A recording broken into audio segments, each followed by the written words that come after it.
Because I would go back and play Elden Ring again. I would not go back and play Dark Souls 1, Dark Souls 2, maybe 3 if it was a bunch of people playing like, "Oh, hey, this is my first time playing." Okay, Yeah, let's yeah, yeah. do it. But I, Dark Souls 2 though was the worst.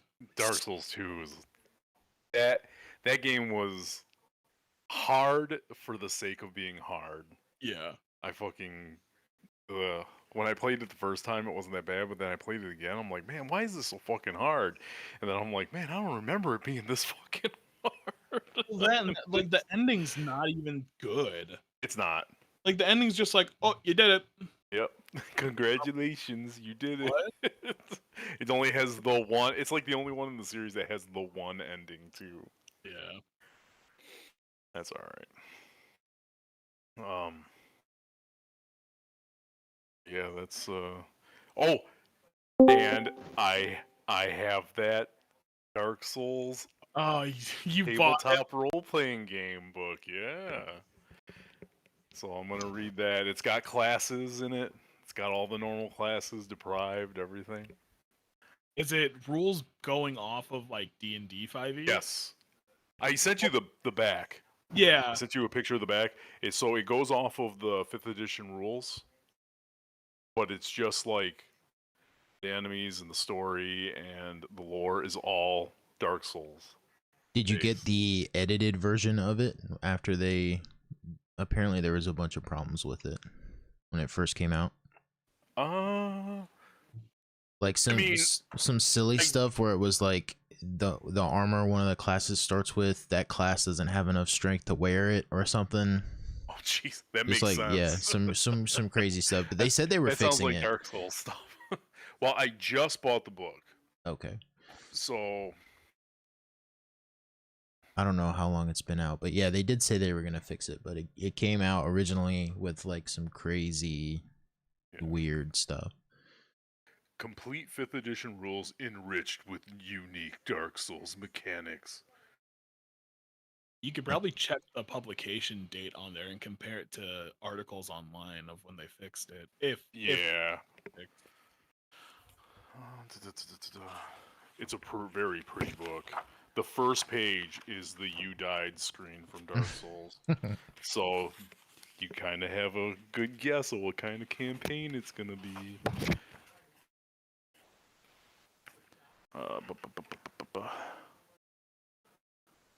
All the authors.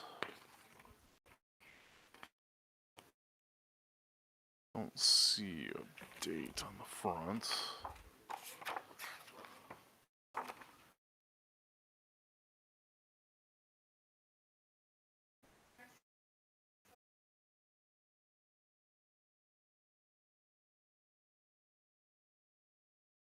Offer acceptance, great.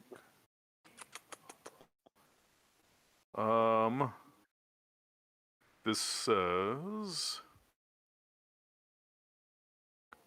copyright Steamforged Games 2022.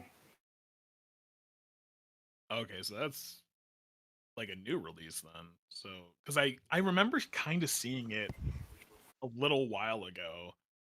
Yeah. That'd be interesting. So, yes, it's going to happen. I'm gonna start reading it soon. See what all the differences is and stuff like that, and maybe you guys will survive a campaign.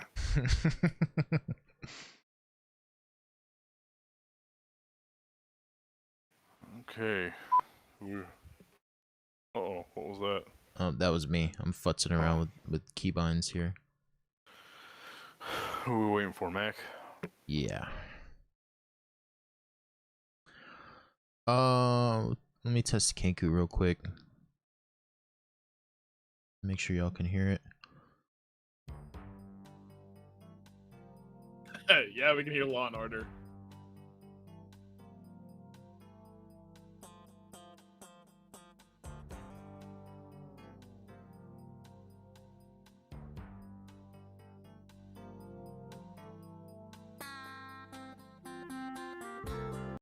All right.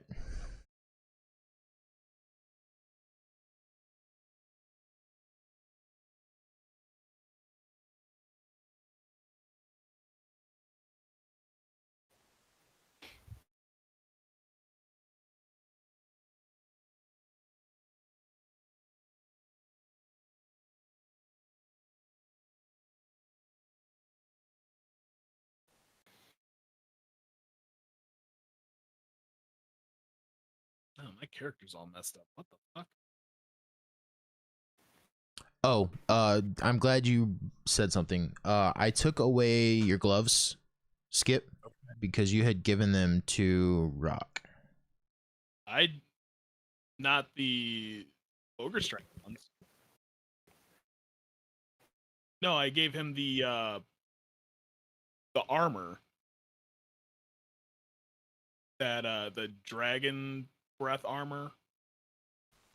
Yes. Oh, okay. So you didn't give him the gloves? No, I found gloves on a body, didn't I? yeah, it looks like we'll have to go and watch the VOD.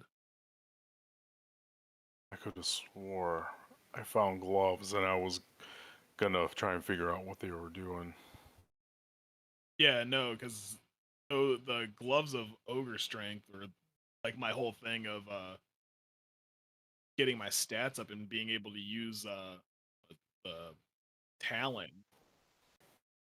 All right, let me see then. Let me see where the gloves would have come from. You can add them back then, I guess.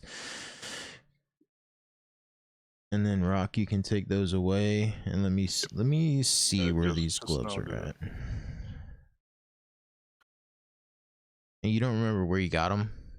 Like a month ago. I almost want to say we got them off of. I got them off of that mage that we fought At the tower? outside. I think it was at the tower when they were all coming out of the tower and Cam Yeah. lightning them all down. All right. Because we got into the discussion about putting them on without trying to figure out what they were. So if they were cursed, I would have a curse on them. Like Skip has a curse. No, yeah, no, because yeah, it was. Then I took them because we did the roll for a 50-50 chance of them being cursed. It was different gloves.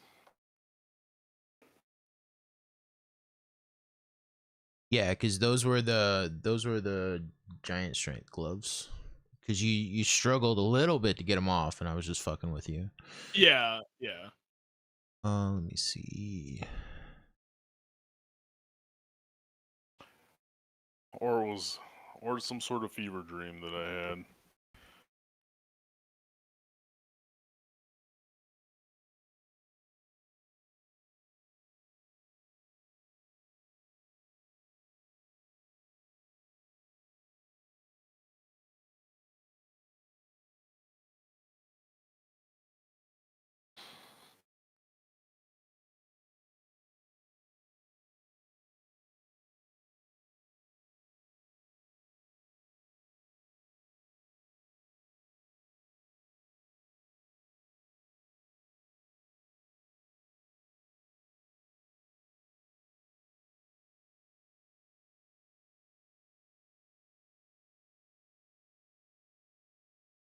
Yeah, I'll go back and look again. But I don't think there are any gloves on the mage. There were some, y'all did get some things from him, but I don't think you got gloves.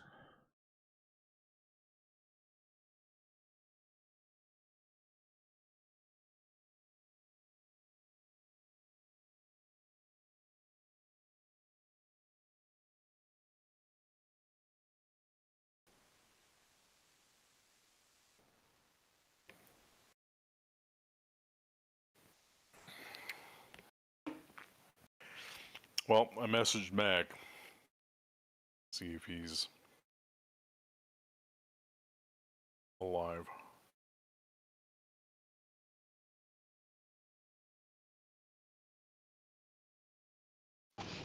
When I woke up at, God, what time was it? 8 or so. He was like in one of the Discord chats by himself. So I don't know if he was still awake then or what he was doing. But I mean, I just happened to look at Discord and see him there, and I was like, well, I'm going back to bed. I don't know about this fucker, but I don't go back to sleep. Staying up playing Stardew Valley. Is that what he's doing? Oh, I have no idea. I was just kind of making a joke. Oh. But I actually did find a game. If you like Stardew Valley, you might like Core Keeper. It's vaguely the same mechanics, but it's more of dungeon exploring than it is farming per se. I do like the Stardew Valley. So yeah, it's like you're part of an adventuring party, and it's 1 to 8 players. But yeah, you're part of an adventuring party, and you're in the woods, and like this thing appears in the forest, and it draws you to it, and you touch it, and you get teleported to this underground world, and you have to basically do farming, fishing, building, like all the things you would do in like Minecraft or Stardew Valley. And then go and fight bosses, and like you find traders down there, and you can have them come to your base and have it so you can like trade stuff and explore more. And then there's even like little like Flintstone cars you can find, and you move faster and stuff. Kind of funny. But yeah, I've been playing the heck out of that. Is it on console? I don't know. I got it on Steam. Yeah, because I'm, PS5. I know it's still in early access, so it might not be out on console yet. It might be coming to console. I'm not sure.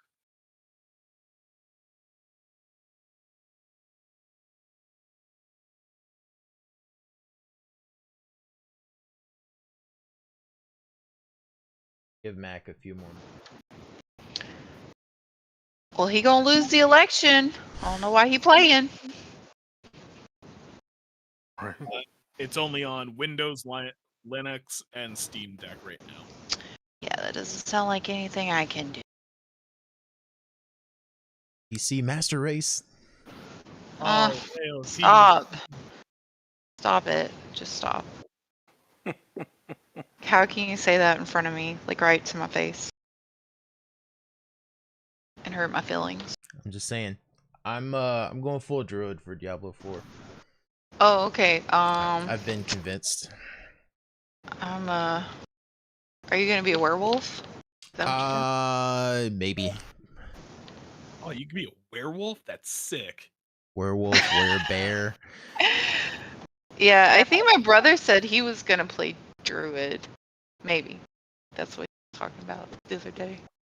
Yeah, when I played it on Server Slam, I was like, man, this is pretty fun. Yeah, I think I'm gonna start rogue.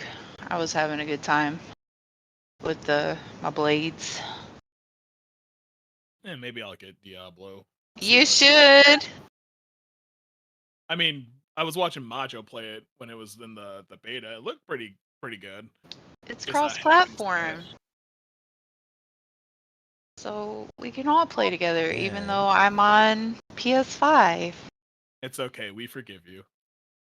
But I don't know if I forgive myself. I mean, it took me a while to actually get a decent gaming PC, because I had one that a friend of mine built, and then I just bought it off of him for $200, even though it was like he put like $1,000 worth of parts in there. I'll be jealous. Oh, go ahead. He just wanted the final money he needed to finish his new PC, so he's like, "Yeah, $200, good to go." I'm like, "Sweet."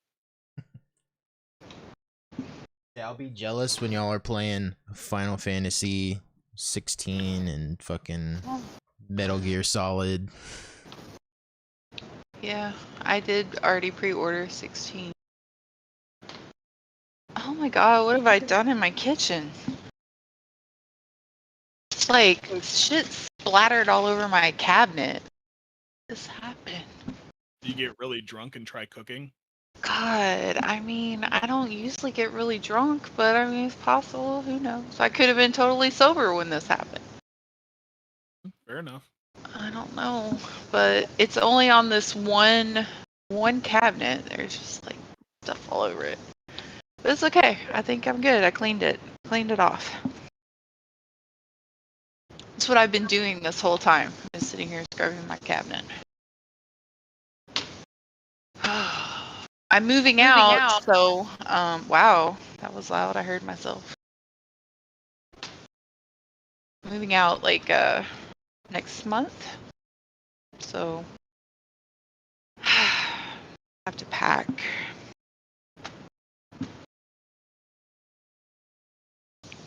So nice.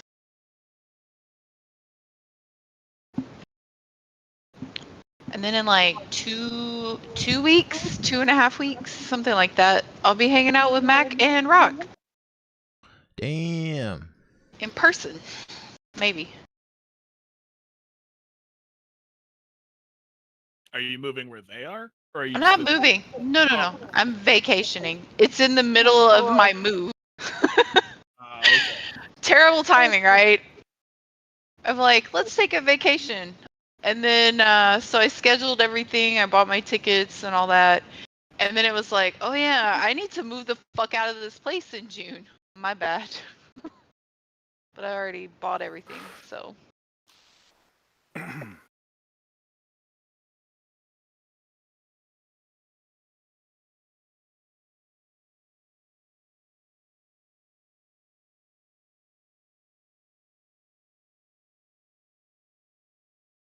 Buy a lot of sunscreen.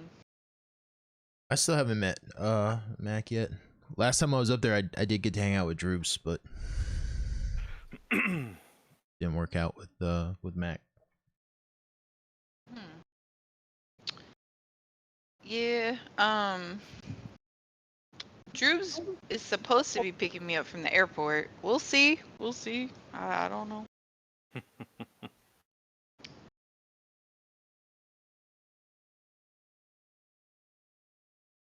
All right, well, no word yet from Mac. I guess we'll get started. I'm gonna text him and let him know his candidacy for this election is forfeit because he's not present. It's okay. I'll buy him some time with my 3-page speech.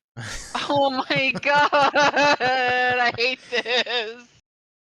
It's only actually like maybe a page, maybe. It's typed. It's only like a half a page. It's handwritten, so it just looks longer.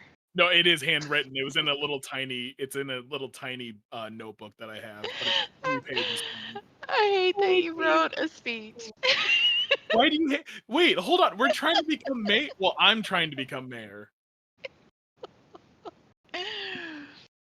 Oh, we're in trouble. I don't know Yes, if you and I- realize. Look, this speech might be able to get us out of it. Okay.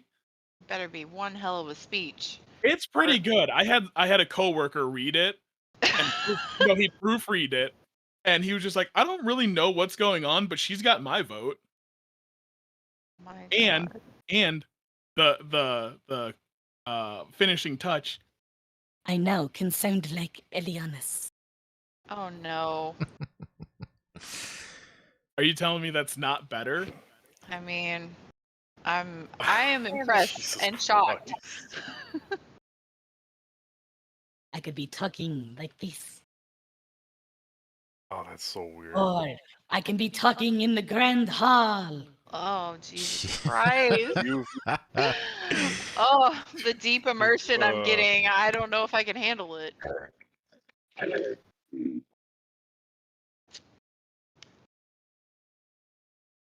So yeah. Or I could just do it without the voice, if that's better. All right, so the map is up, by the way. If somebody wants to pull it up, Is it the? Oh it's God, the same link. I spoiler tagged it for the stream, but Oh man. Okay.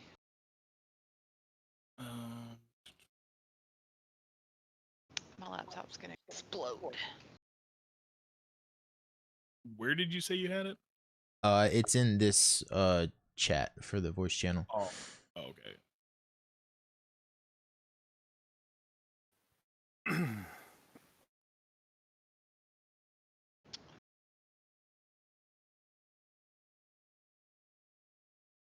It says. Oh wait, hold on. Let me refresh.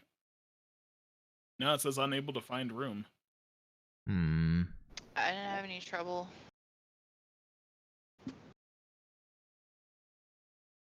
Although it's on. Is it supposed to be on the big map? Yeah. The city map. Yeah, no, it's not working for me. There. Able to.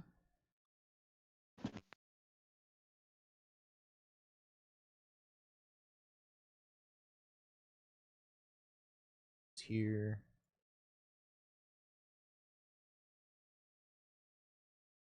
I mean, we can just go off of Aislin's then. Yeah, if she doesn't mind streaming it. Ooh. Well, let's see. Owl Bear Rodeo, is that what this? Yeah,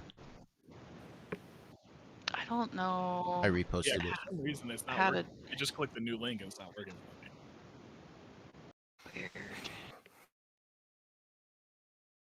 I don't even know how to stream on this. Down bottom corner, bottom left corner, share your Oh. screen.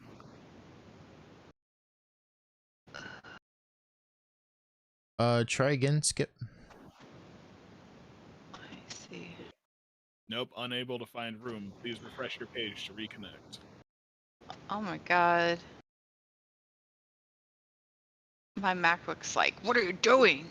You don't have permission to be streaming. Oh god. One day I'll get new electronics.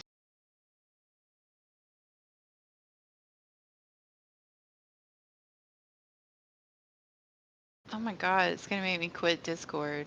Yo.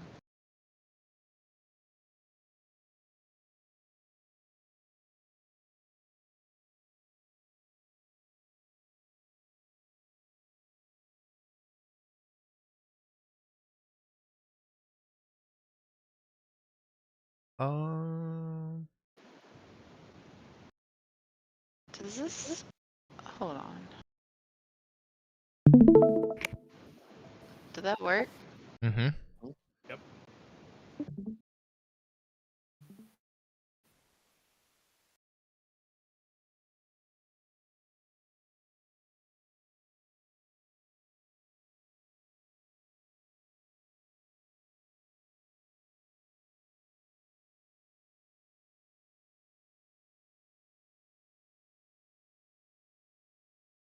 I wonder why it's not working.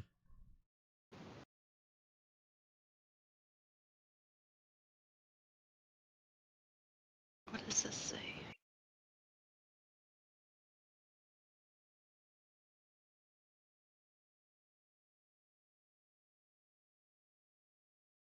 Oh, Mac's on the way. Tech issues have saved the day.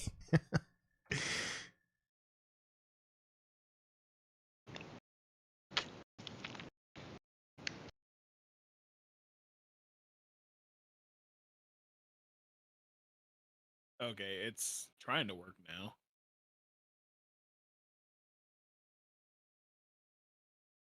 Yes. There we go. Aislinn, if you want to stop, if you're having trouble with your computer running this, I can start streaming it now. Great. How do I stop this? Stop.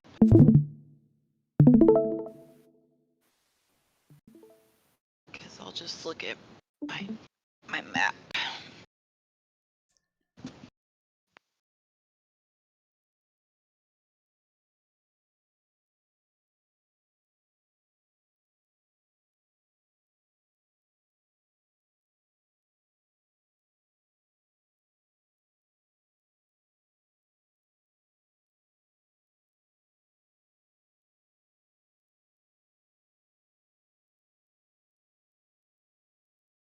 All right, we'll give Mac a few more minutes. There we go.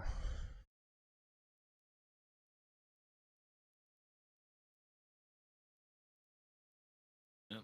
I gotta reset this. Hold on. The wrong thing.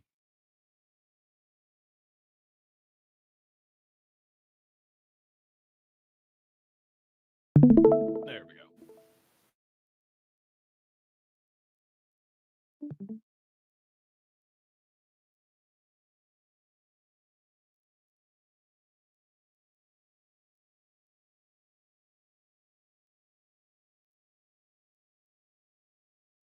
All right, Mac, are you good? Yeah. All right. So when we left off, you were exploring the Lost Mine, which contained the Forge of Spells. You confronted Fairlie Stormsworn, who managed to escape with Sky Silverhand. The rest of your traveling group had been attacked by Fairlie as well. Sildar chased Fairlie for a while, but ended up losing the trail. Also, while you were in the mine, Elianis had a vision where she discovered the location of the lair of Cryovane, the white dragon. Gundren took a dragon scale that you had collected and promised to forge a weapon using it.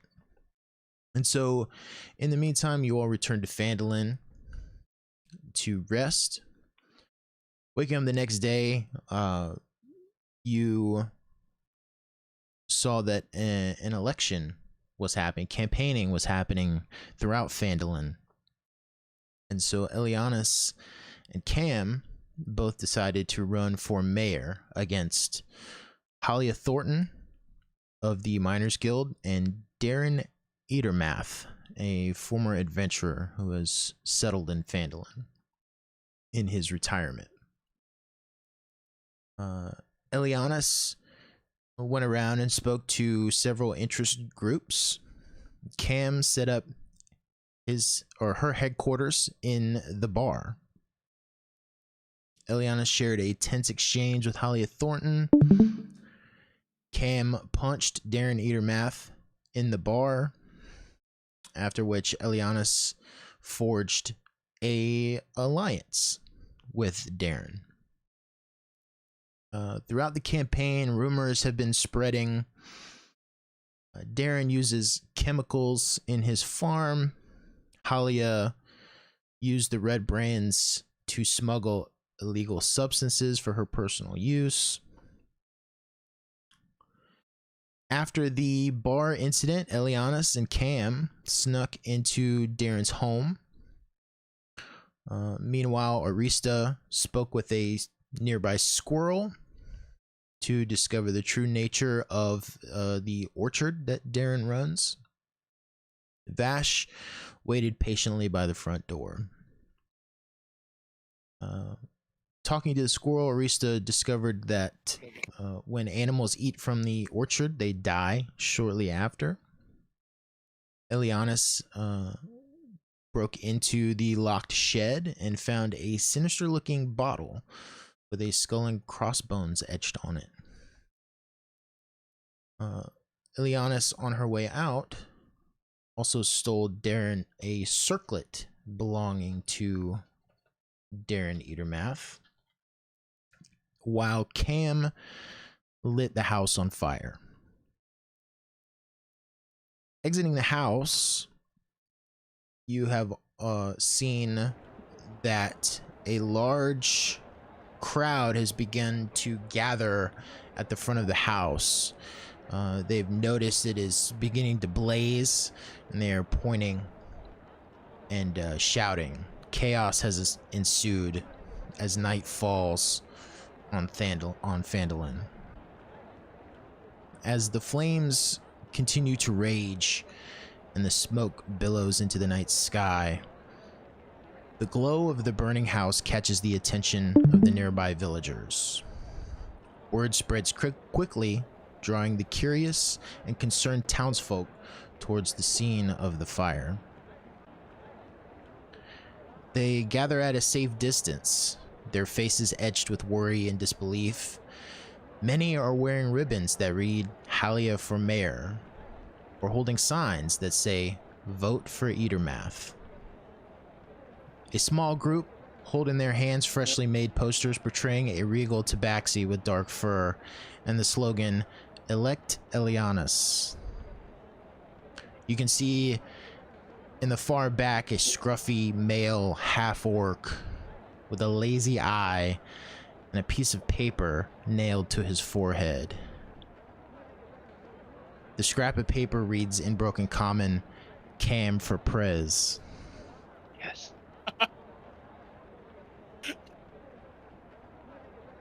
The flickering light from the blaze casts an eerie glow on their concerned expressions. Some of them hold their hands to their mouths in shock, while others exchange anxious whispers.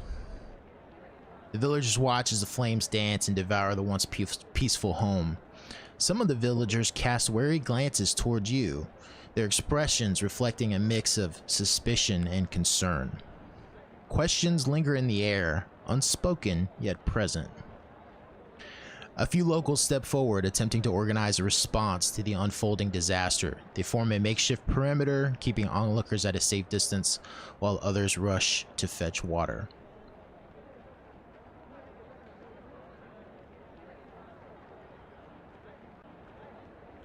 What are you all doing? Alright. I mean, just for the viewers at home, I think it was Cam set the orchard on fire, which inadvertently set the house on fire. So, The fire has spread. Oh yeah, no, the house is 100% on fire, but it Yeah. didn't start that way. Okay. So Elianis is going to walk up and address the people. Listen to me, people of Phandalin. Behind me stands a symbol of your Jesus oppression. Christ. What? Nothing, the voice, man, the voice. Behind me stands a symbol of your oppression, Edermath Orchard, a poisonous Eden of deadly fruits and lies. Daran Edermath is no better than the mayor before him. He was killing the animals around the town with his poisonous produce and making the townspeople sick from the chemicals. Our druid conferred with the animals, and these chemicals were on the crops for too long. The people of Phandalin have been subjugated by those blinded by power and self-interest. Your hometown hero is nothing more than a deceiver waiting for his opportunity to take control. You begin to see 5 of the town guard beginning to work their way through the crowd in your direction. I believe that the actions speak louder than words, which is why, if elected mayor, I promise to uproot evil where it festers. After all, we ran off red brands. We ran off the creature plaguing your dreams, fought beside all of you against the dragon, helped in relief efforts across the town, and cleaned out Axe homes so that the people of Phandalin could be safe. To further their relief efforts and to rebuild and grow Phandalin, any other proceeds made by us, our share of the mine, will be going right back into the town, creating new jobs and increasing spending for the town and lowering As the town guards approach you, they do so cautiously, their hands resting on the hilts of their weapons. The guards' expressions are a mix of concern and sternness as they assess the situation. Increased spending for towns and lower taxes. New trade routes will be opened with more products coming in and better security for less supply chain issues.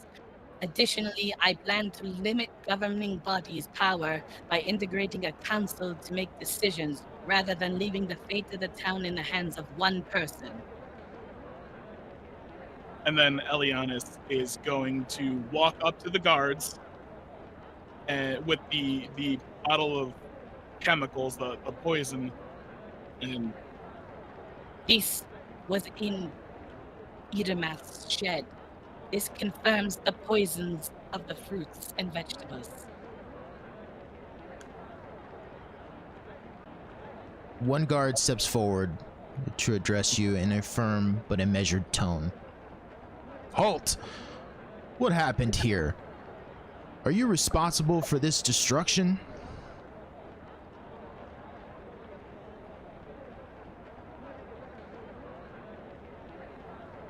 By destruction, do you mean the start of liberating the people of Phandalin? The guard's gaze shifts from each one of you to the others. The other guards maintain a defensive formation, keeping close eye on you while maintaining a safe distance. Explain yourselves immediately. Setting fire to someone's property is a serious offense. State your names and your business here. I am Eliana Silverhand, and I will make sure that the people of this town are safe from threats within and without. We have found that Edermath had been poisoning the surrounding area with his fruits and vegetables by killing off the animals and making it harder for the people of the town to eat. We did not destroy his property. We were cleansing a plague.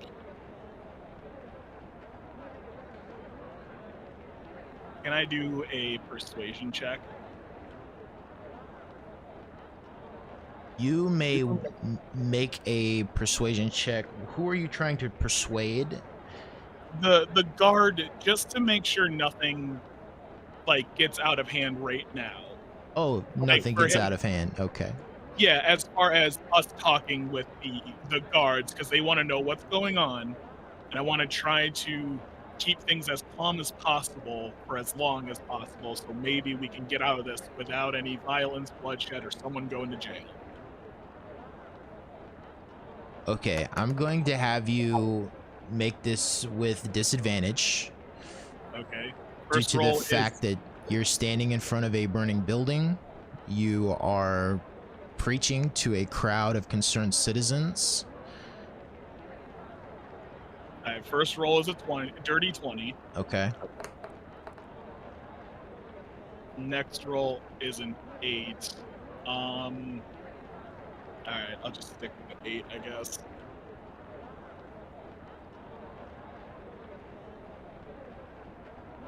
Once again, setting fire to someone's property is a serious offense. Who are all of you? What is the meaning of this? We My were name is Cam, and I'm Eliana's aide. This is our adventuring party, and we have been trying to help the people of Phandalin ever since we got here. And now we have discovered that Edermath Ranch, or Orchard, was causing issues for the people. We have been doing odd jobs around the town and trying to make sure that the people of Phandalin are safe. Our methods may be unconventional, but we get the results. And what of the rest of you, as he motions to Orista and Vash?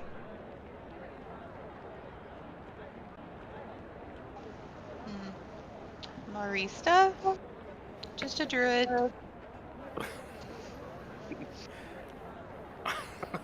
I don't know what to say. Are you involved with these two here? I was just waiting outside.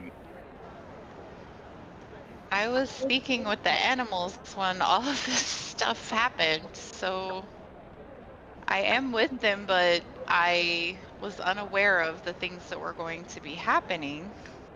These two had no idea what we were doing, and the fire more or less was somewhat of an accident. Or less. What do you mean, somewhat of an accident? Well, unfortunately, with the crops being poisonous,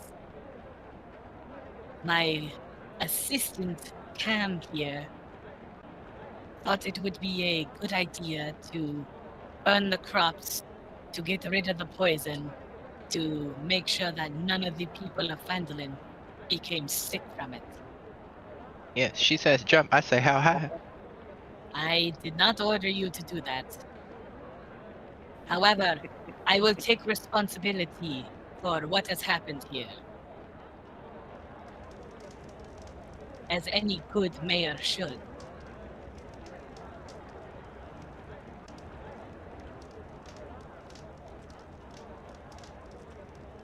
Okay, I think I've figured out what's going on here.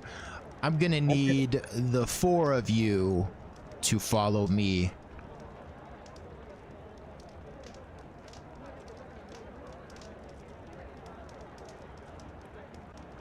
All right. And Elianis is going to walk or go with them, I guess. Okay, and how about the rest of you? I guess we have to. Mm-hmm. Mm-hmm. Do we? Just gonna Yeah, go. okay, sure, why not? I'm just going. All right, the Phandalin guard leads you through the crowd as you pass through the crowd. You hear some cheers and hollers from the group. Eye for an eye. This is not how our elections should be held. The Phandalin guards stay vigilant and ensure that you are protected. They flank you on either side. There are Ooh, two escorts. in the front leading the way and one bringing up the rear to ensure that you make it safely to your destination. Your destination is the Town Master's Hall. For the sake of time and narrative, the following scene will happen simultaneously for all of you. You'll each get your chances to respond. Feel free to interrupt me if there's anything that you'd like to do. But upon your arrest, you are stripped of your possessions, given simple clothes to wear, and are separated into individual cells, unable to communicate with one another. One by one, you are escorted by a guard into another room.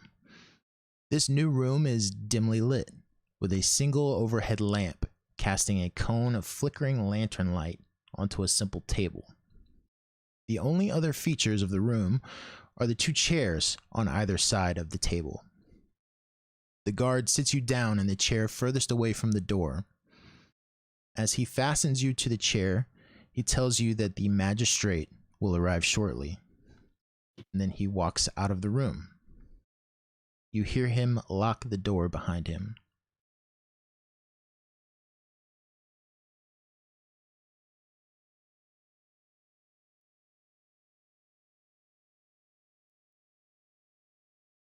Many long moments later, a woman enters the room. Her hair is unkempt and slightly graying. A long, dark cloak reaches her knees, ending just above the sturdy leather boots. A small gold badge bearing the seal of Neverwinter is prominently displayed on her lapel. She carries a leather duffel that she places next to the chair on the opposite side of the room before sitting down across from you.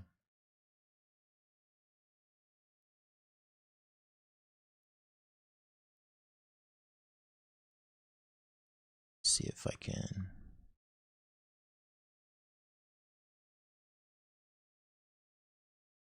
send you a picture who this individual looks like, or what she looks like.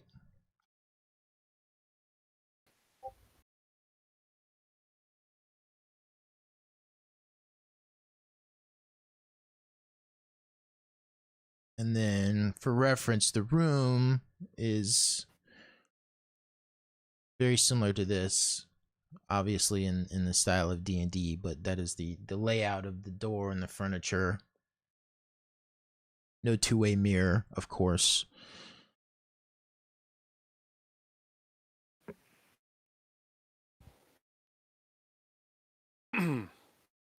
we're, or- we're we're all in this interrogation room. No, you are in this interrogation room alone with she assumed to be the magistrate. This I'm explaining it to each of you to avoid, repeating the scene. Oh, okay. Right. So we each have our own. Yeah, this is happening to each of you separately, individually. Okay.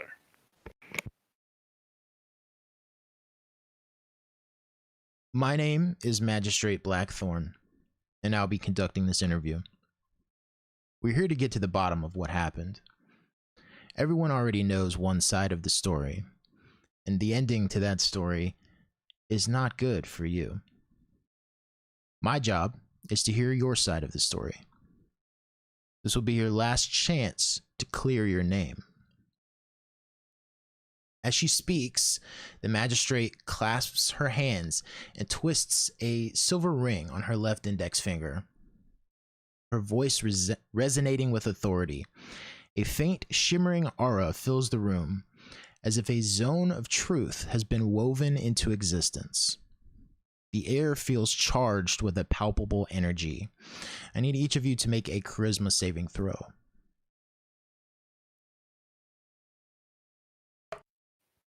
Charisma. I got a 14. Yes, I got a nat 20. 21. 27. Okay.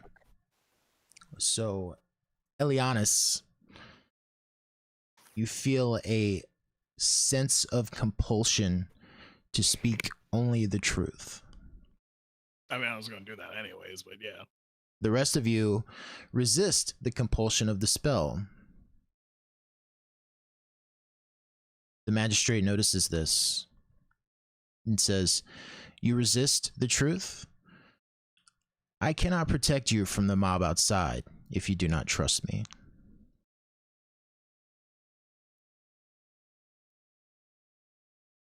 And then to all of you, she says, "I trust you understand the seriousness of the situation you're in."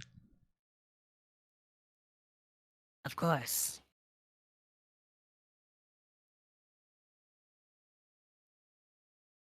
Any other responses? I didn't hear what you said. The magistrate, she can tell that you have succeeded on the DC. She says, "You resist the truth. I cannot protect you from the mob outside if you do not trust me." And then she says, "I trust you understand the seriousness of the situation you're in." I trust that there's a dragon out there that's going to kill all of you. I just happen to be at the wrong place at the wrong time. That we don't trust nobody. Arista, any response? Arista just nods and nervously picks at her fingernails. Okay. Invoke your right to the fifth. I'm not talking Clearly, about my lawyer present. clearly Arista is terrified.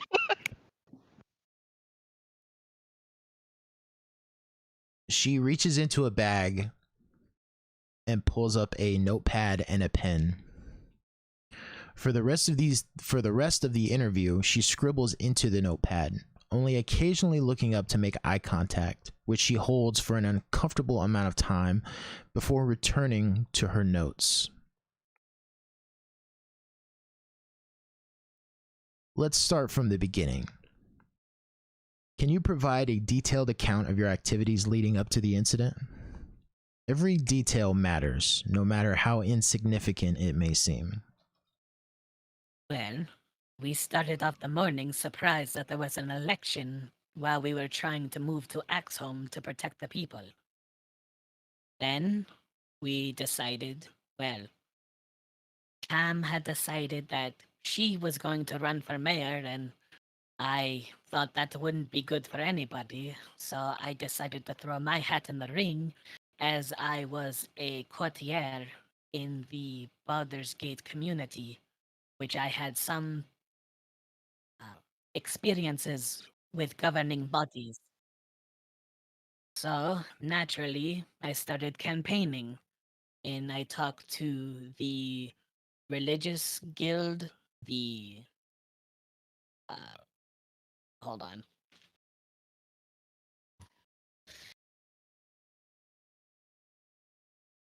The Holy Alliance, the Trade Corporation, the Agricultural Cooperative, and the Tavern Association.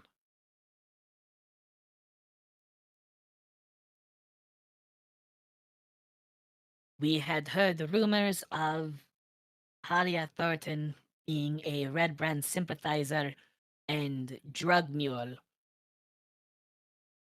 and that Edermath was poisoning the foods that he was growing and was killing off the wildlife. So we decided to investigate. We had been working hard to protect the people of Phandalin and felt that it was only right to make sure that the people that we have worked so hard to protect were safe even after they moved to Axholm.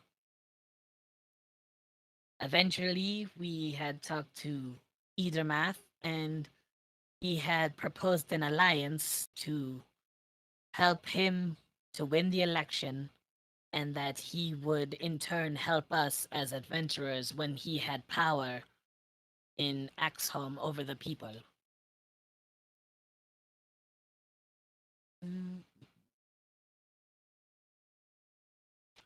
So, once we started investigating, I had made my way down to his house along with my companions.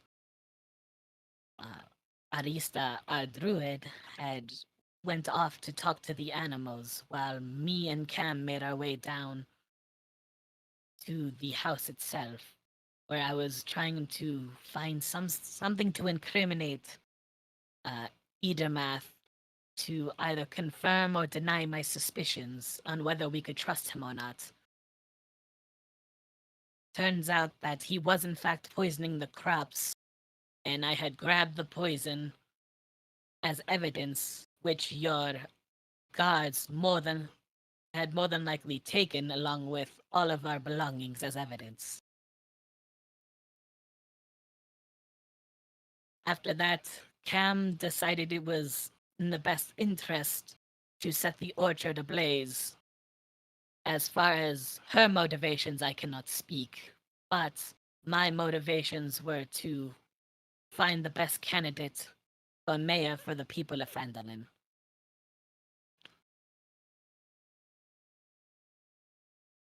And as far as Vash, I'm not sure where he was, but I can only assume that he was with Arista because, well, she is a very timid girl and very precious. So she needs to be protected.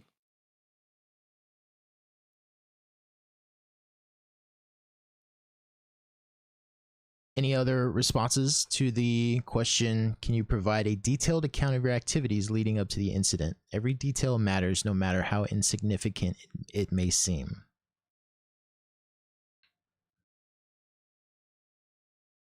I honestly can't remember what I was doing. There was one more thing.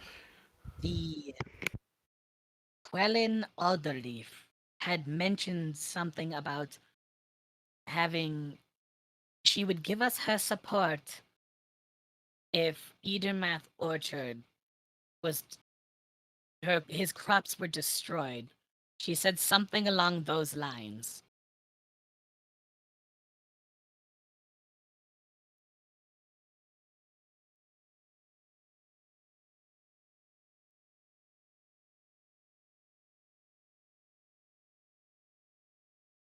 Yeah, I think that's it. I think that's all I got. Okay. Vash doesn't remember. Did I get that right?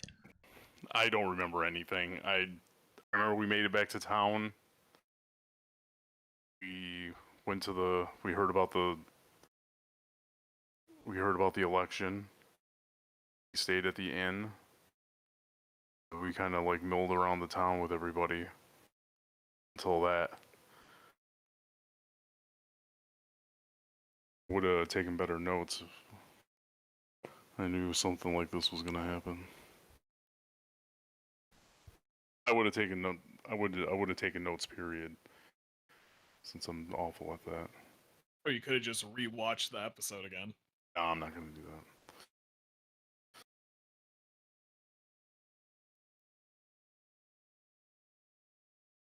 that. Cam? Any response?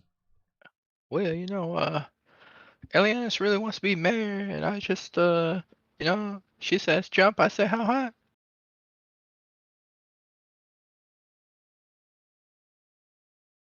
And Arista?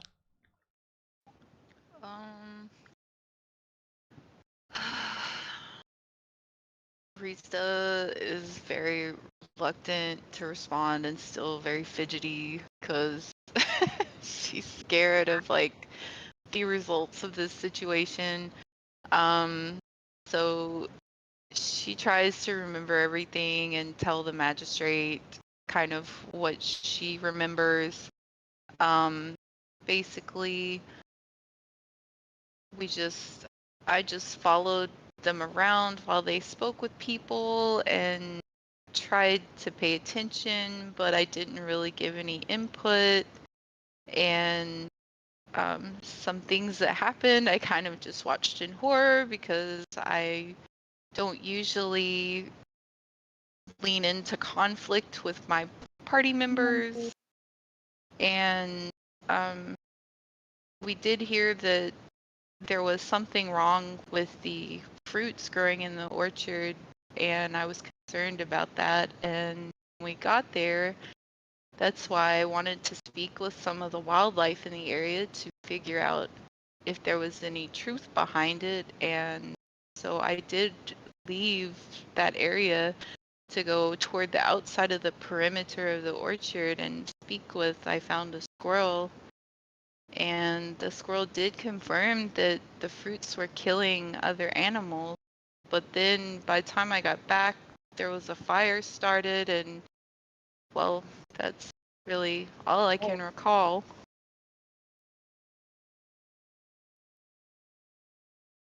That's all Arista has to say. All right. Fantastic. So to Elianis, after listening to your story, the magistrate begins to probe a little bit further into some of the details of your story. She says, "We found that Daran Edermath's front door and shed were unlocked, and Mr. Edermath's testimony is that he locked both his front door and the shed prior to heading out for the day. What do you know about this?"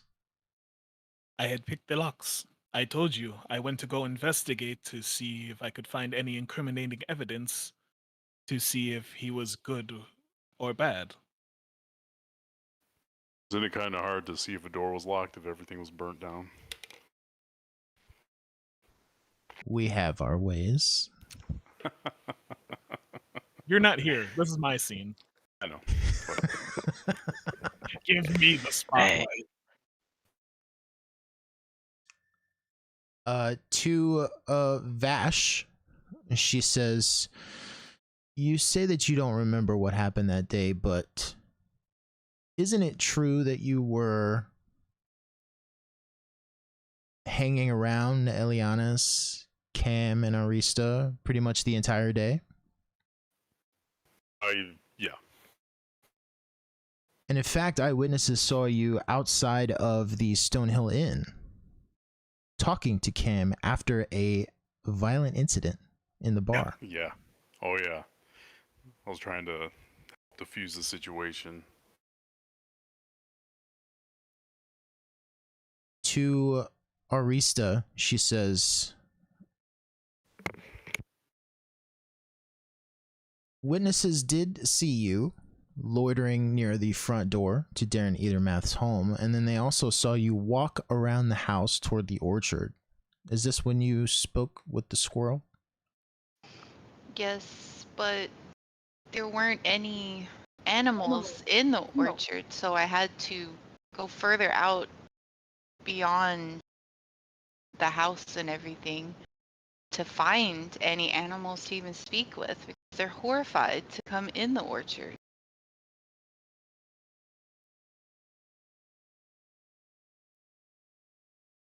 She continues to take notes as she asks her next question.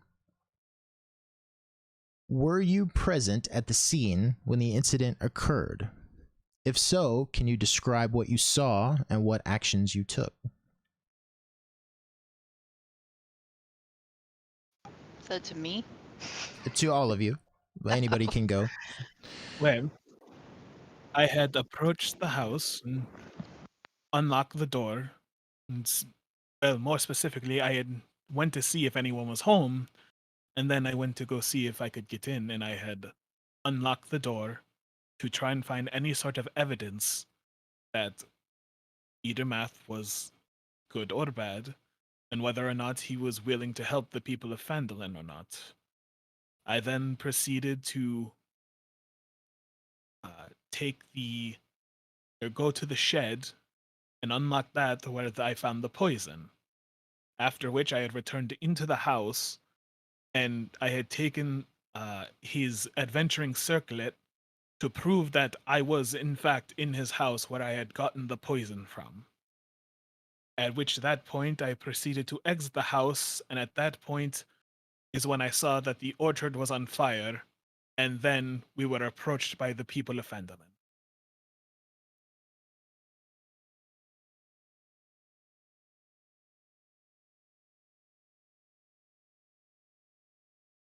And Cam?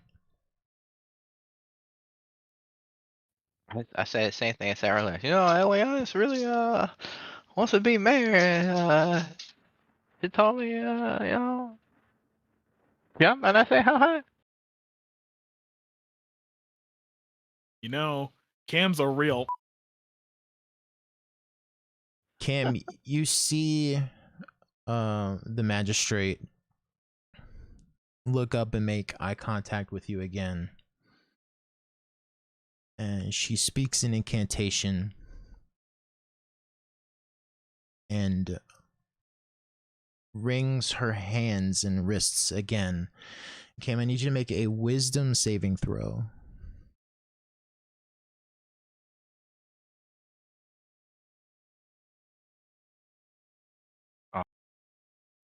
Got a 3. Okay.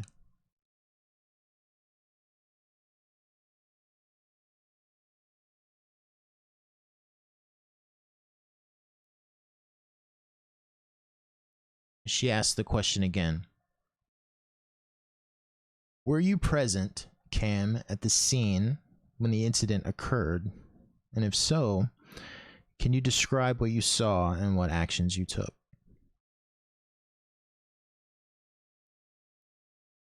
He or she, it was really late.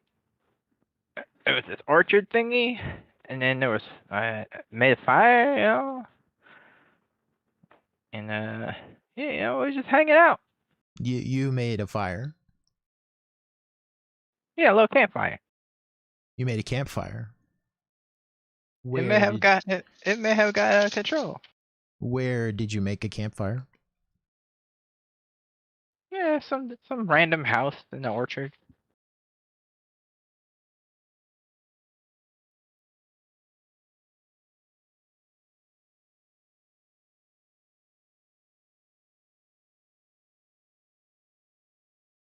Vash? Um, Were you present at the scene when the incident occurred? If so, can you describe what you saw and what actions you took? I think I was a little ways in front of the house, not all the way up to it.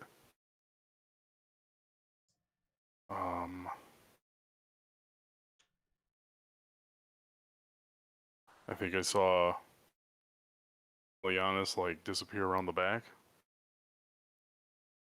and then all of a sudden there was a fire a few minutes later.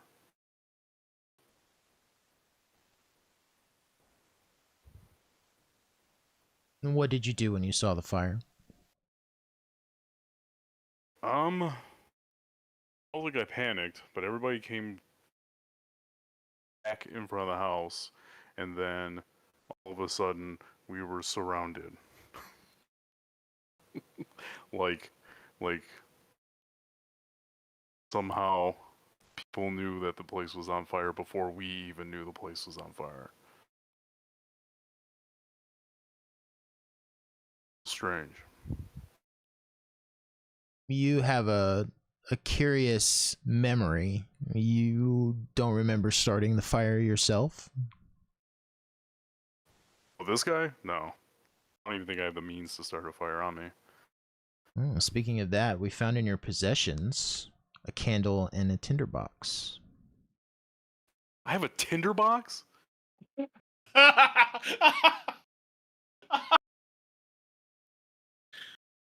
Oh my god. Hold on. We're about to get hung, and you're like, I had a tinderbox I this had whole a time. I had a tinderbox this whole time. You know I can't see in the dark. Your information, Miss Lawyer Lady, I had to take blind fighting. Vash, listen to me, and she reaches a hand across the table and places it on your shoulder. Vash, make a wisdom saving throw. Wisdom saving.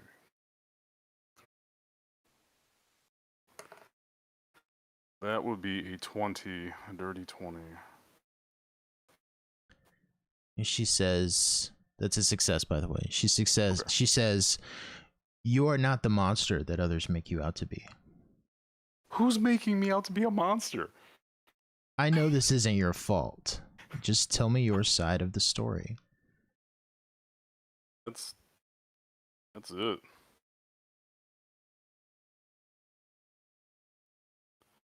We, like I said, we walked around the town.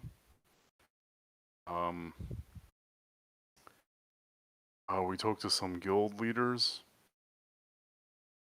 Elianis started striking up deals. It's way out of my wheelhouse. I have no idea what the hell they were talking about.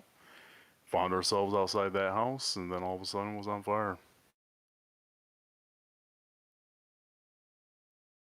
Okay. I do have a tinderbox.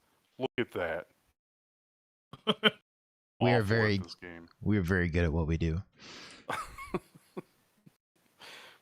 Just a second. This Arista. tinderbox was planted on me. Just like the crystal meth was planted on me. No, it didn't find any crystal meth.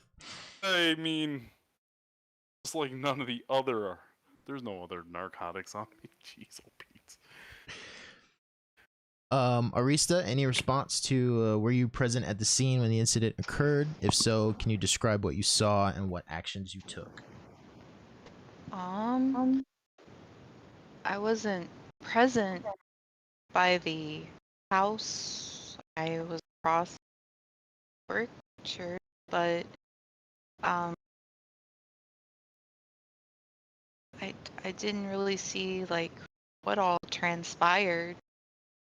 I turned around and saw fire, and I mean I was in shock and panic, and I just kind of froze, and then I don't know.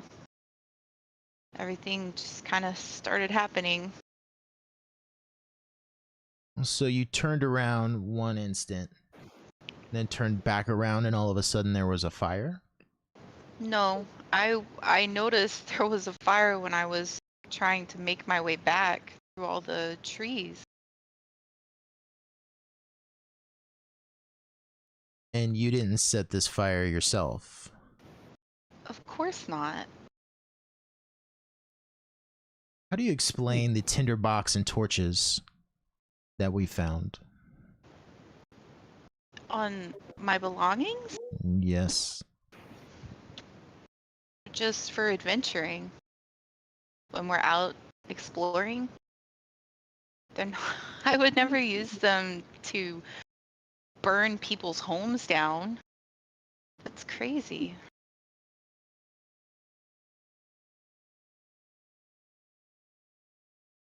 And she continues to write into her notebook as she asks the next question. Do you have any knowledge of the individuals involved in this incident? Names, relationships, or any information that might help us piece together the events? You mean the people in my party? My companions? Those people? Any knowledge of the individuals involved in this incident?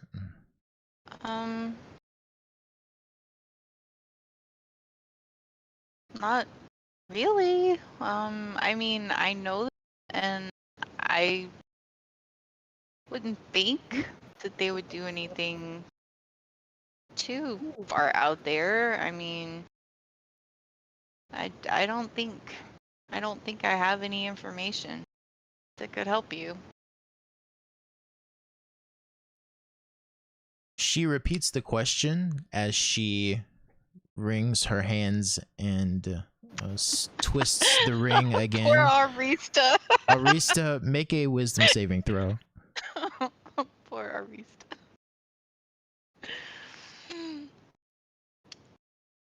An 8. Okay, that's a failure.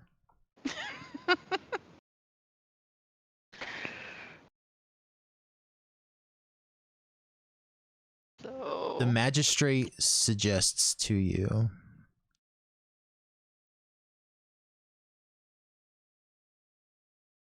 that you describe the individuals involved in the incident, names, relationships, or any information that might help us piece together the events. ah, damn it. Well, damn it, fucking failures. That was me talking, not Arista. So Arista starts fidgeting with her hands again. Well,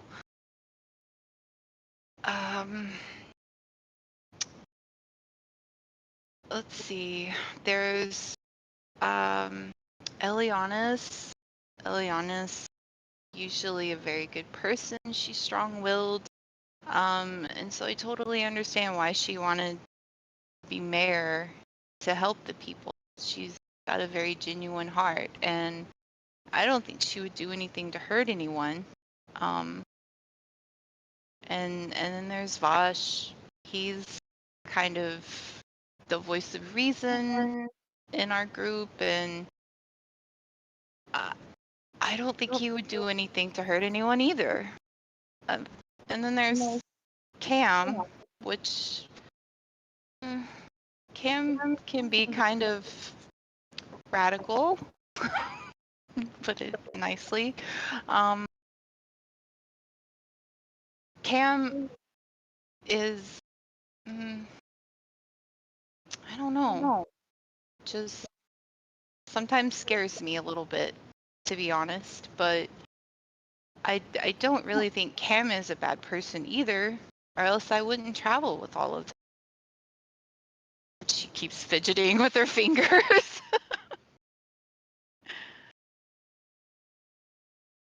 Would you say that Elianis and Cam were attempting to influence the election in their favor? Well, isn't that what you do when you run for election? Speaks to motive, why they would want to burn down the house of a rival. But I don't understand what they would have gained by burning his house down. Like, I don't understand. I'm not very knowledgeable about politics, guess. I just don't usually get involved in such matters. Maybe an attempt to destroy evidence?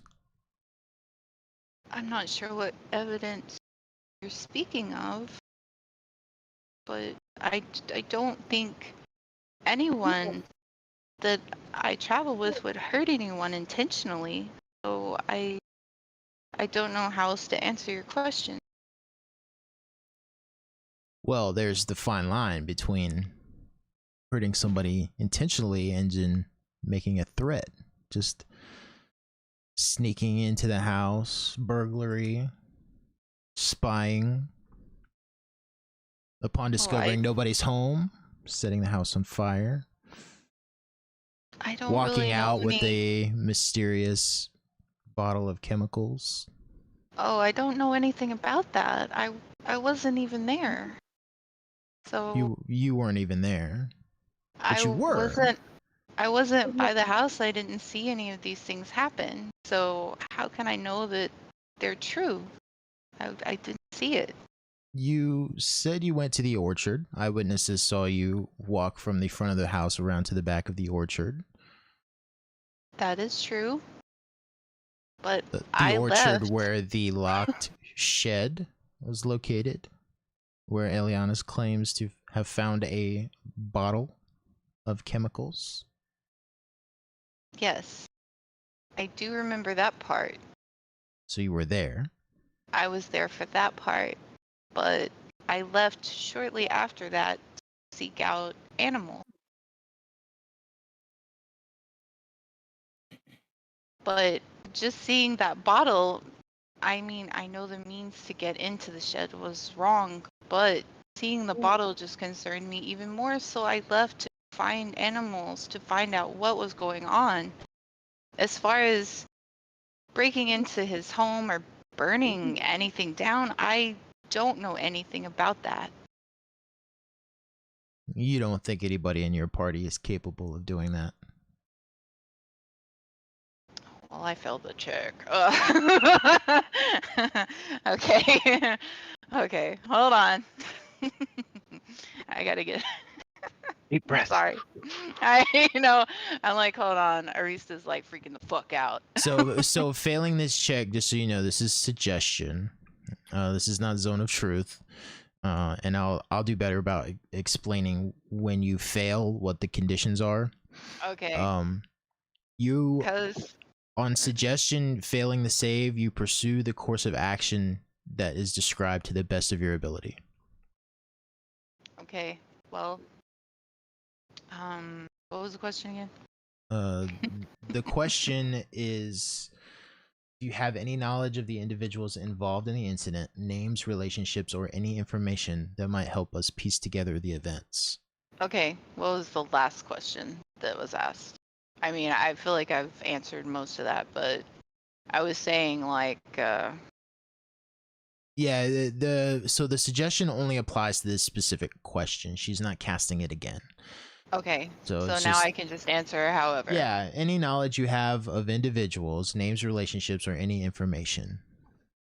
So yeah, we kind of got sidetracked with her probing you further and looking for more details, but I think as far as failing the save, I think you've described the individuals, you've described their names, any information that might help us piece together the events. I think you've kind of covered it all.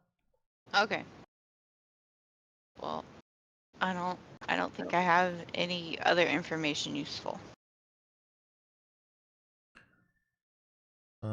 Any other responses from Cam, Vash, or Elianis? Where we were hired. Wait, hold on. Where we were hired by Gundren, Donjon, and the third guy. I can't remember. Sildar. And Sildar to accompany them along with goods to the town of Randolin. We are a misfit group that was thrown together somewhat willy-nilly. And I am Elianis. I am from Baldur's Gate. I was a courtier, and I have set off on my own to make my own path. Alista is a very kind-hearted soul, very precious, and she seems to put life above everything else. Vash is a somewhat absent-minded paladin who takes care of us when we need healing. And Cam is a loose cannon, but is a very useful tool at times.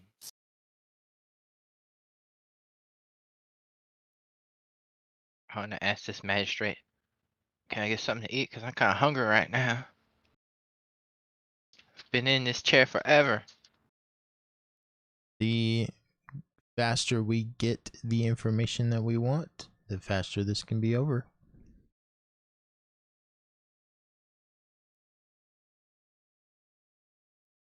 So that's a no. Was that it, Elianis? As far as descriptions of people, yes. I'm not sure exactly what else you're looking for. I've already told you where I was and the whereabouts that I know of my other adventurers. Is there anything else you would like to know? I'm just curious about some of the things that we found in your possession. We've kind of covered the thieves' tools. You've admitted to breaking into the home and into the locked shed. You're claiming, correct me if I'm wrong, you're claiming that you did not start the fire? That is correct. I did not start the fire. And yet in your possession we found several items which could start a fire. And maybe some items that suggest that you've started other fires. Like what? Well, the usual lantern, tinderbox, candle, dynamite. Yes, we were clearing out Axholm that had been abandoned and possibly collapsed. We needed digging implements, but that wouldn't start a fire. That would cause an explosion. How about these alchemist supplies? Are you an alchemist? I am somewhat of an alchemist in training. We had ran into, oh god, what's her name? A very kind witch out in the woods. And she was kind enough to show me how to use these. Yeah, how to start fires through alchemy. Makes Well, sense. did you find any chemicals? Anything that would suggest that I had some sort of accelerant that would start a fire? You seem to have a lot of assumptions, but no proof. Speaking of proof, what happened to Alphonse Calazorn? I I have no idea who the fuck that is. You have his hat. Smells of butter, slightly charred. Oh. Big Al? You're talking Big Al. Known in some circles as Big Al, yes. Well, we had tried saving him from a band of orcs, but unfortunately he had died in a house fire. A house fire, huh? Yes.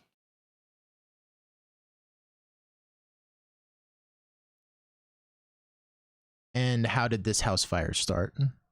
Well, I set off a bomb that I threw down the chimney to kill most of the orcs. Unfortunately, I did not know Big Al was in there. That fire I did set.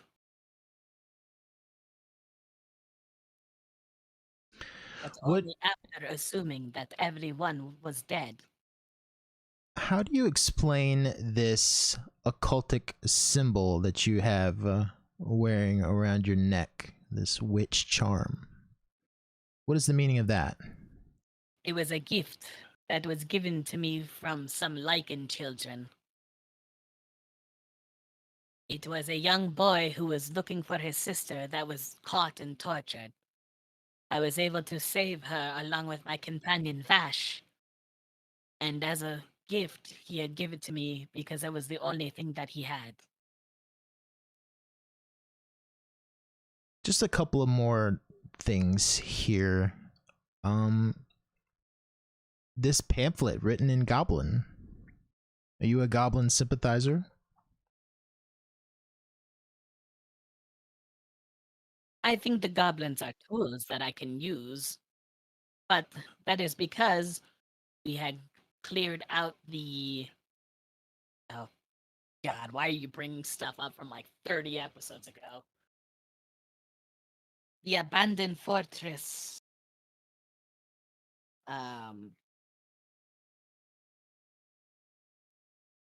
Oh, God, what is it? Cragmaw Castle? Yes, thank you. We had cleared out Cragmaw Castle because we were getting the stolen shipments for the Lion Mane cluster. And luckily enough, we were able to persuade a goblin to help us get in and infiltrate and kill the rest of the goblins inside.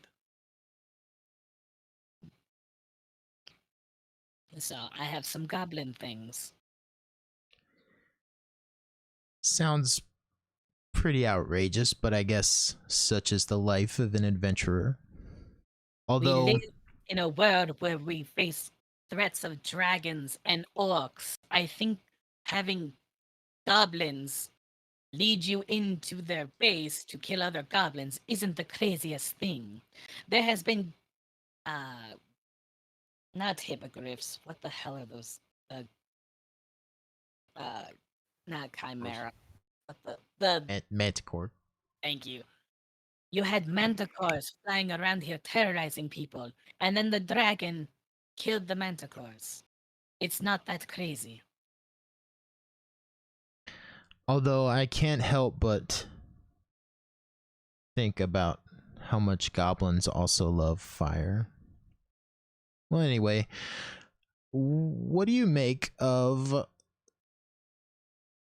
Mr. Edermath's circlet, which we found in your possession? If this was a simple house fire and a simple exposure of his dirty deeds, why would you steal from him, commit robbery? To show that I was actually inside the house. I have already told you, I took the poison and I took the circlet to prove that I got it from inside the house. You say there are witnesses that were outside the house. They only seen me come out of the house. I had the poison and the circlet. There's no other place I could have gone.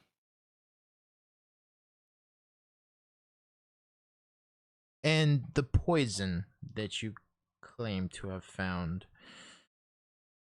how do you know it's poison? Why don't you take a sip and tell me? I don't make a habit of drinking simple pesticides. You just said it was a pesticide, so you know it's poison. Poison for who?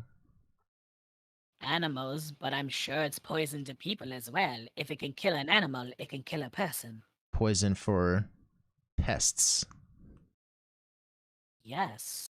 However, if it can kill an animal, it can kill a person. I don't know if I would accept that judgment from an amateur alchemist. That's fine. You don't have to take my word for it. So you stole these items, but you didn't set the fire. That is correct. Who did set the fire? Well, I'm not completely sure, but I have a guess. And that guess would be... For me to know and for you to find out. You're the cop after all. The magistrate. You are still under the effect of Zone of Truth? Yeah, but that's not But the magistrate is going to wring her hands again, twist the ring, and cast Detect Thoughts. So that's a Wisdom saving throw. That's a 7. Okay, DC was 17, so you fail.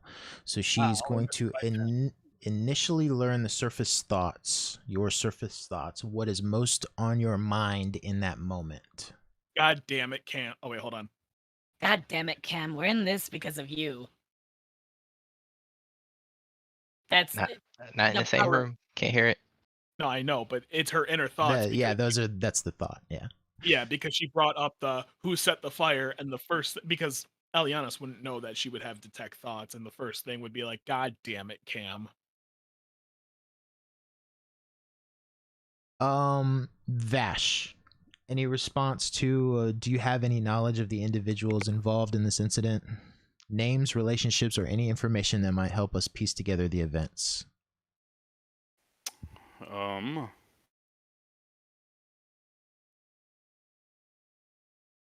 let's see here.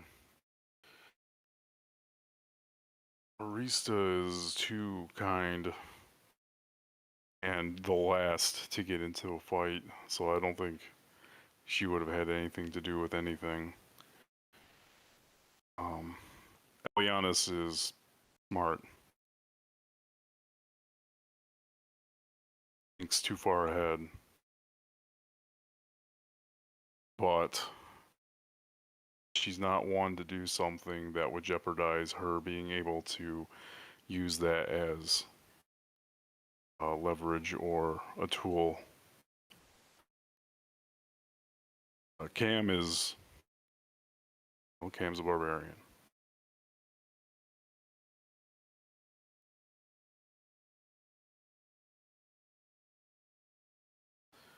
And the only person that I had eyes on was Arista.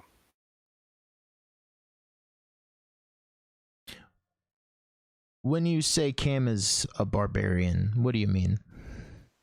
Well, you know, a brute. Actions first, questions later.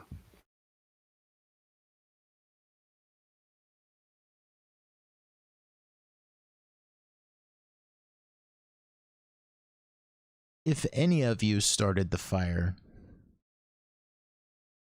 who do you think it was, most likely?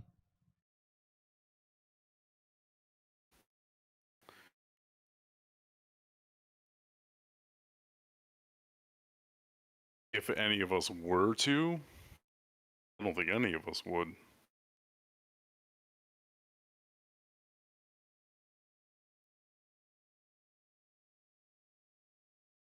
Don't you think Cam is a little out of control?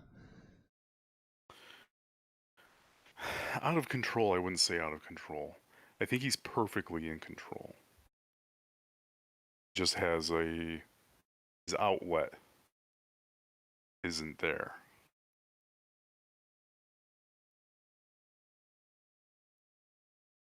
He's doing what he thinks is the right thing to do. But it's Cam's way of doing it.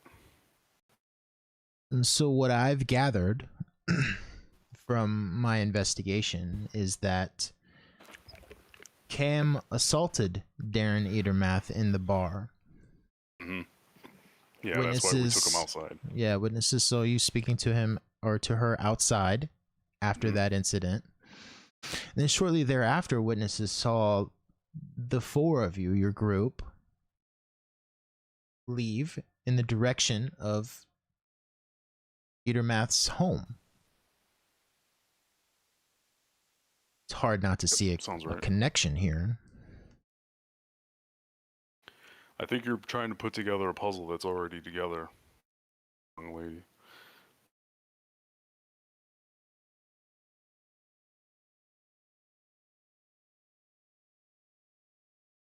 She continues scribbling in her notebook. I can admit that we might be minor celebrities because of all the good things that we've done for the city so far.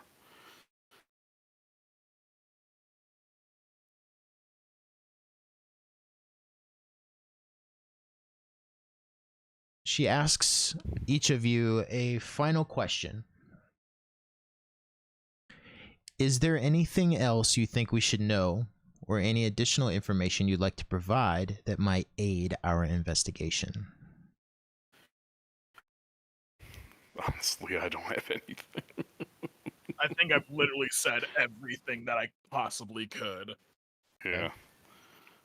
I mean, I can go through my notes, but Cam is just dozing off. Norista? No, I don't have anything else to say.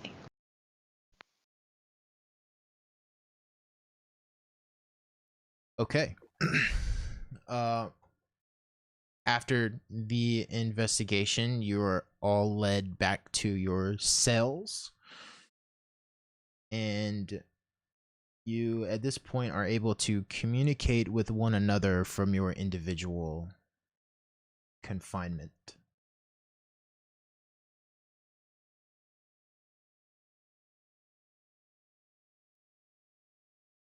Are you guys okay? I'm hungry. Ugh. I'll be right back. Ash, you can't leave your cell. Where are you going? He just turns over. I'm out. I don't want to be in jail anymore. I'm leaving.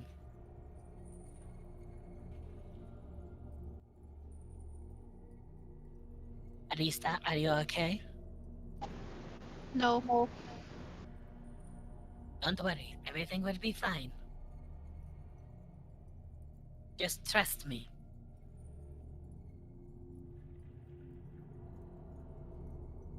Arista just nods. Let me see. Who has the highest passive perception? Okay, Elianis and Arista. In a central location, the way this is all laid out is you have 2 cells on one side of a hallway, 2 cells on the other side of the hallway. In a central location in the hallway, you see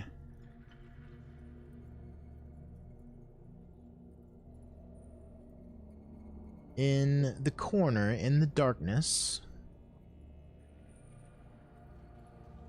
a small sphere.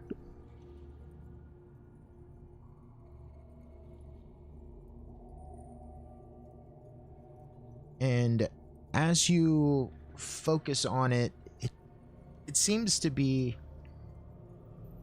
shiny, or maybe a little wet. And as you look even closer into the darkness, as your eyes adjust, it looks like an eyeball. Not a normal eyeball. Not a normal humanoid eyeball. It's slightly larger, maybe 1.5 times larger than that.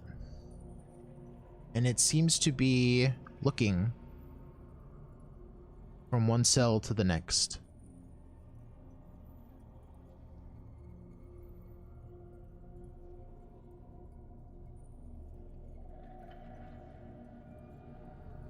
Would Ellie... would Eliana know what this is?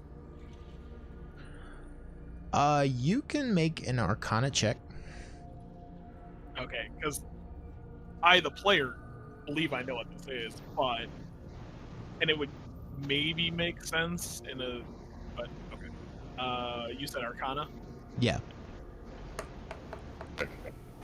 That's an 8. On an 8? Not sure. I mean, it looks like an eye, and it's watching. It's watching each of you.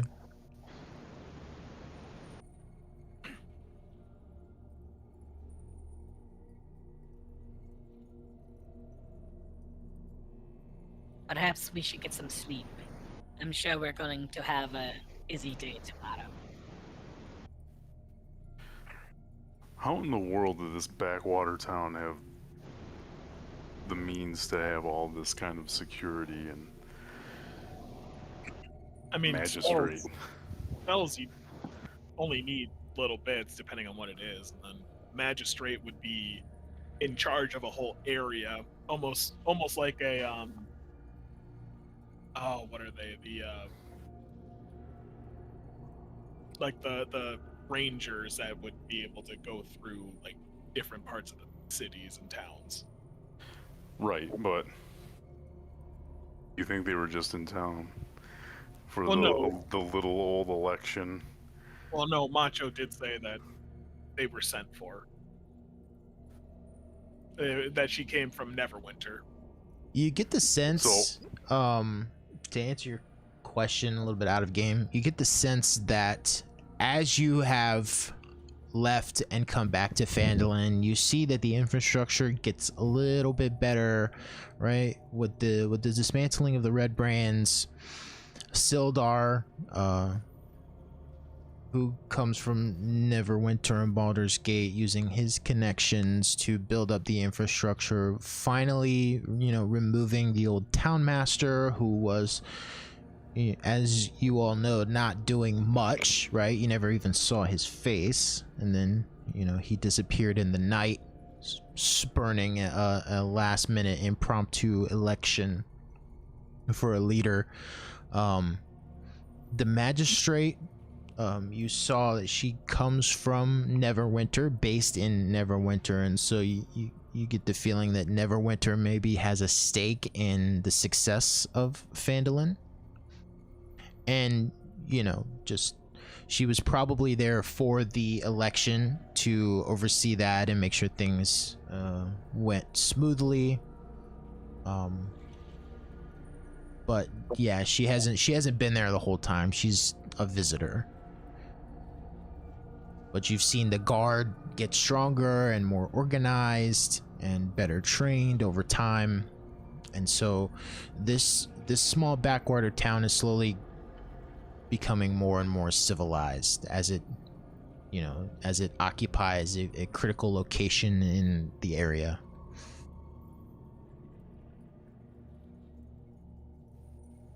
Right. Because of us. Yeah, you could say so. Okay.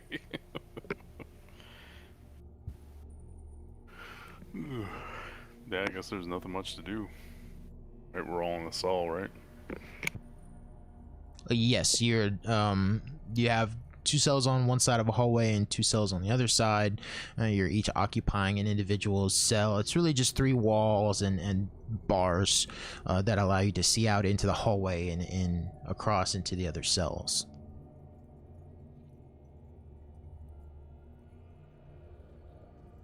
And so if you have no other business, you can sleep for the night. Yep. Yeah, that's probably what I'm gonna do. Yeah. Okay.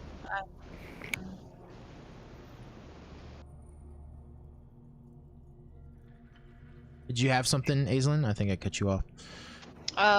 No. I'm just kind of like, what the fuck is this eyeball? But at the same time, it's like no one else seems to react to it, so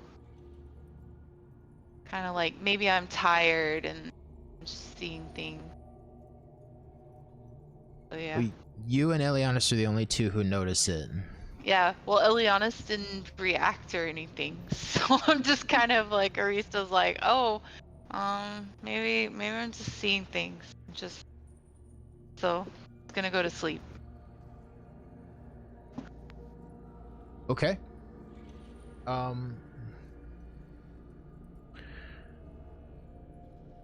Go ahead and take your long rest if you needed it. One night turns into several as you are fed simple food and given murky water,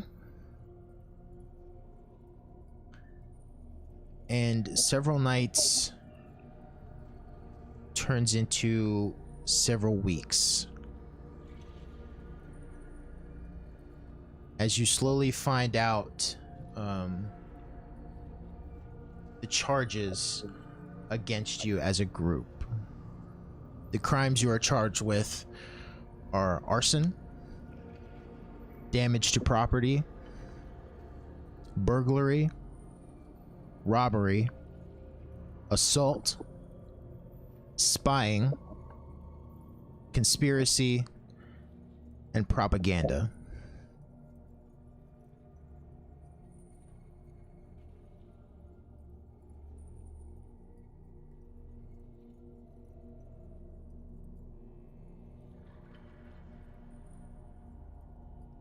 The outlook is grim. Whether you were directly responsible for these actions or party to them, you hear through speaking with guards, and the magistrate reappears several times to speak to you, that gallows are being erected. The first in Phandalin's history.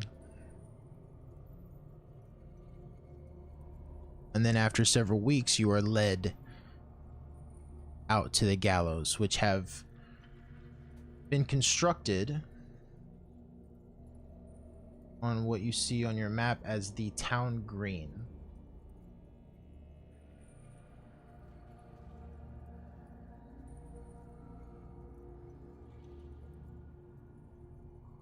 You are led out to the gallows. The air is heavy with tension as you stand upon the gallows, a somber and grim setting.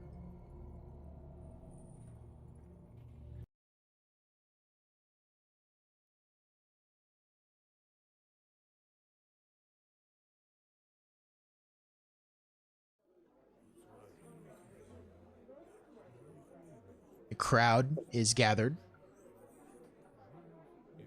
Their gazes a mix of curiosity, fear, and anticipation. The gallows themselves are made of sturdy timber, right, raised high above the ground with multiple ropes dangling ominously.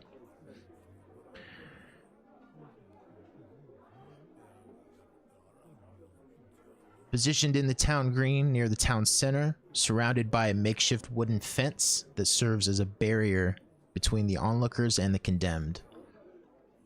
The sun casts long shadows across the scene. The scent of freshly cut grass mingles with the musty smell of the wooden platform. As you stand, your hands bound, you can feel the weight of the crowd's judgment upon you. The sounds of hushed whispers and murmurs fill the air, as well as occasional gasps or cheers from onlookers. Your eyes meet each other's, a mix of defiance, fear, and determination reflected in the expressions.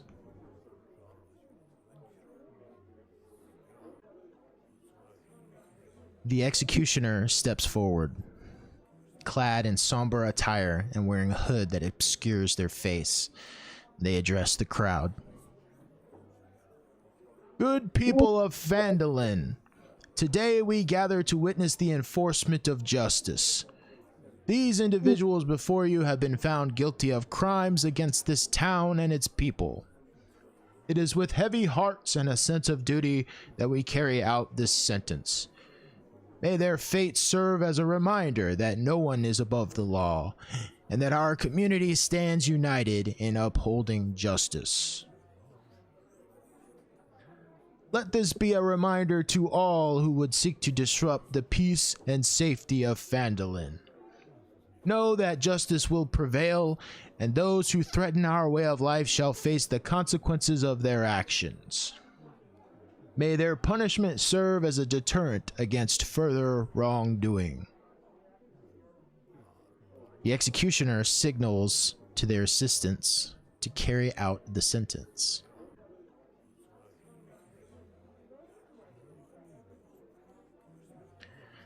Any final words from any of you?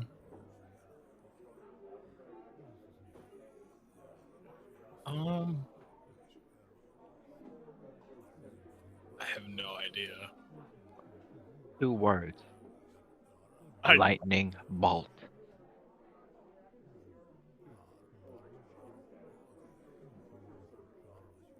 You trying to cast lightning bolt?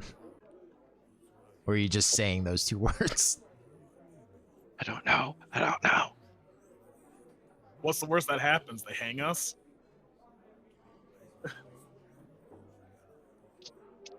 I'm casting lightning bolt. You attempt to cast lightning bolt with your hands bound, and nothing happens. Damn it.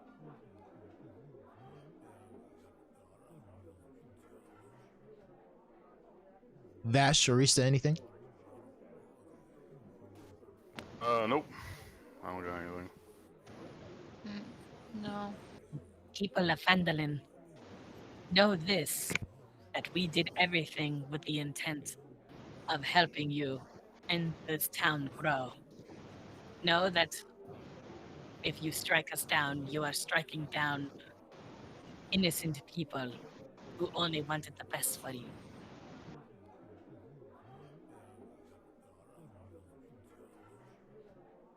As the assistants begin to prepare the 4 of you for the execution, a sudden commotion breaks out at the edge of the crowd. The crowd parts, and a figure emerges, accompanied by a retinue of guards. The figure's authoritative voice cuts through the air, commanding attention. Stop! Sildar's voice rings out. The crowd turns their attention to him, curiosity and uncertainty filling the air. Sildar's gaze shifts to the party, and his expression softens with a hint of relief. These individuals have shown great courage and resilience in the face of adversity. Though they may have stumbled and erred, it is not our place to condemn them without mercy. You see newly appointed Mayor Halia Thornton and Vice Mayor Daran Edermath stand on either side of Sildar. They exchange glances, silently conveying their agreement with Sildar's words. Mayor Thornton steps forward, addressing the crowd with a reassuring voice. We have deliberated upon their actions and found that they acted out of a sincere desire to protect our town. In light of their past deeds and the potential they possess, we believe in giving them a second chance.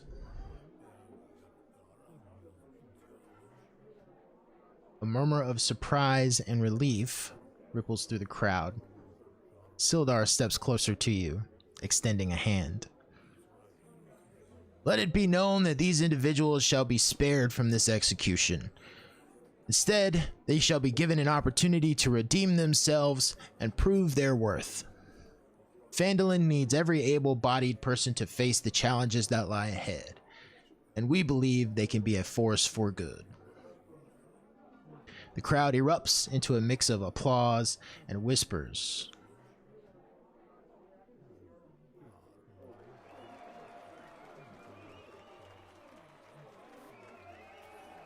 Some are expressing gratitude while others share skepticism. Sildar's unwavering gaze remains fixed upon you. May this decision serve as a testament to our belief in the power of redemption and the strength of unity. Together, we shall face the looming threat that casts a shadow over our land. Let us stand as one for Phandalin and for the future we strive to protect. The crowd's reaction becomes a tumultuous mix of cheers, sighs of relief, and whispered conversations.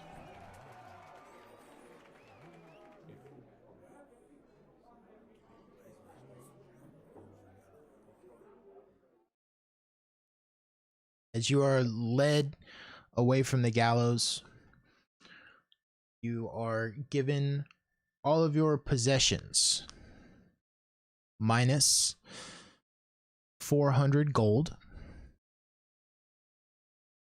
any items that were confiscated for evidence.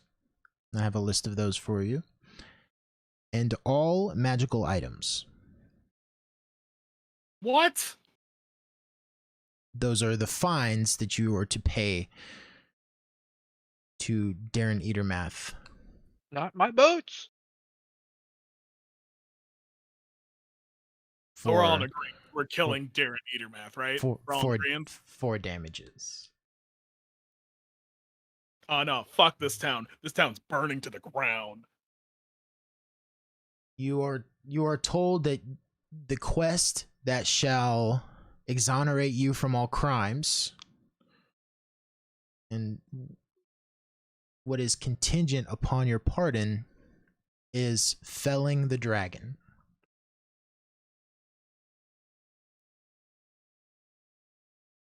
Well, we will And need our they sent magical us items to to death. kill him. Should you succeed in felling the dragon, you will be pardoned, but you will be forbidden from entering Phandalin on penalty of death.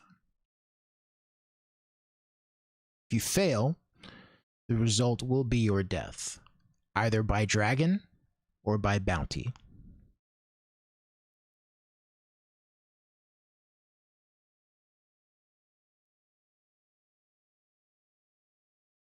So, we're gonna take a break. I need to use the bathroom. Work out amongst yourself. You have 400 gold amongst yourselves, so figure out how that is all going to be paid. And then all of your magical items, with the exception of Elianos, for you, the luck stone, which is bound to you. It cannot just be taken away. Damn it. But all other magical items removed from your inventory. My boots.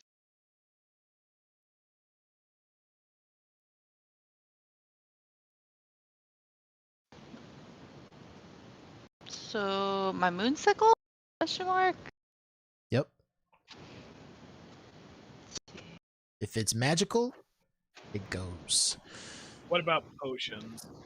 Potions you can keep. Okay. Alright, Define magical.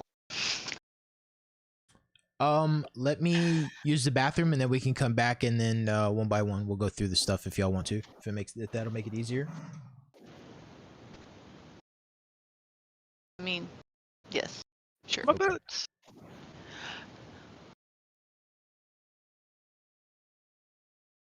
We're not dead. It's true. Yeah, but at least if we were dead, we could just start new characters, and then we could just do a new thing, and then we could get new magical items. But no. You act like these are the only magical items in the world ever. No, I know, but I'm just not happy about it. Mine was a gift. All right, I'll be right back.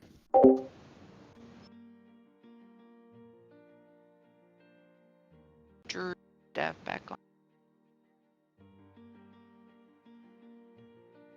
So we're burning the town down, right? Agreed. No.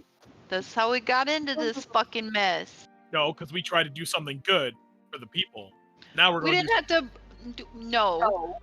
No, someone should have slapped the shit out of Cam and been like, "Don't be starting any fucking fires." Okay, then why didn't you do it? Does my character ever like stand up to anybody? Ever?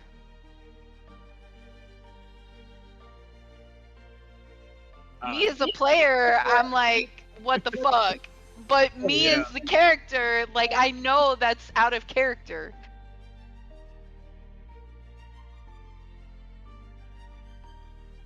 Or But we convince the I guess. dragon to be on our side, and then we kill everyone in the town. Oh my god. And then we could rename the town.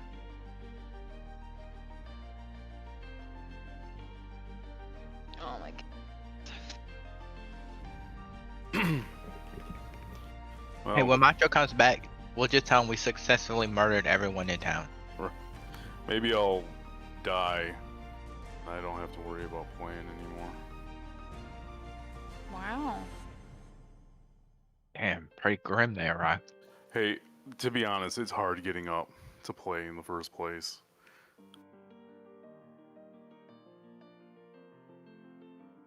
Yeah, I feel you on that one.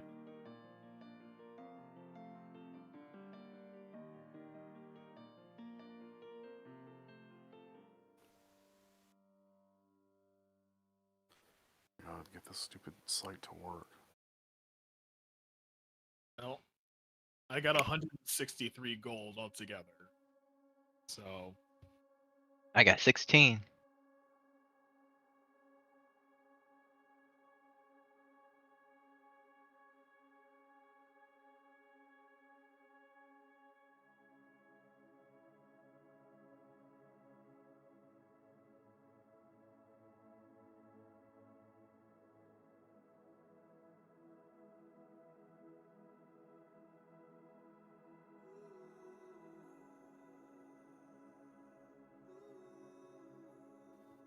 Um, 175.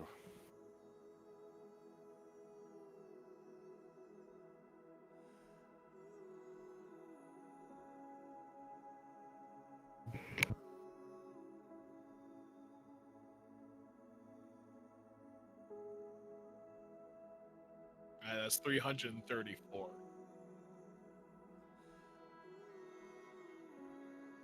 Did you add my 16 to that pile? Yeah. Nice. I have two gold. All right, I'm Yeah. back. How much was the gold that we owed? 400.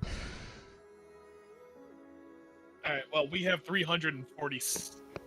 I have. So it's kind of weird on your character sheet because you may have like a lot of copper, for example, that just hasn't been converted into gold. I don't know why it doesn't do that automatically for you, but if you check your money, it should show you how much gold in total you have. Yeah, I got 163. I have 18. Oh, okay. Oh, I still have 22 left. I have 190 in total gold. Okay. Well, okay. 163. How much, Vash? How much do you have? 190. Basically, you're taking all of our money. You each have to put in everything. So this is like we're most of it, starting yeah. over. Well, yeah. Copper isn't shit. What are you gonna do with copper? So And then Cam, how much did you have? I had the 16 plus 22. Wait, let me add 16 back so I could do the math. 38. Okay. your total gold pieces. Yeah. All right, that's 22 or 38. 38. Arista, how much did you have? 18. All right, so Arista, you got 9 gold, and then we all have nothing.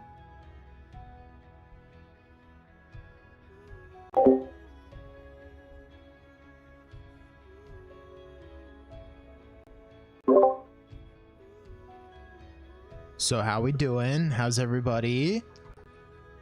I'm feeling actually pretty good. I mean, Vosh talking about dying, so I don't know. I don't know how we are.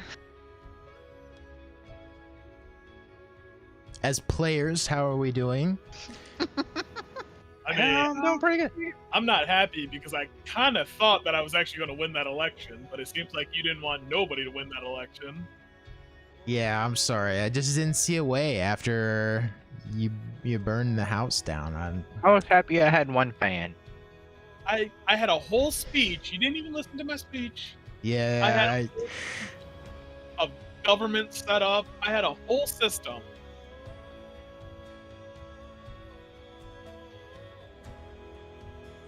Aislinn, Rock, we doing okay? Sure. Really funny though is just listening to you, Macho. I can tell you feel kind of bad about this. I mean, look, I didn't want to have to do this. It is what it is, but You still, did this to yourselves. No, funny thing is you're the DM. You can do whatever you want. So And whatever you're saying right now is we didn't do irrelevant. this to ourselves. Cam did this to us. It was kind of a mixture. Well, is it because I'm a half orc? Yes. Dude, the magical items that we had was barely keeping us alive as it is in your campaign. And then you took all that away from us. I mean, if I wanted to just kill you, I would have. Exactly, that's what I'm saying. Yeah. So Honestly, that might not have been the worst thing because then we could just start a new campaign. Yeah, right. I mean, if that's what y'all want to do, like honestly, we can do it. This is really for y'all. It's just the problem is that you have, you know, a chaos element in here that everybody's just trying to ignore, and at some point that was going to come back around, and this happened to be the point. Oh, 100%. No, you did a great job with it. I really enjoyed the whole interrogation thing. That was actually one of the funnest things that we've done so far that I really enjoyed. I thought that was really cool. But yeah, no, this is like we're basically starting over again. And even though I really enjoyed my character, it's like, oh, we gotta start all over. That's kind of shitty. But we're failing forward. You're still level 6. You haven't de-leveled or anything. You still have I know, and I get your that. But I'm just spells and saying, abilities. it's we've gone to a point where now it's like, fuck all that. And work. this is part of the hero's journey, right? You gotta We're have not a heroes, gotta though. stumble. Now fugitives. I To mean, do this quest, no matter what, we have to kill the dragon.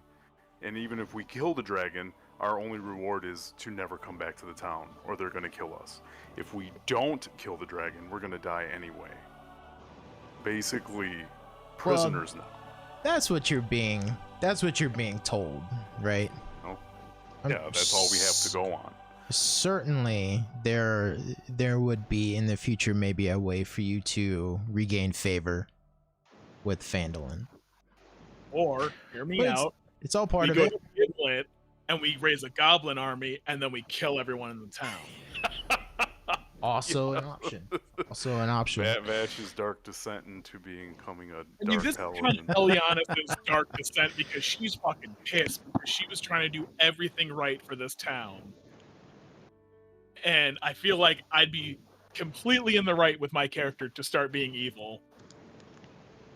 Question, real quick. 'Cause I'm cleaning out my inventory. The sending stone, do I need to get rid of it? And the scroll of augur, do I need to? Yes. The only other stuff that I have that's not like just basic shit. Yeah, both of those. Okay. I'm assuming I have to get rid of my dynamite. Is it magical dynamite?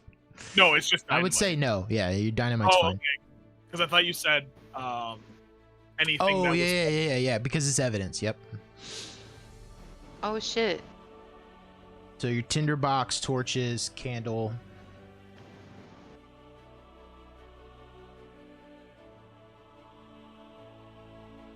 alchemist supplies. Yep. Yeah. Thieves' tools. Oh, my thieves' tools. My Yay. torch. God, I never. Lantern. Yeah. So anything, that can has start a fire. Your goblin pamphlet. Big Al's hat.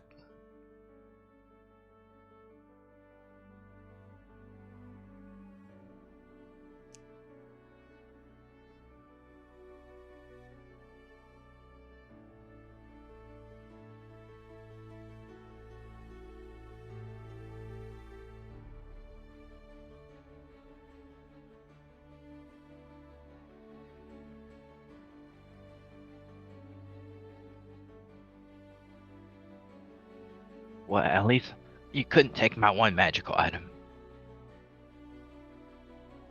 My heart.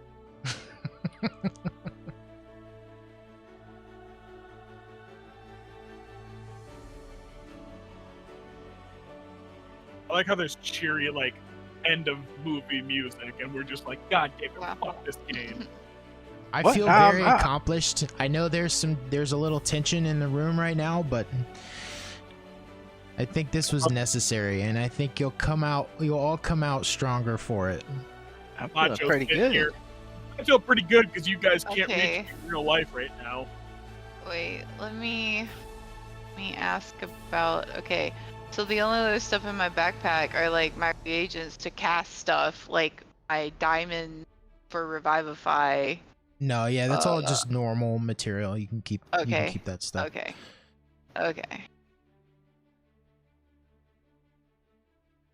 Then Yeah. I didn't have any else. I only had my staff. That's all I had.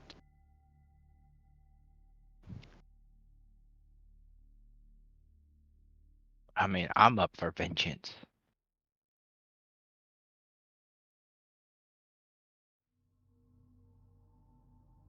Well, let's just see what Macho has in store, and then we'll make a decision. Did you guys see that Jiffy I posted? That's what Cam was doing up there. I saw that. Right. So yeah, I'm good. I took my break. Did anybody else need to take a break or? Nope. All right.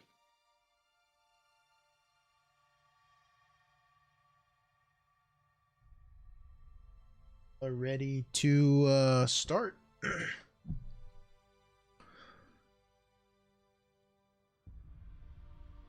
Yeah, I'm ready.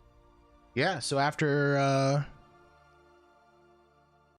collecting all of your possessions and equipment, Oh, quick question. Yeah. The dread helm, is that gone too? Yes. Fuck. It was like my favorite item.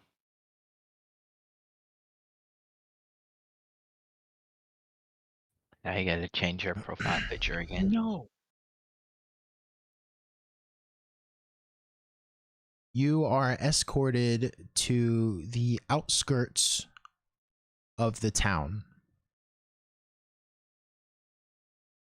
What would you like to do?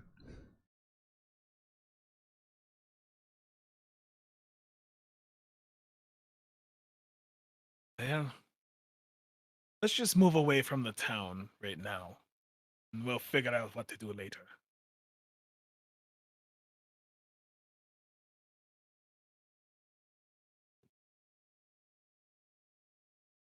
I say we go to Cragmar Castle.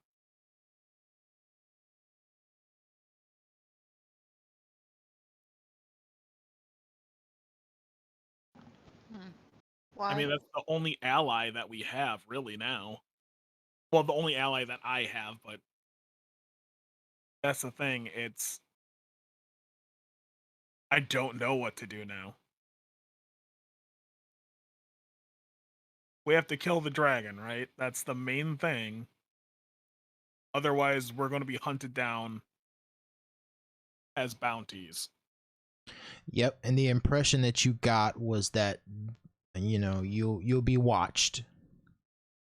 So if you seem to be stalling for time, or there's no going to Neverwinter and like, oh yeah, we were gonna get around to killing the dragon eventually, and no, there's none of that.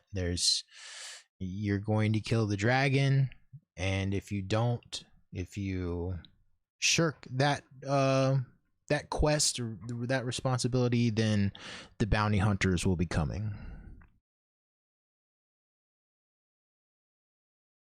Well, If we're strong enough to kill a dragon, we could take out this town.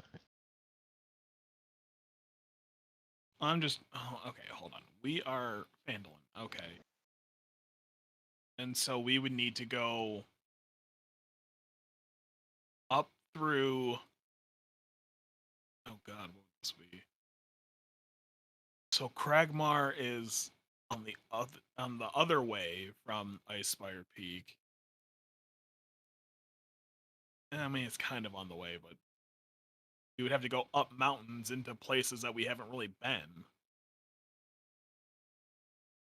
Like, we can't kill a dragon right now. I don't. Like, at this point, we might as well just be dead. Because if they're watching us, we can't really do anything. We can't go and get new items.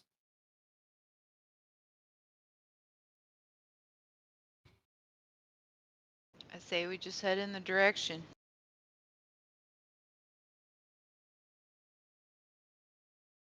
What direction? The Of direct. the dragon. All right. That's At least it looks like we're making our way there so the bounty hunters won't fuck with us. yeah. That's really the only thing we can do.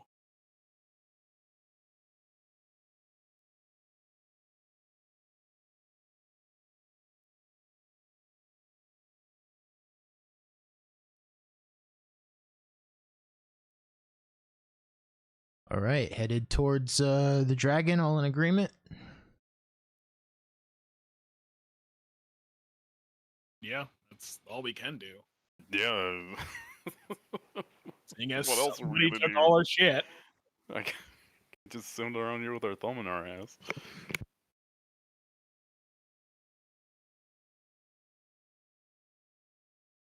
Just 1 second here.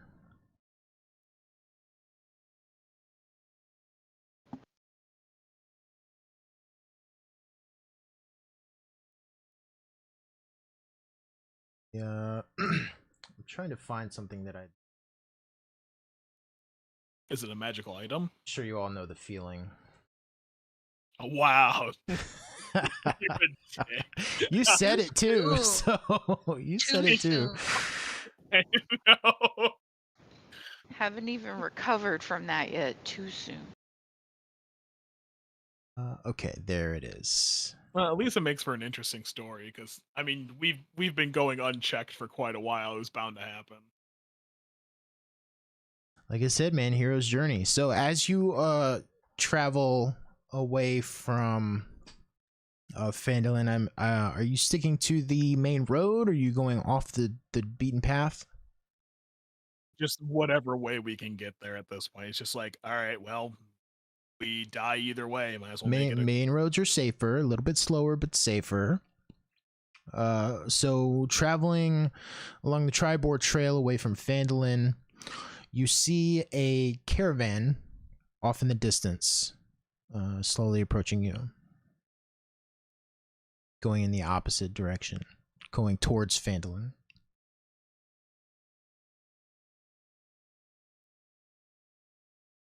Shout to the caravan. That town is trash if you guys are going to Phandalin.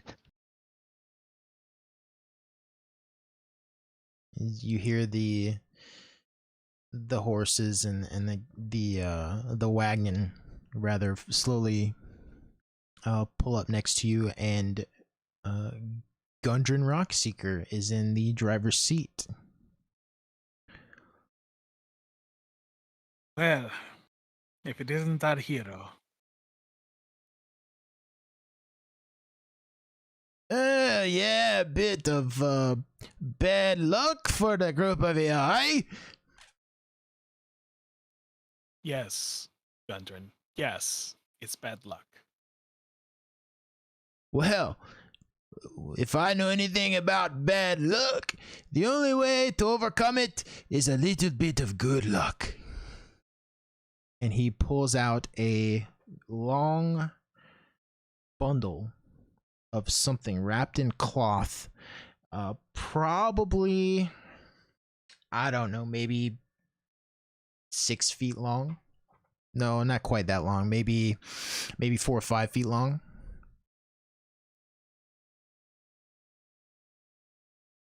He holds it out like he's gonna hand it to one of you. I guess Elianis will just grab it, because I'm sure she's up in front of him talking to him. Do you know what it is, lassie? I'm assuming it's a weapon that you made from the scale I left you. Oh, you're smarter than you look sometimes. And he gives you a sword as you unwrap it. Magical sword.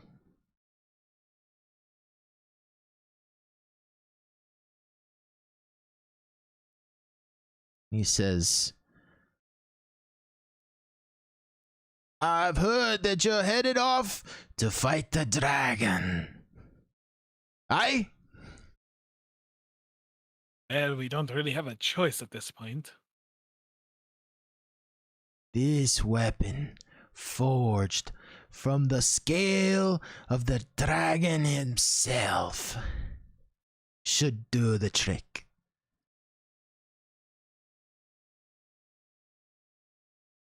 Well, we're probably going to die on the way there, so sure it's a shame we won't be able to use it. The only other thing I know about bad luck is that sometimes a positive can-do attitude can get you through. There's always sunshine on the other side. I swear to God, Gundren, I will use this sword on you. As you handle the sword, do you keep it or you give it to somebody else? I guess. What kind of sword is it? Just a short sword, long It is sword? a longsword. I don't even know. Can I use a long sword? I'm pretty sure I can. Yeah, I can use a long sword. I guess I'll keep it. As you as you handle it, swing it around in your hand a few times, you're able to get a feel for the sword and its power. And it is, in fact, a Dragon Slayer longsword.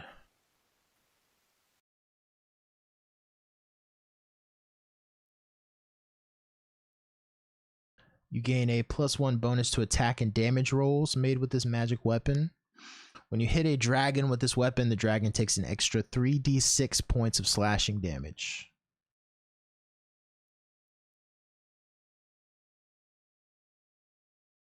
All right.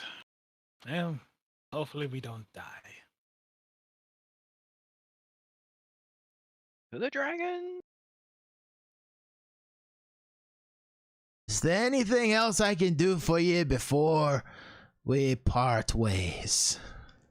Is there any way you could get our magical items back that Edermath took from us? Oh, that Daran Edermath. He's a kind soul.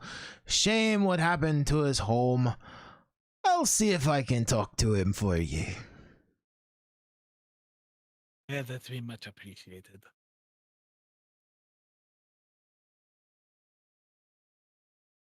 Would you happen to have any healing potions or anything that we could use? Oh, let me check. Let's see what I have.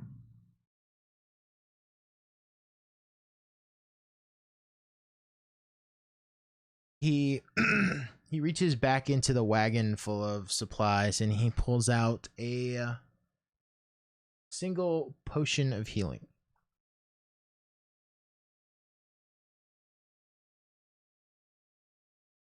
All right. Well, what's in the back of his cart? Looks to be various camping supplies, some refined ore, Okay. presumably from the forge. All right. Well, I guess we'll be on our way. All right, I wish you the best of luck, and try not to die on me, will ya?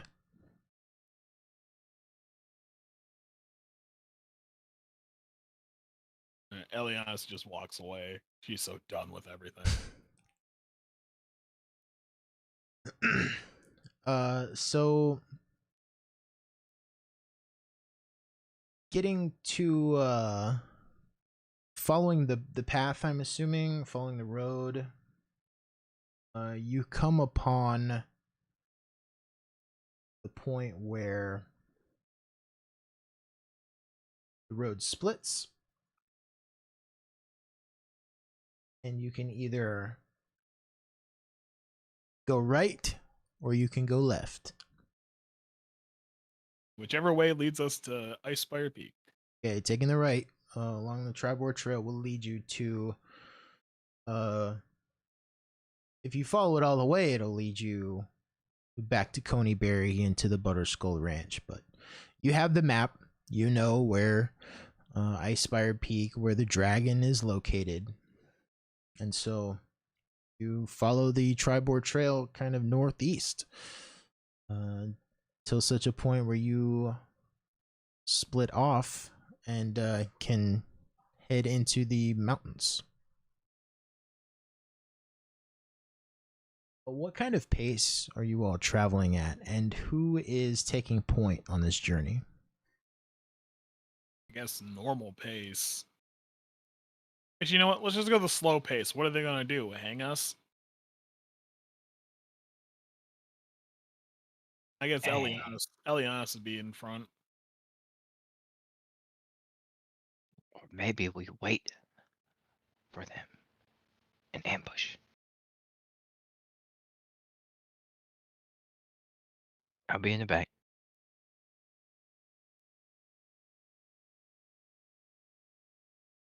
Okay, taking a slow pace, it'll take you about 2 days to get to the base of the mountain. Alright. For the first day of travel along the path, roll a d20, Elianos.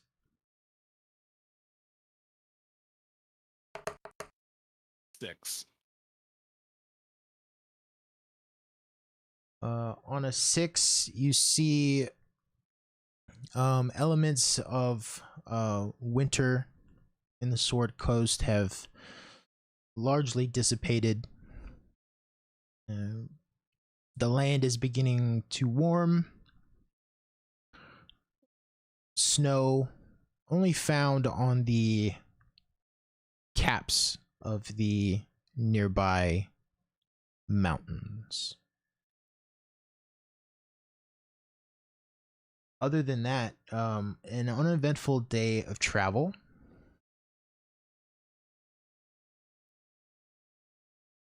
And as night falls, you can choose to proceed with travel and continue on, or you can choose to camp for the night. Let's camp. Yeah.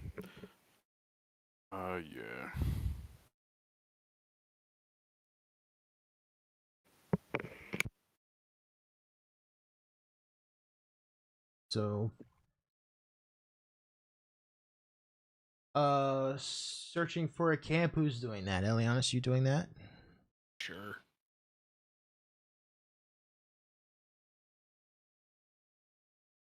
Is that survival check? Yeah, make a survival check for me. 16. Okay, on a 16.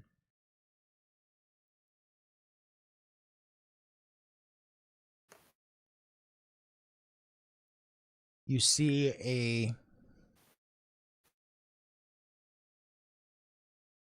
off the road, kind of towards the mountain and the foothills a little bit. You see a large bestial skull, making it look like it's like some undead massive monstrosity that has a fiery light dancing in the eye sockets.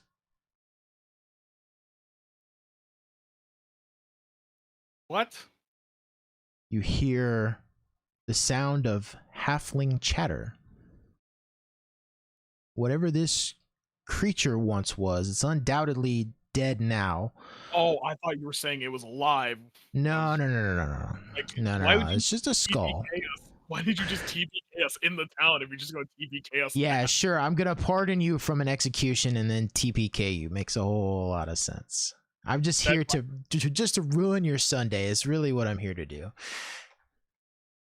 I mean, I would have laughed. I heard it. I heard it.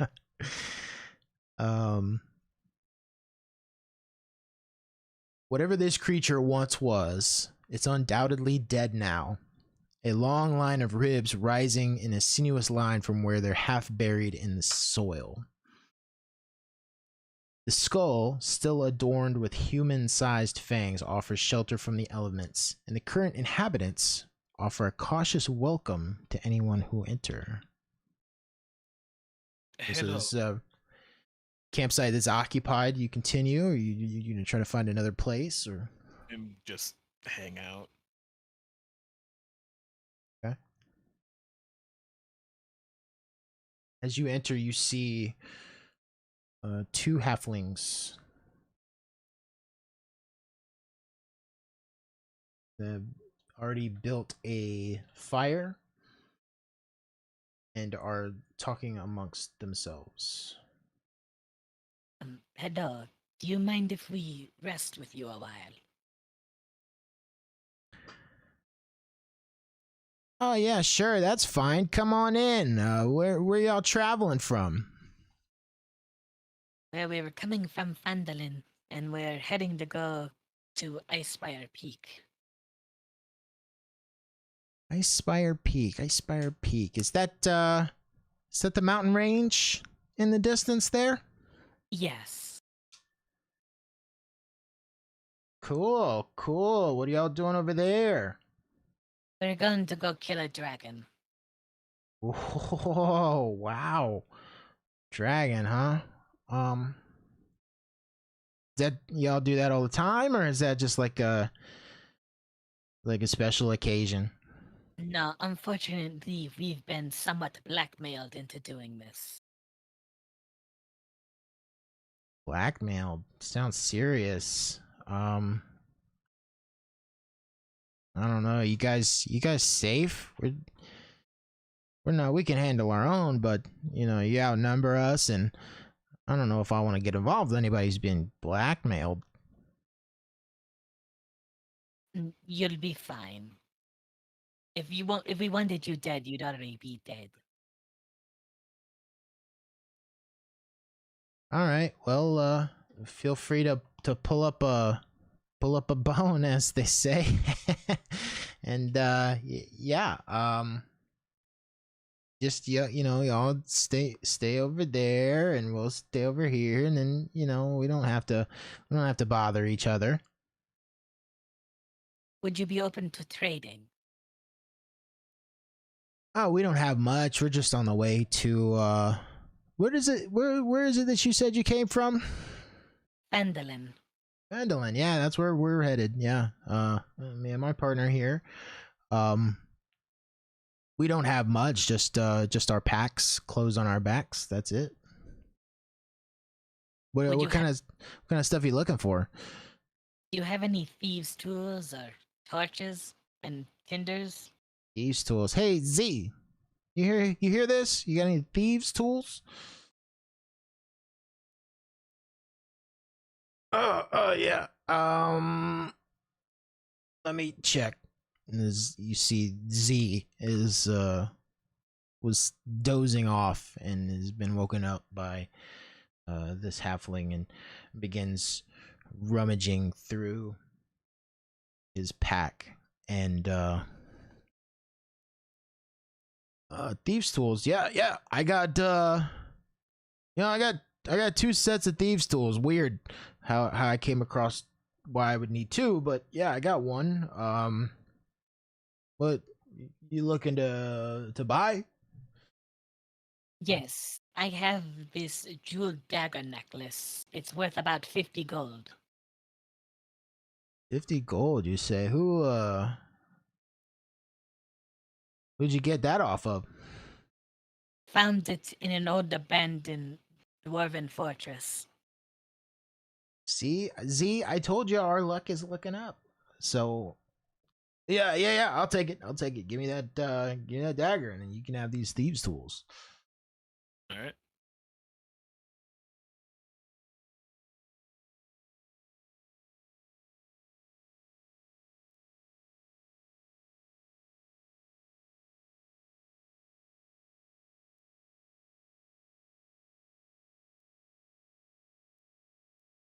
You wouldn't happen to have any magical items, would you? Magical items. I don't think not anything that we're willing to part with, unfortunately. Kind of need these magical items. It's a tough world out there. Fair enough.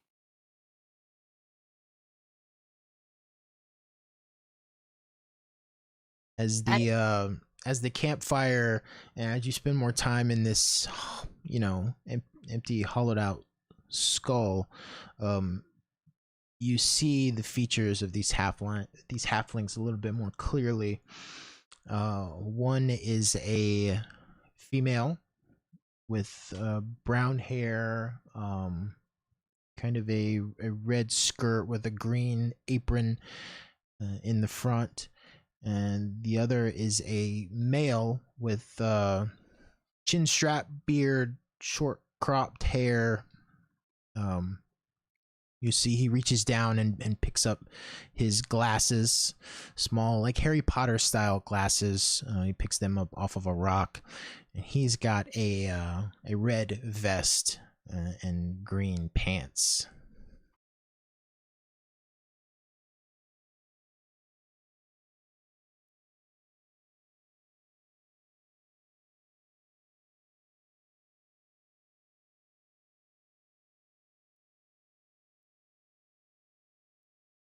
Did y'all bring any food or what? I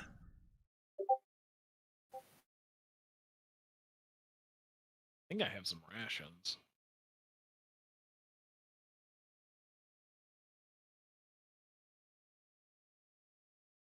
They look like little Christmas people. Yeah, you can't go hungry.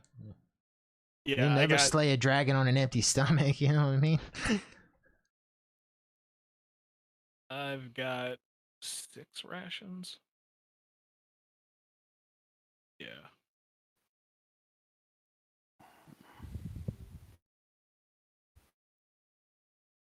Yeah, I got 6 rations.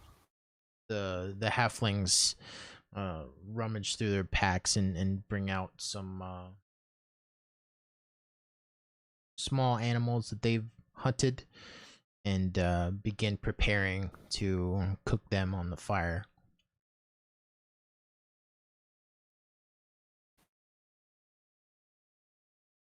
We don't have much, but what we do have is it's gonna go bad soon, and we got to take care of it. And you're welcome to have any extra. We don't eat much ourselves. You are too kind.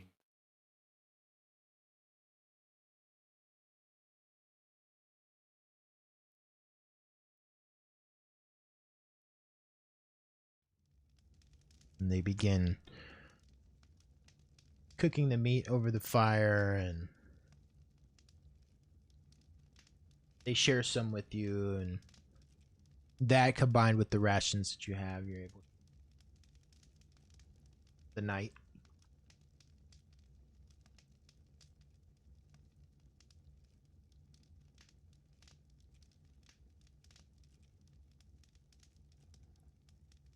Is there anything else y'all want to do before turning in for the night? Nope. Nah.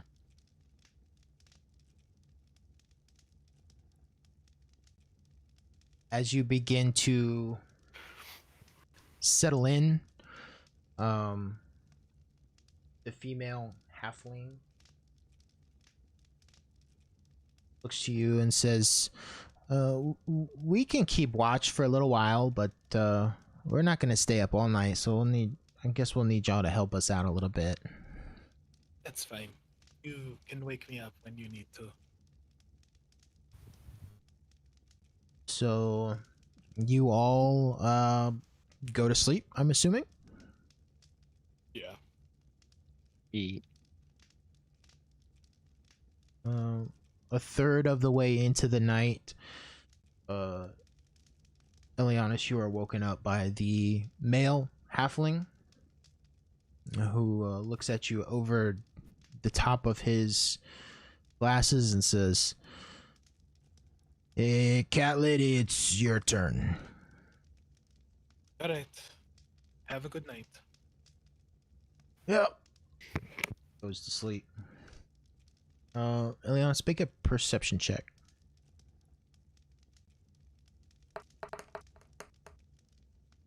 17. 17.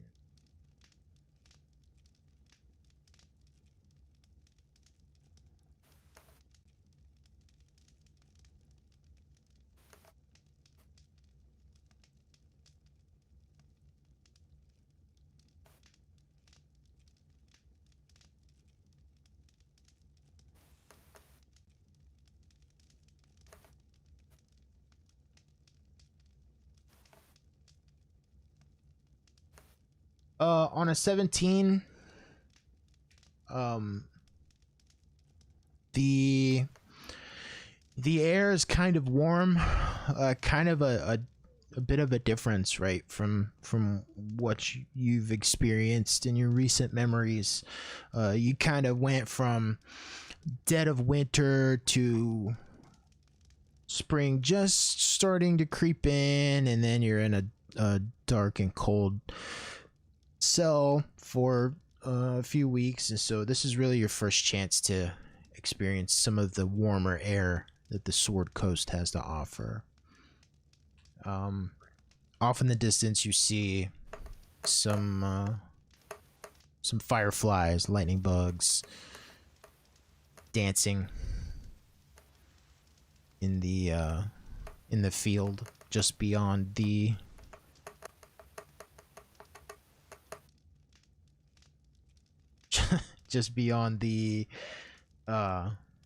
this massive skeleton that you're camping in, but otherwise your watch goes by uneventfully. Who do you wake up for the third and final watch? Wake up, Cam. Dang it. Cam, I need you to just take watch. Okay. Don't fall asleep.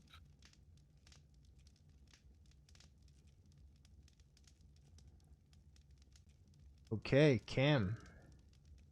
During your watch, roll a perception check.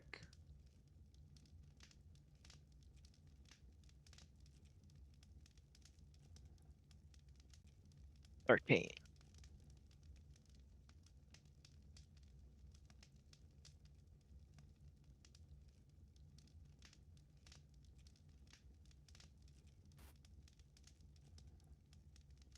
On a 13,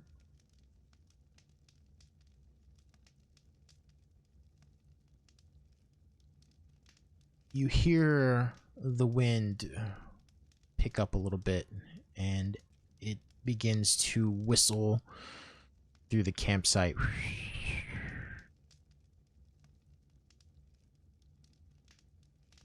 It seems to flex these bones a little bit, and you hear some minor creaking.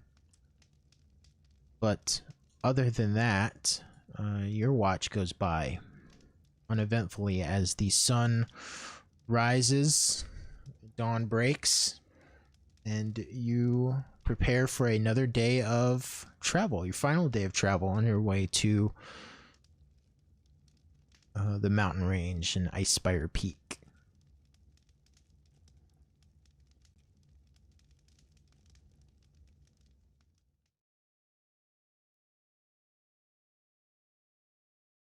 Do you say anything to the two halflings as you part ways? You head in your separate directions. Be careful when you're in front of him. There's some people there that will stab you in the back as quickly as you arrive.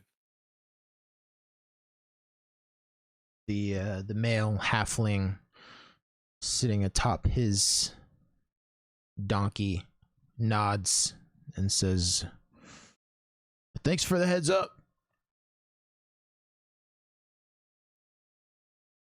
As they ride off on the Tribord Trail heading southwest towards Phandalin.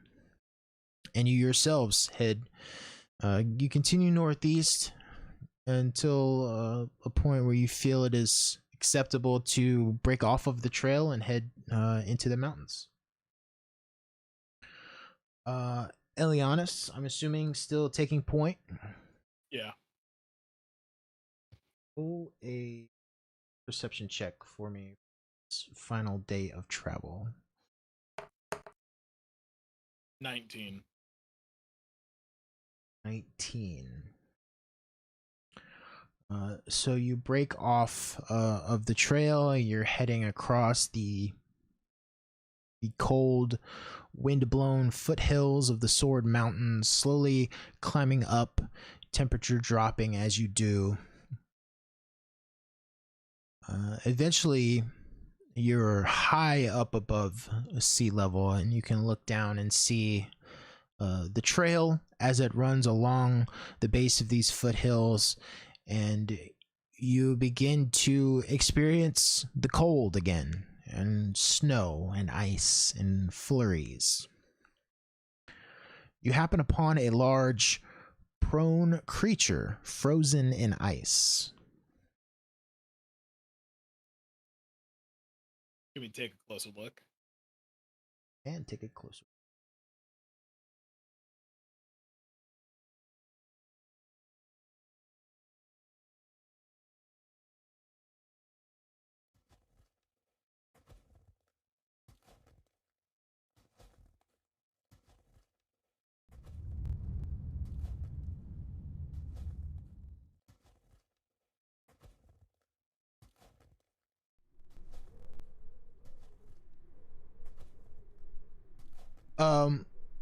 The creature is an ogre, frozen in the ice, and next to it, a kind of suspended in the ice, not held by the ogre. It's almost as if the ogre dropped it, but then it was frozen before it could hit the ground. Looks to be a large sack. Hey, let's see if we can dig it out. Okay, you would need to make a survival check for me. 15. Okay, on a 15, it looks like, first of all, that the ogre was killed within the past 24 hours.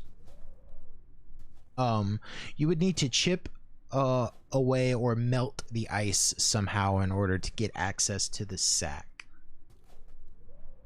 Just chip at it with my daggers. I know I got somebody that has produced- a fire spell. I got produce flame.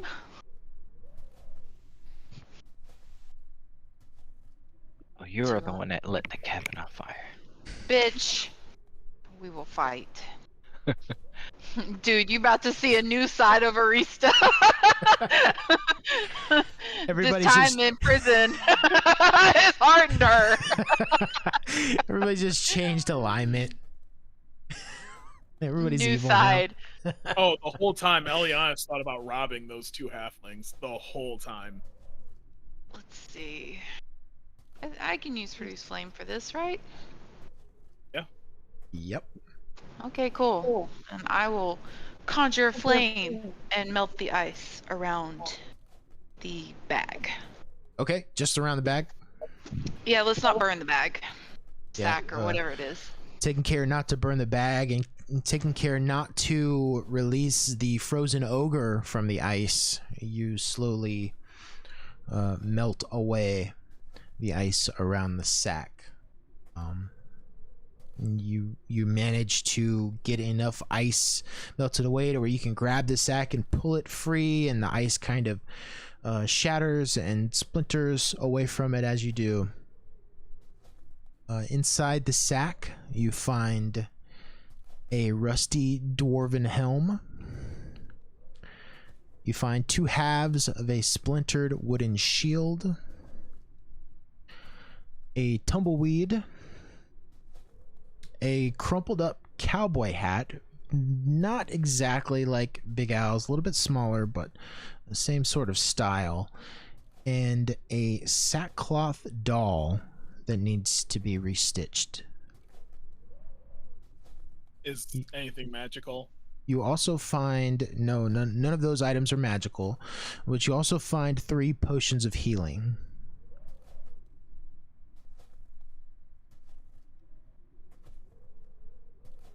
Does anyone want to take those?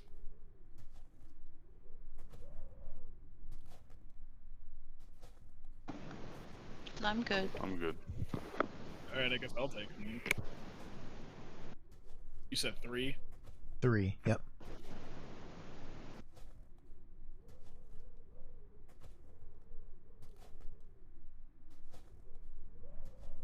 Alright, let's go kill this dragon.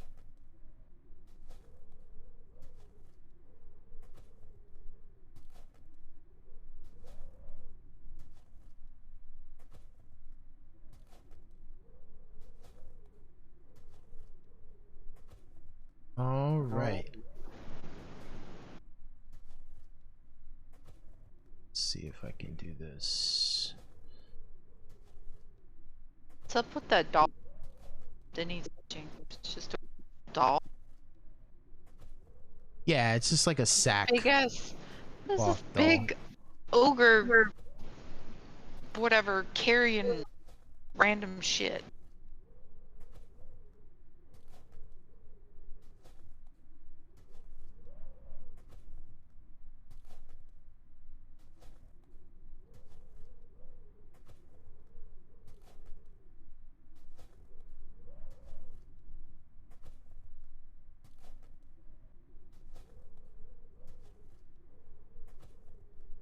And nobody seems to respond to your question. Right? Like, what? Anyone? No? Okay, cool. Oh, I didn't realize you were asking us. I thought you were asking like or I didn't realize you were asking in character. I thought you were asking just Macho. I mean, Arisa doesn't usually talk like that in character, but, you know, like, does anyone know the significance of all? I'm not sure. I mean, ogres aren't the smartest creatures, so he might have just found a bag of things and took it.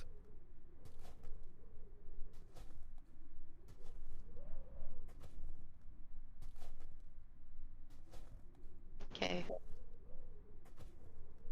So, as you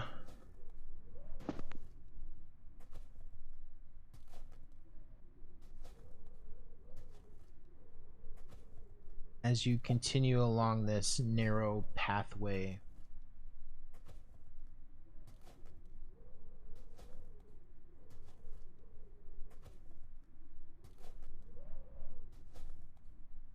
the the elevation continues to climb. Clouds partly obscure a solid stone fortress situated atop the icy spur of a jagged, snow-covered mountain that you recognize as Ice Spire Peak, a landmark so enormous as to be visible from Phandalin on a clear day.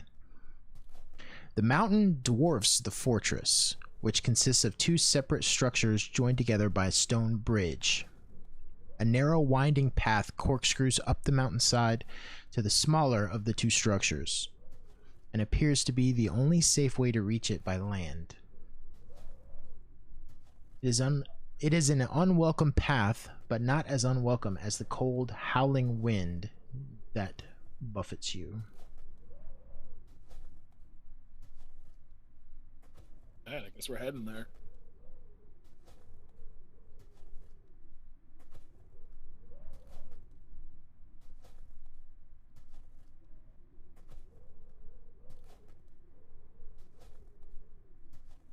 As you navigate this narrow trail,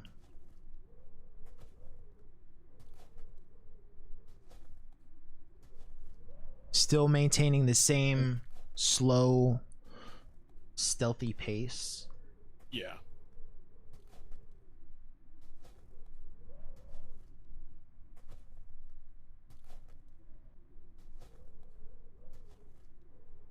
you come to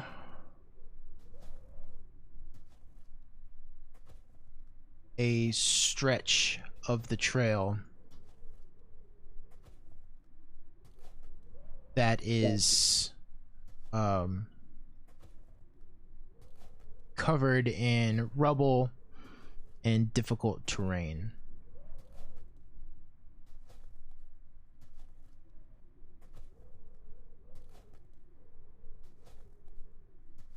Try to climb through it. Okay, yeah, everybody climbing through, make a acrobatics check.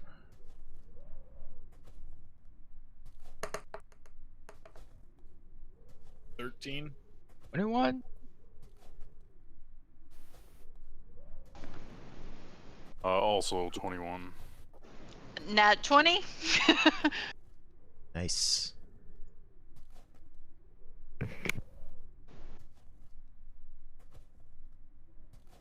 So you're all able to navigate the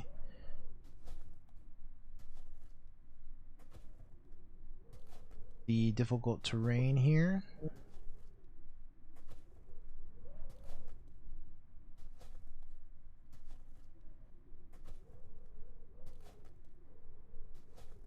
And you come up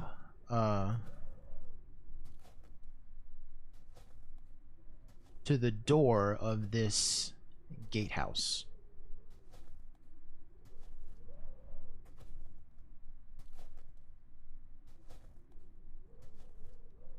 Knock on the door, see if anyone's home.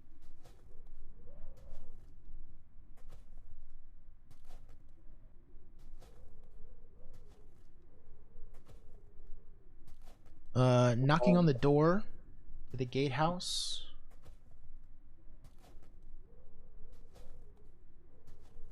A few moments in, the door opens and you see an unshapely man. The Greybeard.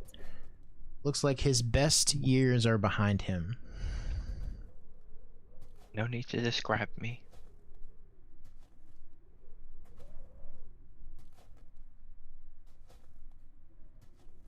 Hello. We were looking to seek shelter on our way up the mountain.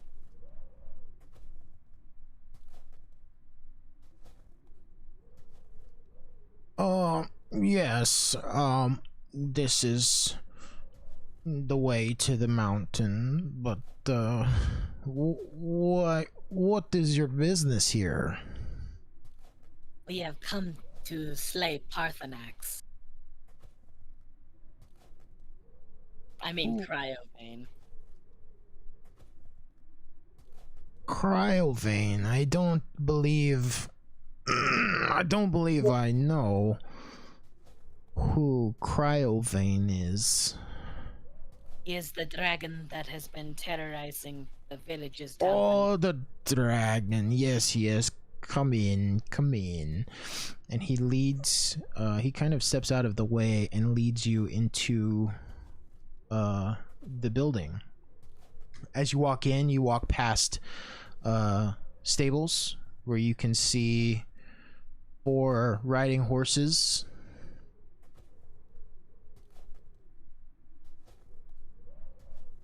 But 5 stalls, so 4 horses to 5 stalls. He leads you further into the building where you are greeted by a familiar face.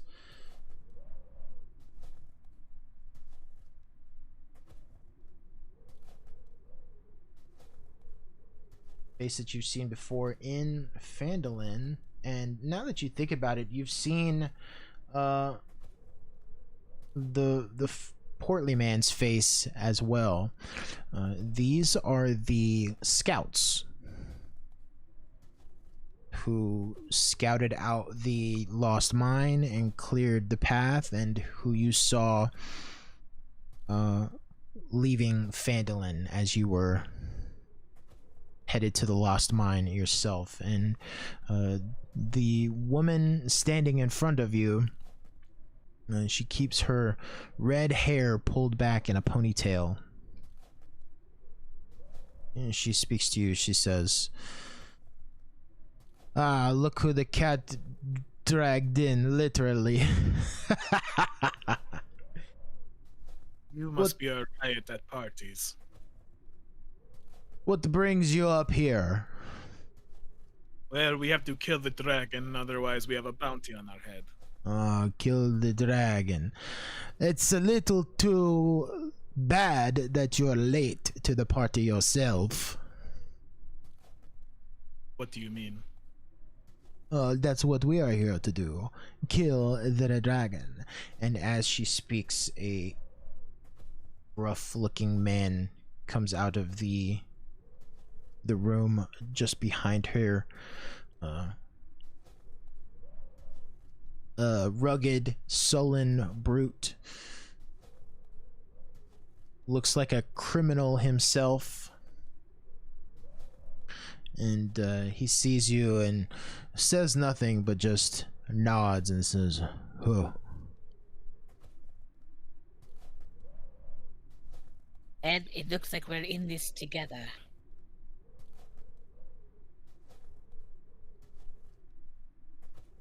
I think we can handle a dragon ourselves. We don't need help from you. You're denying help in killing a dragon?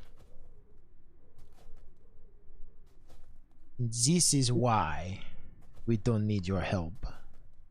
You seem to know nothing of dragons. The dragon is not the prize. It may be for you, but it is not for us. Dragons have hoards. They have treasure, jewels, magical items that they collect. This is why we are here. The That's fine. dragon is an unnecessary obstacle and will be killed in the nature of us collecting its hoard. That's fine. You can have the horde. We have just been tasked with killing the dragon itself. All we need to do is kill the dragon. That's it. Do you hear that, Yabarl? They don't want any spoils. They just want to fight. Yabarl looks back at her through an eye. One of his eyes, you can see a big scar across the eye, and the eye has deteriorated into a milky white color, and he just says, "Okay, let them kill the dragon. We will stay here, and they can come back and leave, and then we will go collect the spoils."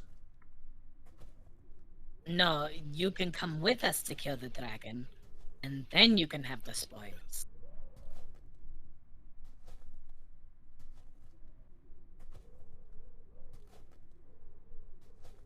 Like I said, I don't want to fight the dragon. I have to. But now, since you are here, I don't have to. You are only here for the dragon. What do you need us for? To You- fight a literal dragon. You I came here alone. Didn't know we were here until we let you into our headquarters. Seem more like squatters in an abandoned tower to me.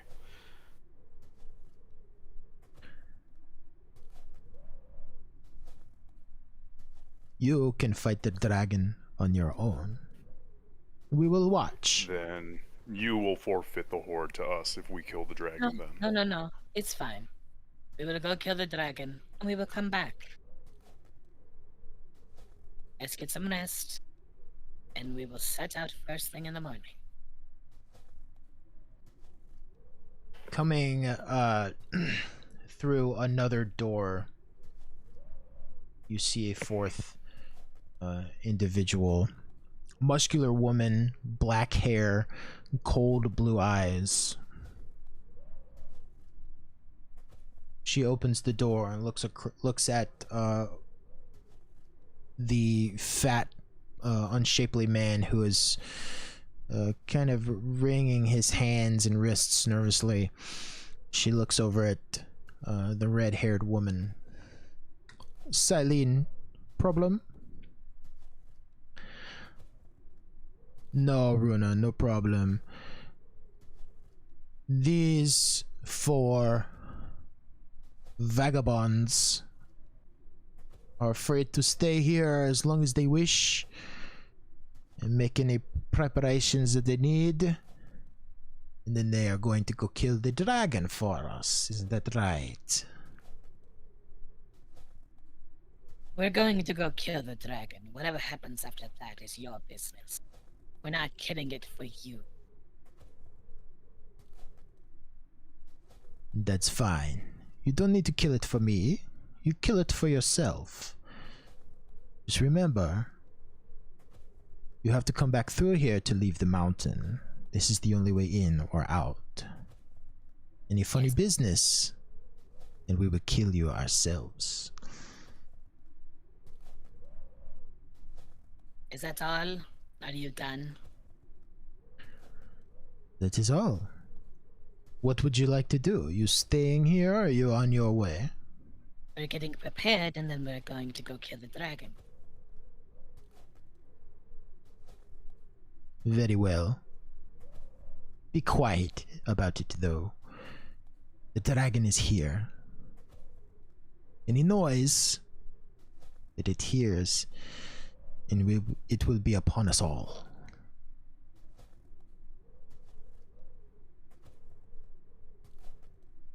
Runa turns and leaves, and as she walks through the doorway, you see there's some stairs leading up.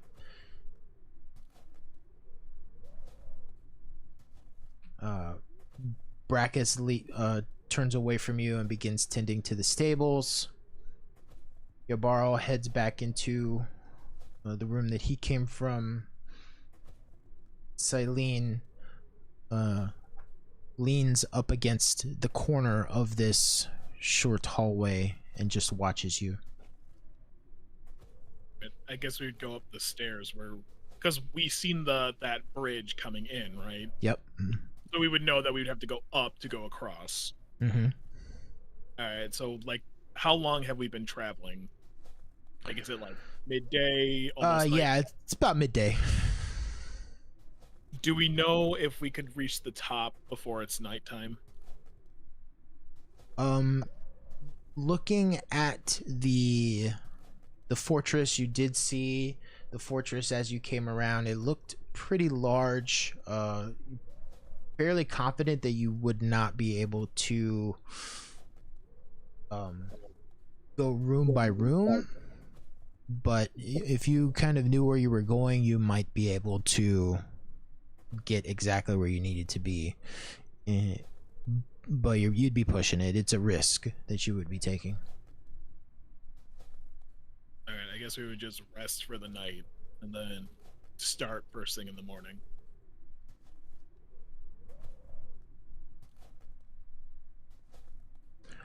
Okay, so kind of exploring the rooms that you see here. The room on the right side, the smaller room on the right side here, is a storage room. Contains empty wooden barrels and crates. Everything looks old and rotting and falling apart. There in the room on the south, this is a barracks room. There are some cots, but there's also like broken heaps of rubble up against the walls. There is a clear space in the middle, but the other individuals in this gatehouse have kind of taken up all of the available space in this room, where they've laid out their bedrolls and other gear.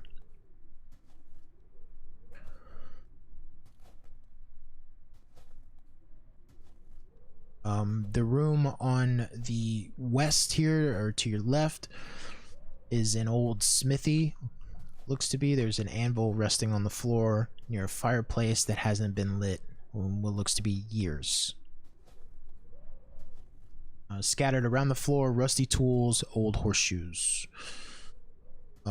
You do head upstairs, and this is where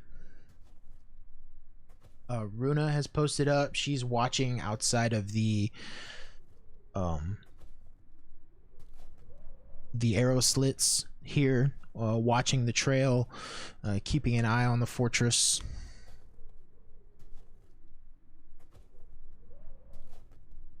And this bridge connects to more of the fortress, or it goes like straight to the mountain where the dragon is?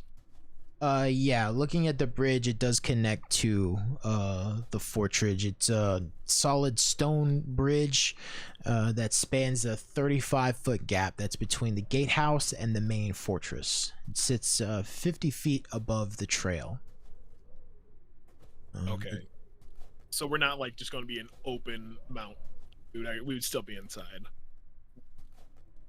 The bridge. If you were to cross the bridge, you would be out in the open. Yes. But like once we get across the bridge, we're in the fortress. Yeah. Okay. Then, do we think we should just get into the fortress and then make our way to the top in the morning? Yes. That sounds like a plan. All right. I guess we're gonna go cross the bridge and get into the fortress. Okay.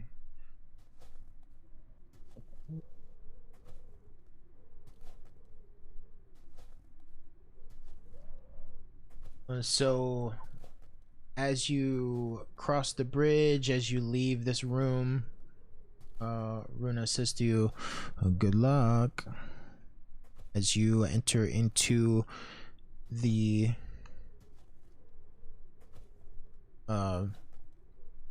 end of this bridge here, and what you see mounted to the wall of the fortress north of the door is an iron bell with a short rusty chain dangling from it. But the door further into the fortress is open, halfway open. The crossbar that would secure it is broken. Looks like the door was forced open at some point. All right, let's head in.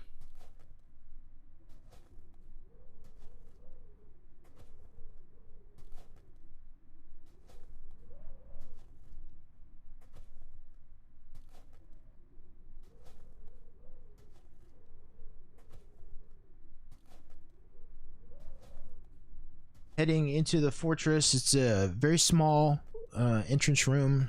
There's a short, empty corridor. You have arrow slits on the north and south walls.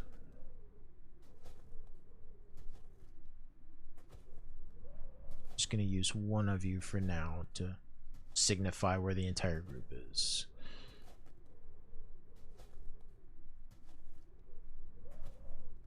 Continue through the door. Okay, continuing into this room. It looks like a audience chamber.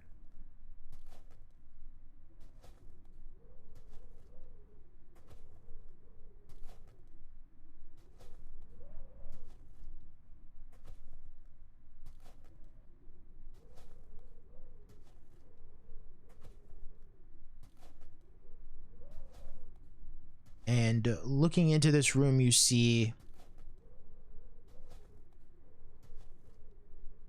three creatures fluttering about this cold, empty hall. Oh, great. It's those stupid vampire mosquito things.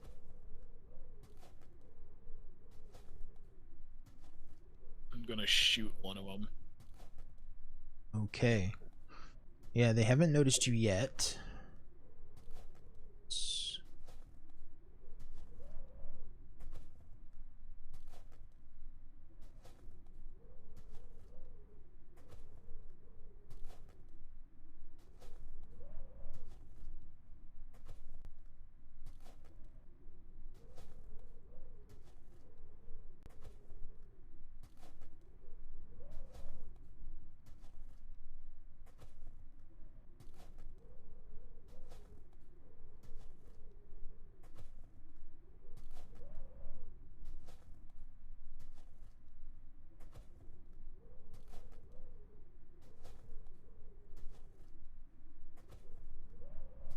So you're taking a shot?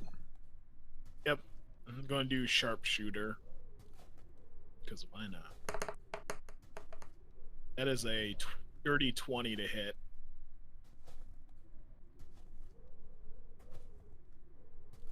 And then this would be a surprise attack, right? Yes. All right. So automatic 10 plus 8 plus 10, 28 damage. Okay, 28 damage. Any particular one you're aiming at? I guess just the one closest to me. Okay. You killed it, and I need everyone else to roll initiative now that the final two have noticed you. That is a 10. 23. 14. 19.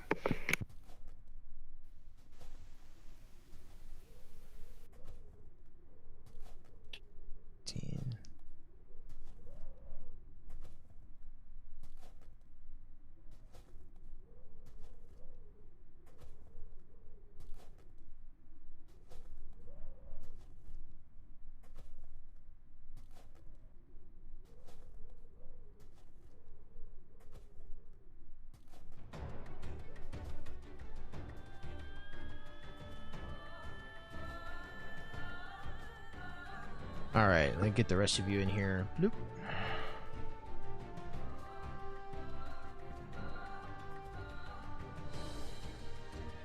All right, Cam. Alright, I'm gonna move forward and attack the more south one. Okay.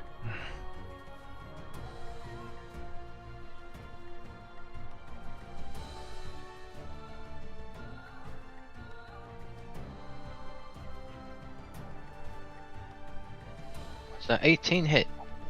18 hits.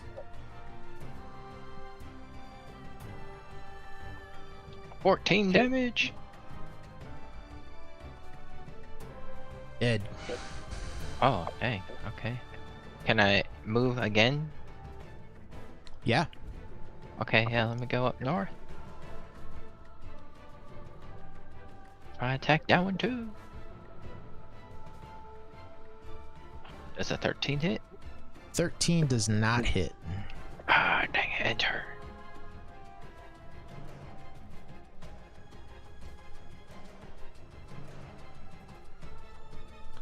All right, next up is Vash.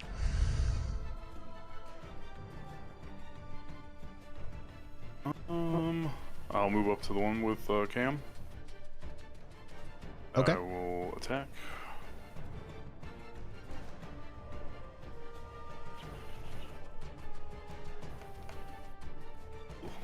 Uh, 12 misses, I think. Yeah, 12 is a miss. And backswing. D17. 17 hits. And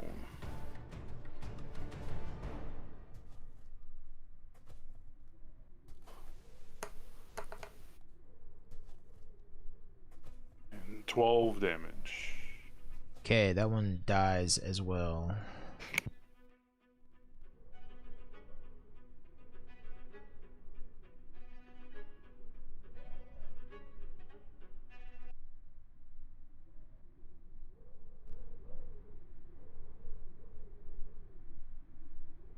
Okay.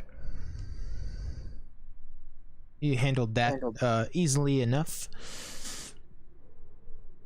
Looking around this room, you see shields, weapons, tapestries that once adorned the walls here. But it looks like it's all been torn down and destroyed. You see a dozen humanoid skeletons in rusty armor that are scattered amid the debris. And painted on the stone floor is a 10-foot diameter shield-shaped crest. Features a black tower being struck by a golden bolt of lightning.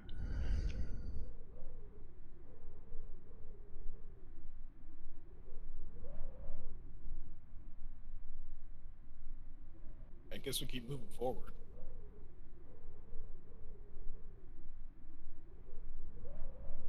Go through that bottom door, maybe? whatever you want.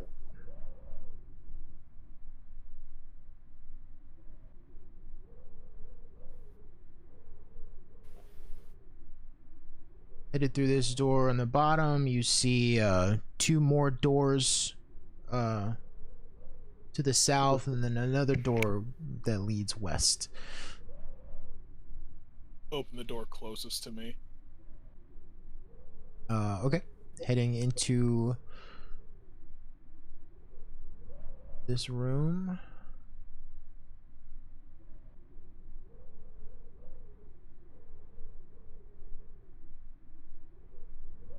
This is a dining room. Everything in this room is destroyed, including a pair of chandeliers that once hung by chains from the ceiling. There's a long wooden dining table, a dozen wooden chairs, all smashed. Lying in the dirty fireplace is the stuffed and mounted head of a large white wolf with glassy blue eyes.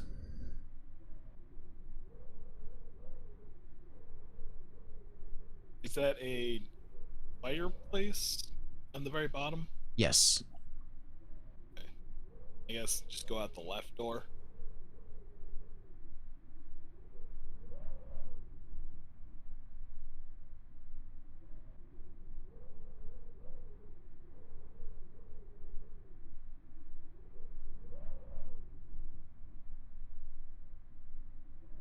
This room is trashed as well.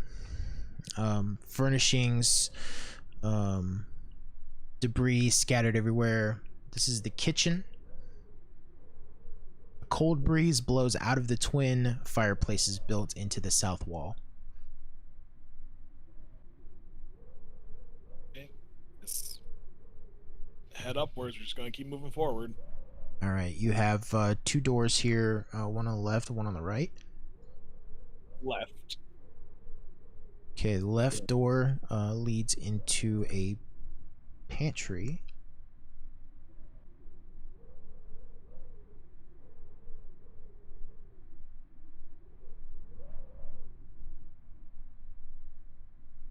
This room has been ransacked, smashed shelves, broken barrels, torn sacks, other dust and detritus lying about.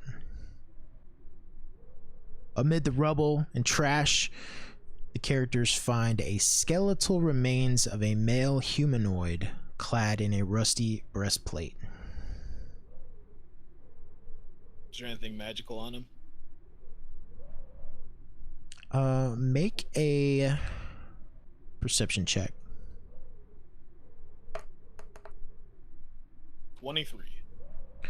On a 23, no magical items as you continue your endless search to replace what you lost. But you do see that this person looks like they were on the verge of starvation and probably was killed trying to steal rations. Other than that, no magical items. All right. Well, keep moving forward.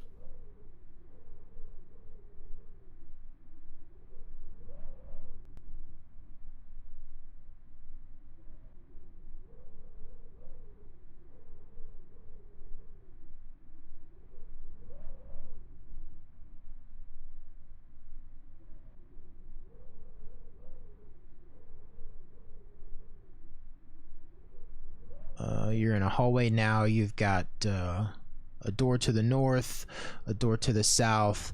This opening at the very tippy top leads into what looks like a spiral staircase that Going leads up the staircase. going up the staircase. Yeah, because we have to go up, right, to get to the top of the mountain. Like, you have to get to the top of the fortress to get to the top of the mountain, right? Yeah, sounds good. Unless the dragon's on top of the fortress. Either way, we're getting there one way or another.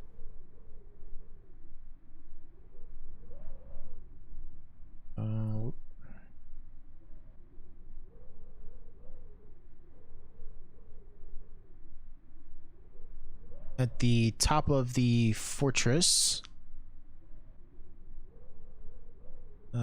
you find yourself in a large room. What you see is a great axe lodged into the center of a large wooden table. And holding onto the handle of that great axe is the severed right hand of an orc. Not my hand. The room itself is decorated with the spoils of war. You see impressive looking furniture that was mostly destroyed. Heaped about the room are furs, antlers, the rotting heads of dwarves, humans, and orcs, and other trophies.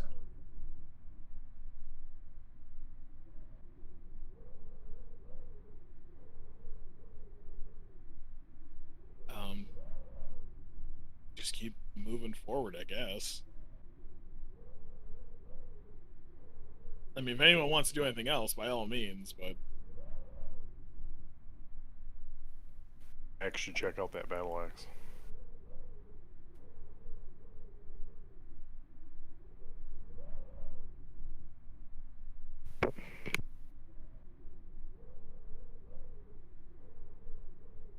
I should, huh?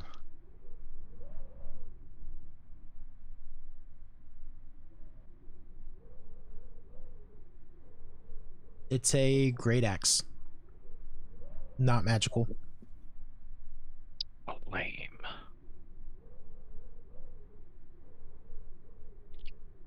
You said Great Axe +4? Hell yeah. Nope. Nope, just a great axe.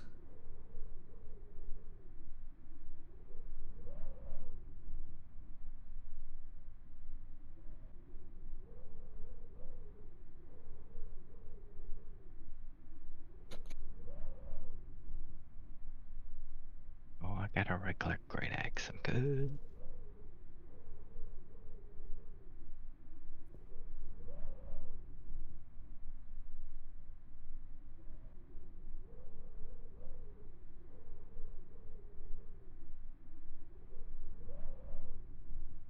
Alright, is the dragon on this roof?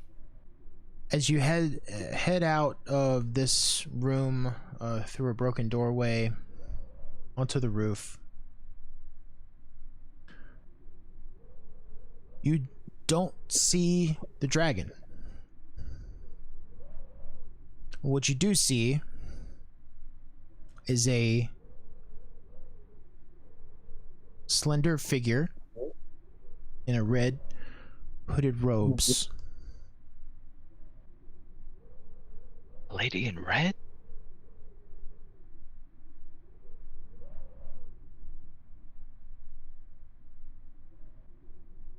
Just standing in the center of the courtyard looking out.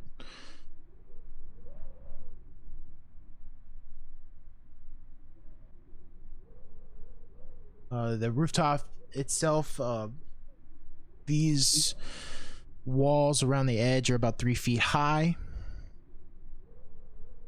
except in specific corners where the wall has collapsed. You see cylindrical stone chimneys that jut 5 feet above the rooftop, that presumably connect to fireplaces below. The rooftop itself is covered in slippery ice, and as you step out, Elianis, make an acrobatics check. And in fact, as all of you step out, make an acrobatics check. 13.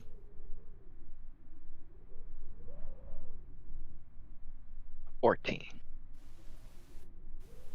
13, 14, both successes. 14. 14 I'm success. dead. 4.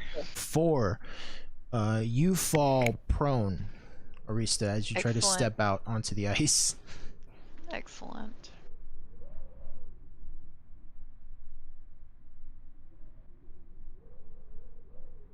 Ow. Help.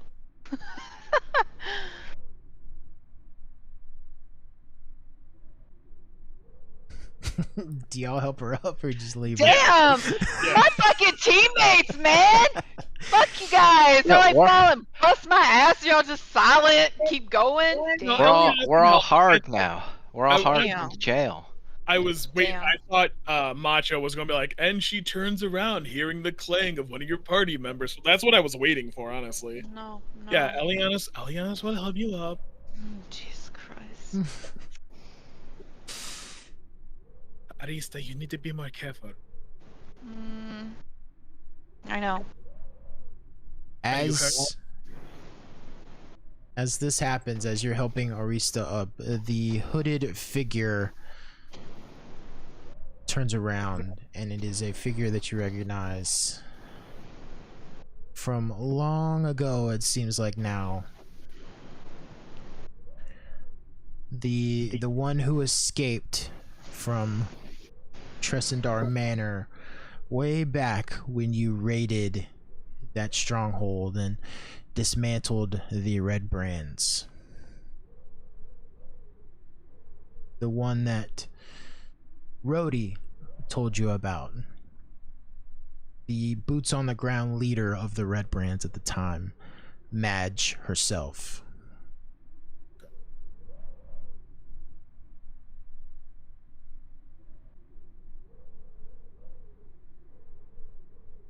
As she takes in your group, she sees Cam, and her eyes glow red. You here to kill the dragon too? You murdered my father. Who was that again? I will not stop until I get my revenge. I'm just shooting her. Elianis is so dumb. I'm just shooting her. Hell yeah, do it. And Sharpshooter. you see through the icy fog of this arena, the cold air, you see 4 gremlin-looking creatures emerge from the fog. I need everybody to roll initiative for this. Do not get a surprise attack. Okay, then. Looking right at you. I got a 12 for initiative. 17. 16.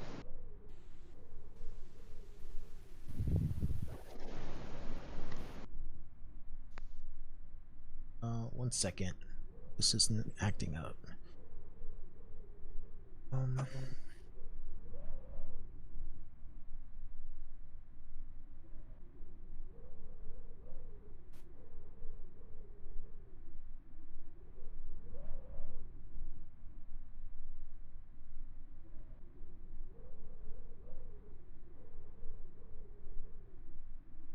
Okay, let me see those numbers again. 12. Okay. 18. 18. 17. 17. 16. And 16. Wow, look at y'all.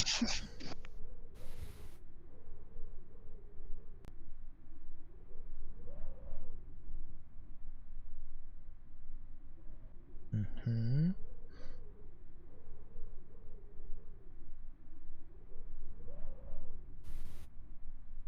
Oh my god, not bad.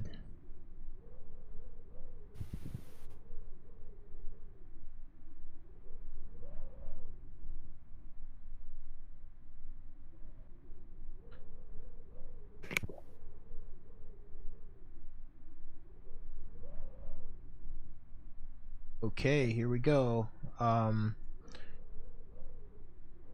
Vash, you're up first. I think the only one I can make it to is this random one right here, B, I think it is. Yep. I will go down to him and I will attack.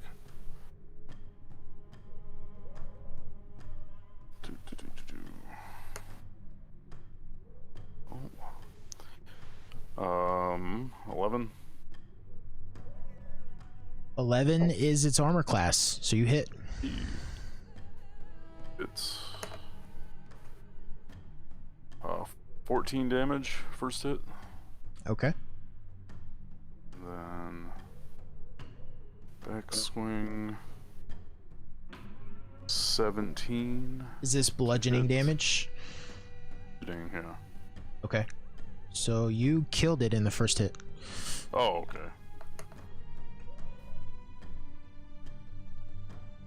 Alright.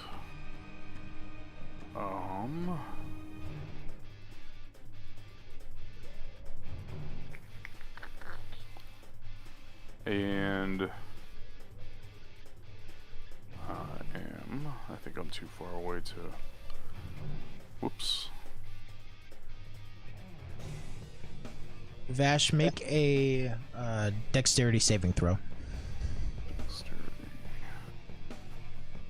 As the gremlin dies, it explodes in a burst of jagged ice. DC was 10. You take 1 slashing damage. Totally failed it.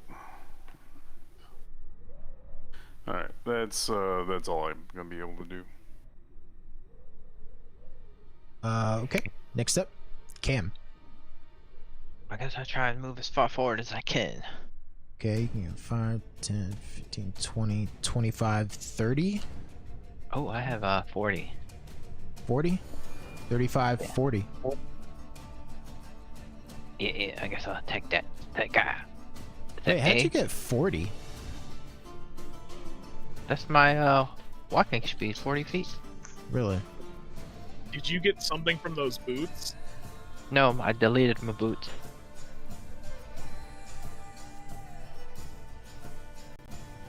I think when I leveled up. Yeah, it must have been. It says 40 feet. Yeah. Right on. Nice. 16 hit. 16 hits. 15 damage. Not bludgeoning, is it? This is. I think it's slashing. Let me look real quick. Yeah, slashing. Okay. 15 damage.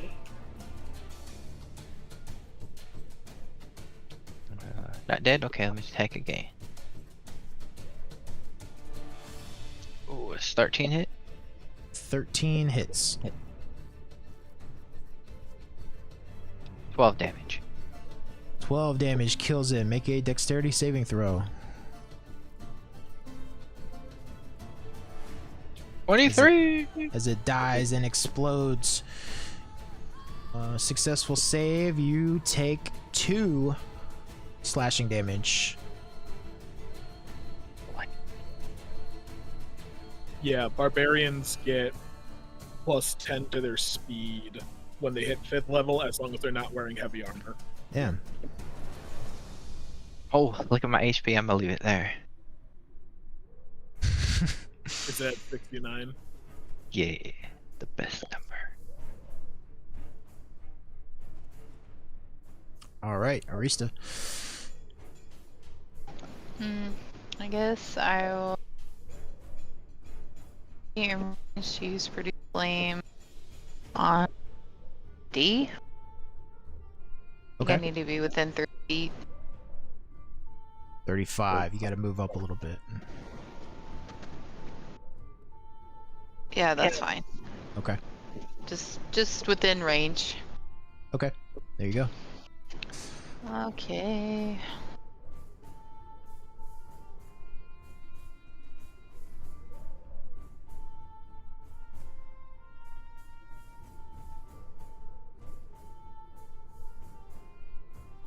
$25 to hit. 25 hits. 9 damage. which becomes 18. Oh, it likes fire? Can't stand fire.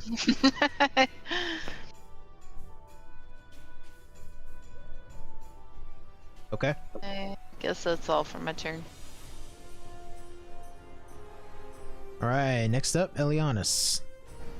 All right, going to do insightful fighting against the person in the red cloak. So Okay. it's my insight versus their deception. Got a 12. Rolled an 8, so failed. All right, so I'm going to sharpshooter.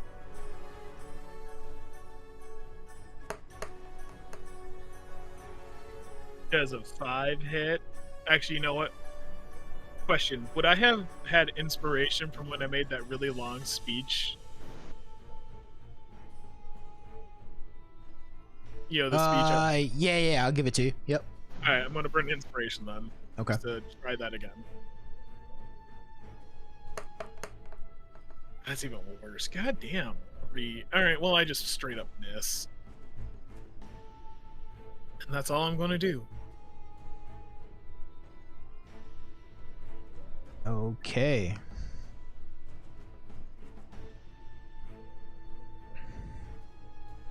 It is the Ice Gremlin's turn.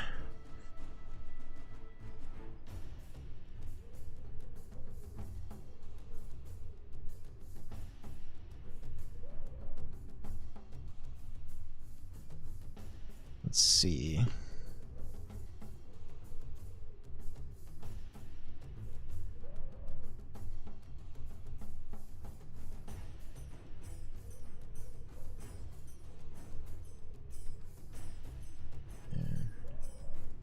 Yeah. 20.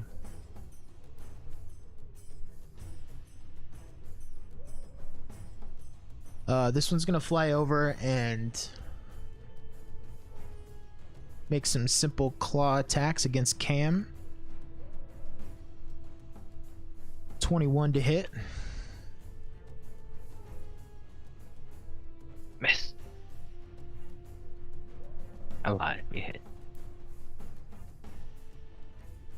Yeah, everybody's AC is different now. Okay. You're gonna take 2 slashing damage and 3 cold damage. Later, real quick.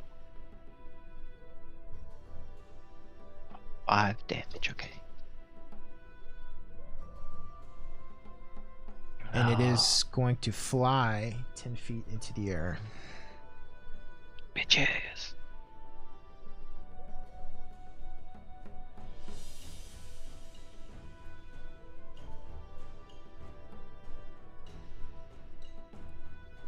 And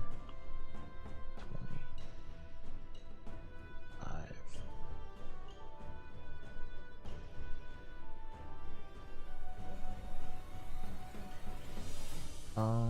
Where's it at? Where's it at?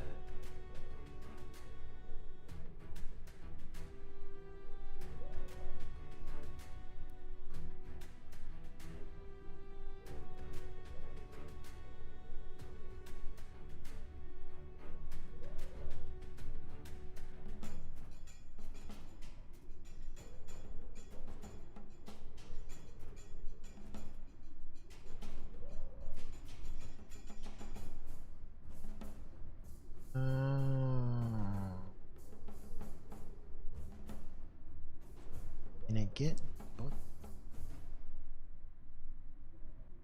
Wait, this would be it. No, I don't think it can. It can only hit one of you. Okay, so this one's gonna fly over and exhale a cone of cold air at you, Cam. Make a dexterity saving throw.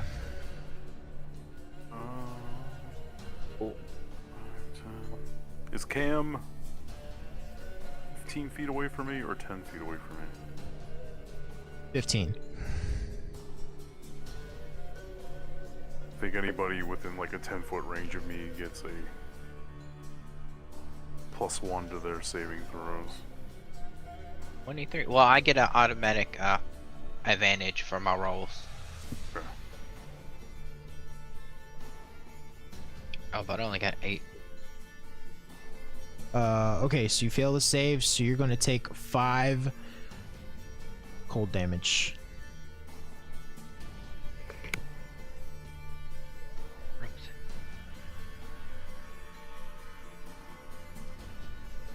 Isn't there a thing with Cone of Cold as well? This is not Cone of Cold. It's a different ability. Oh, okay.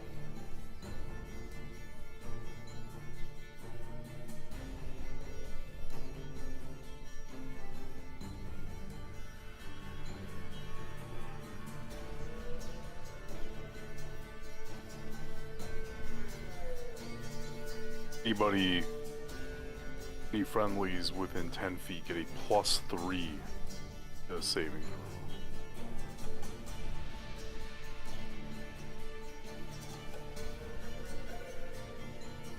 throw. Okay.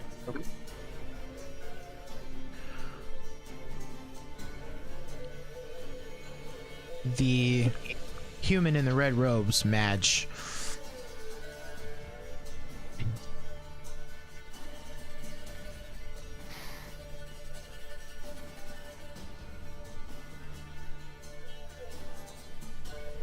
is going to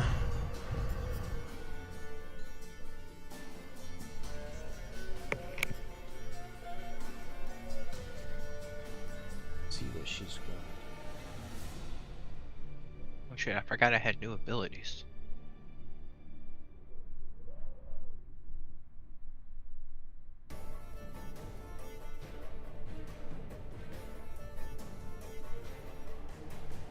She's going to cast Fireball.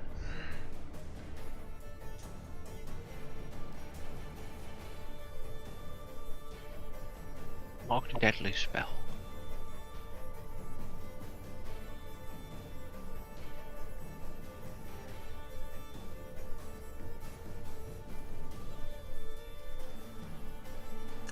So Cam and Vash make a dexterity saving throw.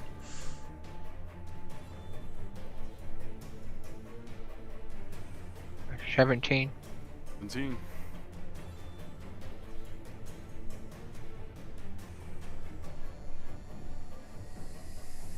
Alright, so you both succeed. So you'll take half of this.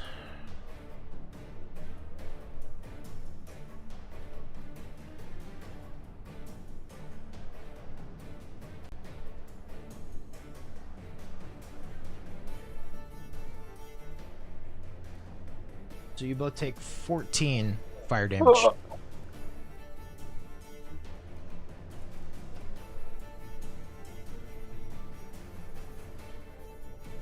Oh, I'm hurting.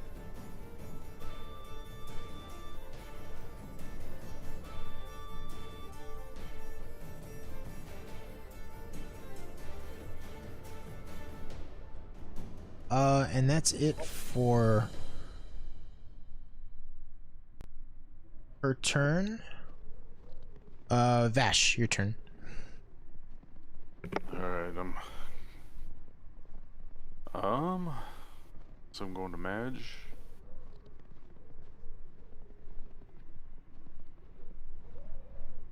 Okay. Attack Madge.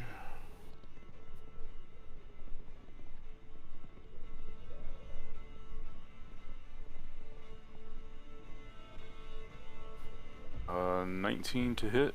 19 hits.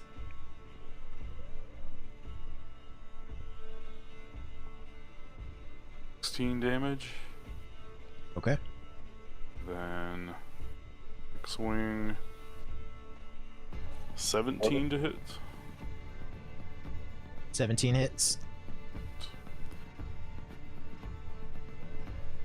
12 damage in my head. 12 damage. Okay.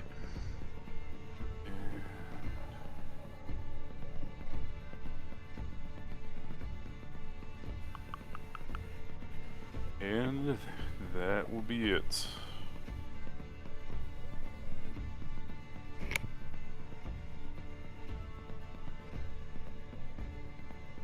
Okay, Cam. Alright. I'm gonna touch myself and use bolstering magic. I can add a D3 to a attack roll or ability check whenever I do an attack, I guess, or check.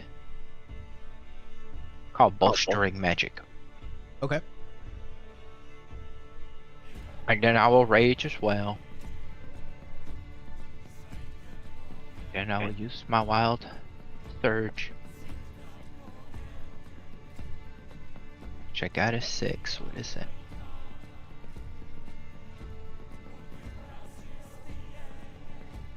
Oh, okay. I get +1 bonus to AC, and when I'm 10 feet within someone, you also get +1 AC. Yeah, me and Rock are invisible. All right. Alright, I'm a close in on the lady in red. Okay. Is bolstering magic an action? Or is that just a free thing? Who? You're bolstering magic. Yeah, it just says I could touch one creature. It could be myself, and I could give it one of the benefits. One of them's to add a D3 roll. The other one is you get a spell slot, depending on what you roll on a D3. But is that an action or a bonus action? Because this is rage and bonus action. This is one of my. It just says limited use. Oh wait, it says one action. Oh yeah, rage bonus action.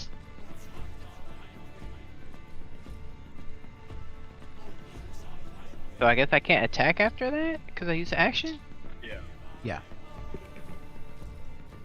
But I got 2. Yeah, you have 2 attacks. Yeah, so I could still attack, right?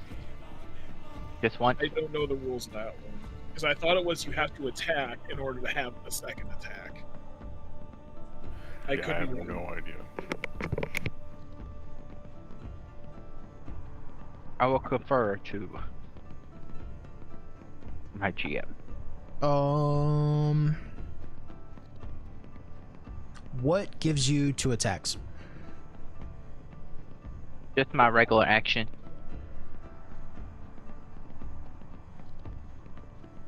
I will let you make the first attack, but not the second one. I will gladly accept. But I will also make you roll a dexterity saving throw as you walk along the ice.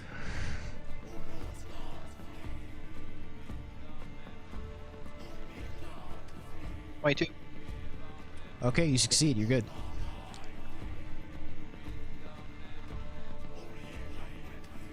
Is a 16 hit?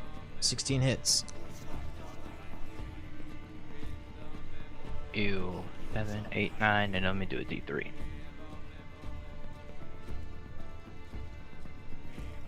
Wait, there is no D3. Does it really say D3? Yeah, it says D3.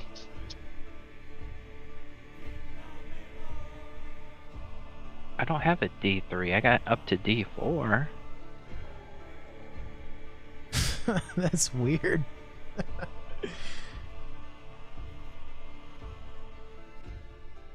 Well, I guess I'll just do a D4 and just minus a 1 if There I you get go. I get a 4.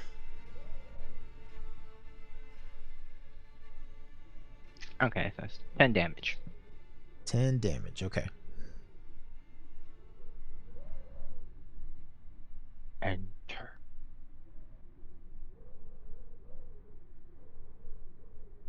All right. Next up is Orista.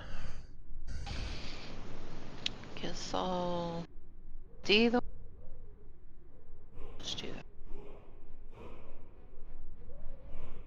Sorry, what are you doing?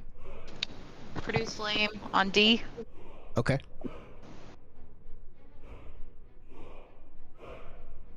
A D3 is a D6, but 1 and 2 is a 1, 3 and a 4 is a 2, and a 5 and a 6 is a 3. 18 hits. Never heard 14 that before. fire damage. All right. We should be fighting the dragon right now, listening to this. Yeah, right. No, we can't fight a dragon. We're too weak. We don't have no magic items. You're enjoying this so much. Nope. I'm still at a loss of how we're gonna even hit it. Okay, I got a plan. Hold on. Let me finish my turn. Can she throw him? So I'll use my bonus action and my totem. Okay. Cause I don't know how strong she really. Totem. Is the bear totem? Yeah. Whichever one. To be 11. Temp HP. Oh dang, 11. Nice. Yeah. At least while it's out. That's my turn.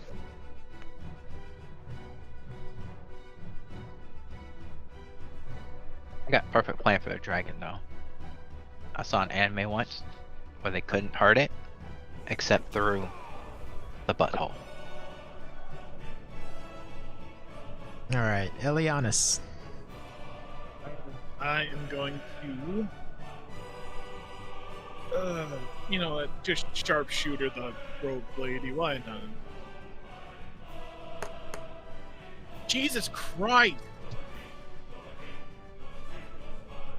You know what? I'm going to use my luck stone. Why not?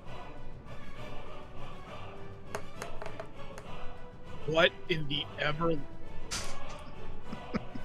What the? Get Amazing. new dice.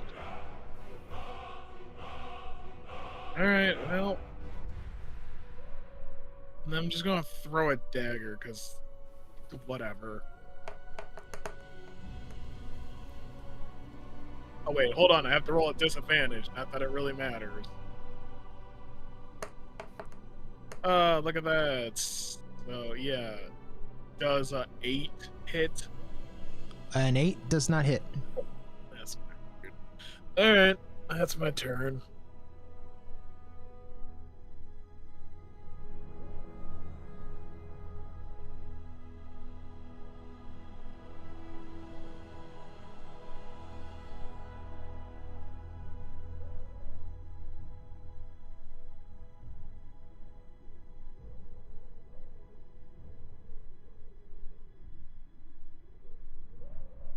All right.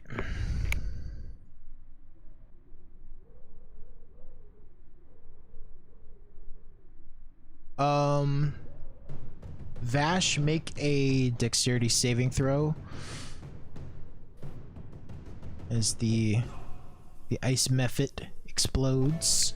I'm sorry. 8. 8 is a failure. DC was 10, so you're gonna take 8 slashing damage.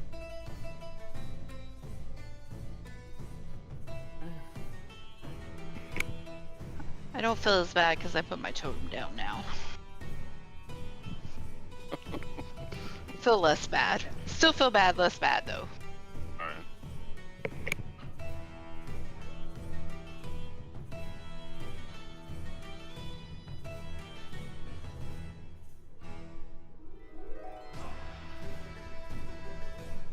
Madge herself is going to cast Misty Step.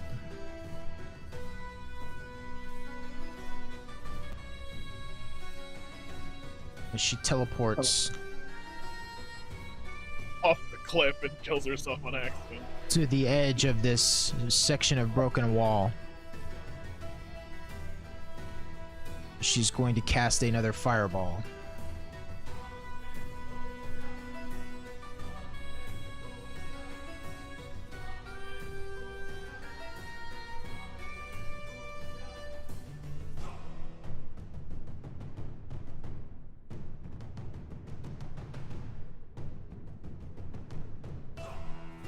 Vash and Cam, make a dexterity saving throw.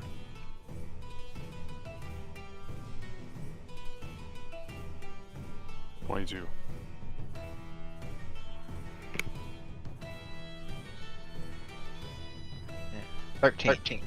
13. Not quite enough. The DC was Use, 14. +3. Did I give you? No, it gave me 13. Oh wait, you give me 3 too, plus, right? Yeah, I give you just for being Okay. next to me. You get a +3. All right, so I got 16 then. Okay, so you both succeed.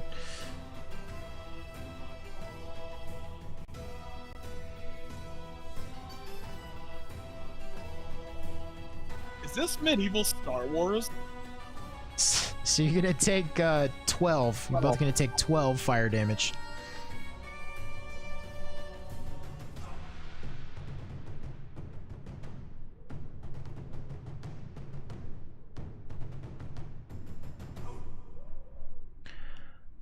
These sections here are sections of the floor where the ice has been melted away. So you can walk through these without having to roll that dex save.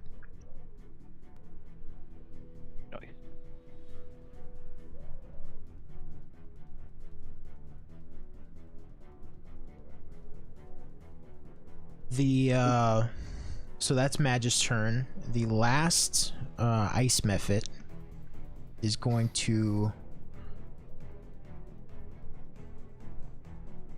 fly another 10 feet in the air. It's now 20 feet up, and it's going to cast down a frost breath. So Cam and Vash make another dexterity saving throw.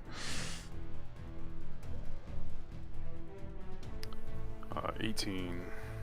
18 is a success. 20 is a success. So you're both going to take 2 cold damage. Oh.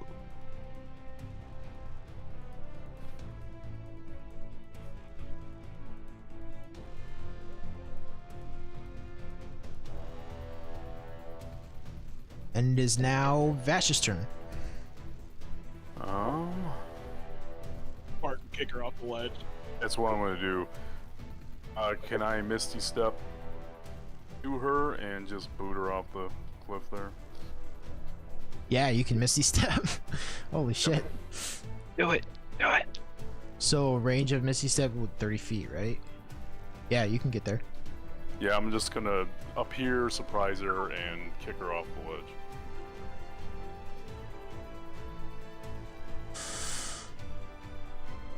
Okay, so it's your strength, right?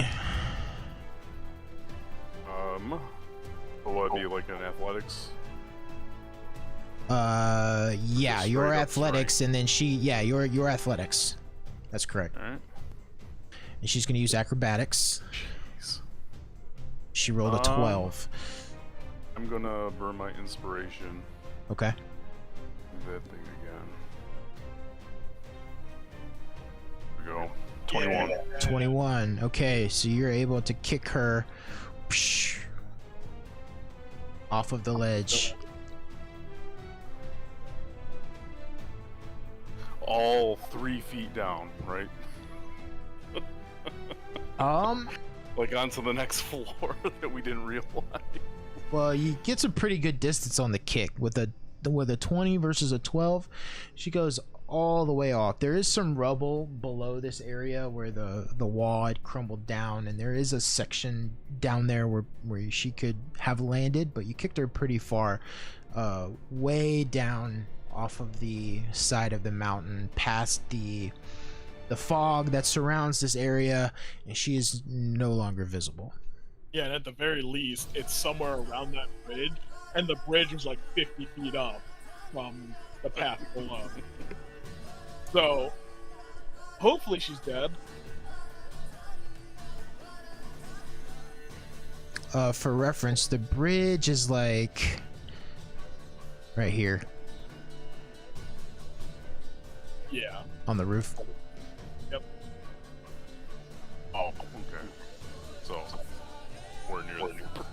Yeah, she like over here, and then Yeah. probably fell down more. Yep. Basher's like, I want my magic items back. Woof woof. Take out all my aggression. I think there's still that one ice effect Yeah. or whatever. Yeah, whatever this little imp is. That's it for me. I can't. I'm out of stuff.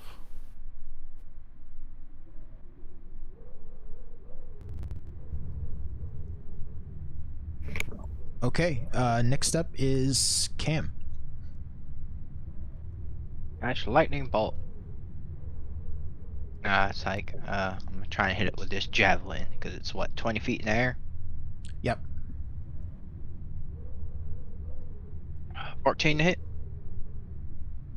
I believe that hits. It does. Hell yeah.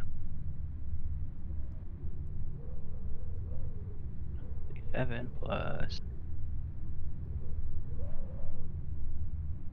1 plus 2. 10 damage. And damage. Okay. And then I'll try to hit it again. Oh yeah, 24 to hit, yeah. Oh yeah. So that's 9 plus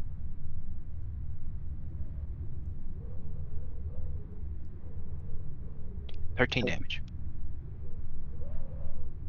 Okay. Cam, make a dexterity saving throw as it explodes and dies.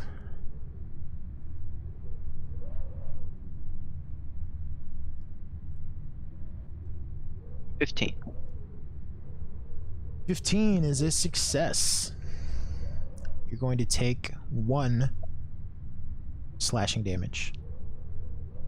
And I got rage and I have the 1, so that means I take 0. Yes, actually. Nice.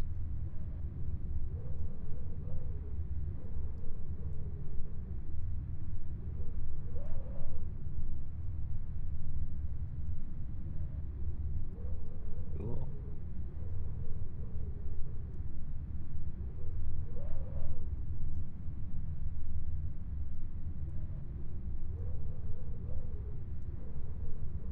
I thought that was pretty sick though, Rock. Just kicked her off the cliff. That was awesome. Yeah, finally a reason to use the Misty Step spell.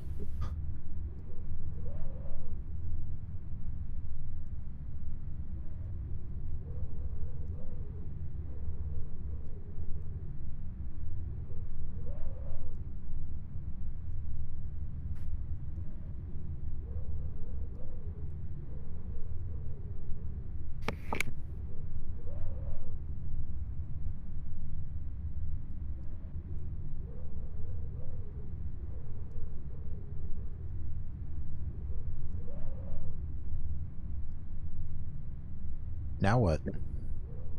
Is there a way up the mountain from here? No. Looking around, you don't see any way to get further up the mountain. So wait, what was the point of coming up here then? There was probably something To on that defeat body. Madge. Yeah, there was probably a map to the dragon on the body of Madge. Well, no, because I know where the dragon is. Well, Elianis knows where the dragon is. Yeah, and based on your memory, the dream you had, this is the location that you saw, this rooftop.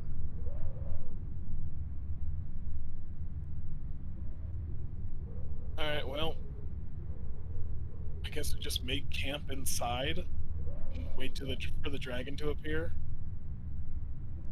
You were supposed to ring that bell.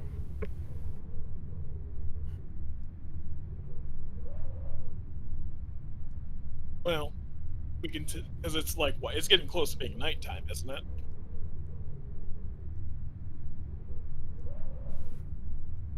It's later in the day. I would say, maybe mid-afternoon. Oh, okay. Well, I guess. I mean, you guys didn't really use any spell slots, did you? Besides Just the one from what I Myth did. Up and Totem. I can still rage plenty Yeah. more times. I think my totem is shortest, so Okay, deal. so I mean, how hurt are you guys? Very hurt.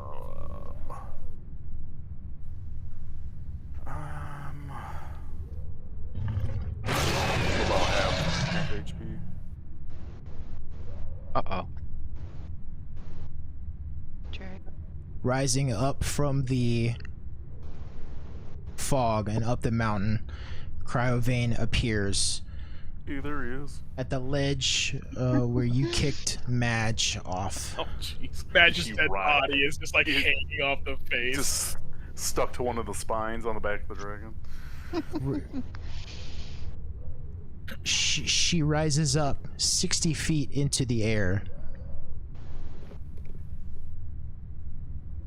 And you feel a strong northern wind blow across all of you. I need everybody to make a Constitution saving throw. DC is 15. Yep, I gotta roll with disadvantage, but yep. Didn't matter. 16. 21? What? 3. All right, so if you beat 15, you're going to take half of this. It'll be 5. Oh, 5 cold damage. And you're pushed 10 feet to the south. So who failed? I did. But I have Failed. uncanny dodge, so I would half it anyways. Okay, You said so 5? 2. Oh, Yeah, 2. yeah, half was 5. Well, you failed, right? So you Yeah, I failed. So you're just gonna take 5. Yep. You're pushed 10 feet to the south. Oh, half of only 5 damage? Oh, I'm glad we went south and not north. So I probably would have been. If you dead. succeeded, you don't move. Oh, whew. So everyone else succeeded, I believe, correct? Failed. You failed as well, Vash? Yeah. Okay, you're just saved by the edge of the wall here. You're gonna take 11 cold damage. The rest of you take no damage and you're not pushed. But almost as if on command, the dragon is here.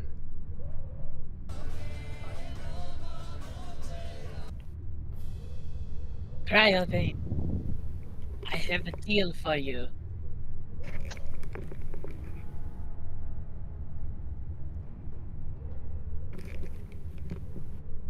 The dragon roars again.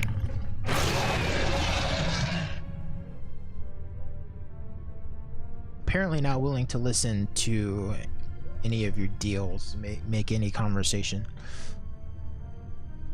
Alright. Are we still on initiative? We're at the top of the round now. It is Vash's turn.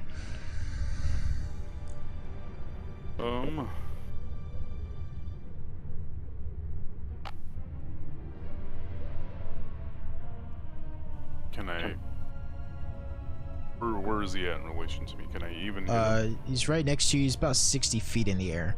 She is, rather. So I cannot. Unless you have a ranged attack. I've got a javelin I can throw. I'm not even sure if I'll be able to. 60 feet? Golly, I don't think I can throw a javelin 60 feet. You should be able to throw it 120 feet.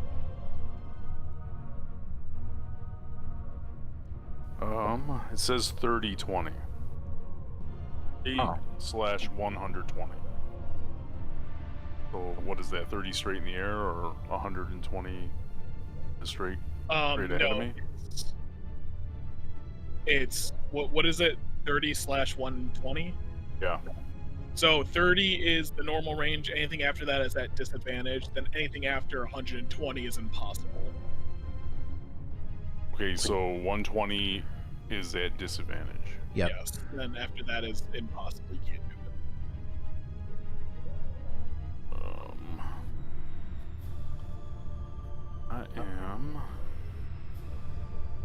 guess I'll try throwing it.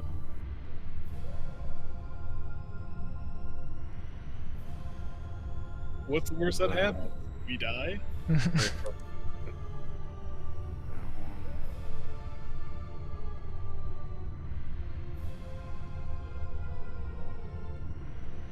yeah, I probably missed. 12. 12 is a miss. Yeah, okay. And lost my javelin, I think.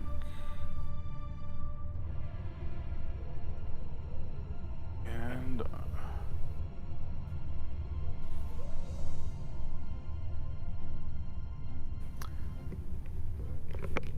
do I have to disengage to group? You're not in Back melee up. range with it. Yeah, you can just. So move. I'm gonna back. I want to get back into center mass of the rooftop here. Okay. Be close to Cam. 25 right there. All right, that's good.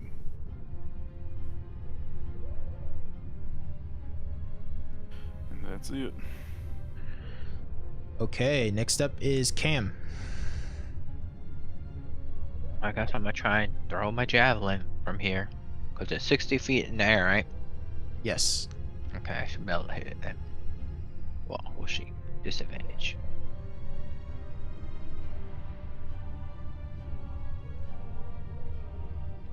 $14 hit. 14 does not hit. Alright, well, let me try one more time.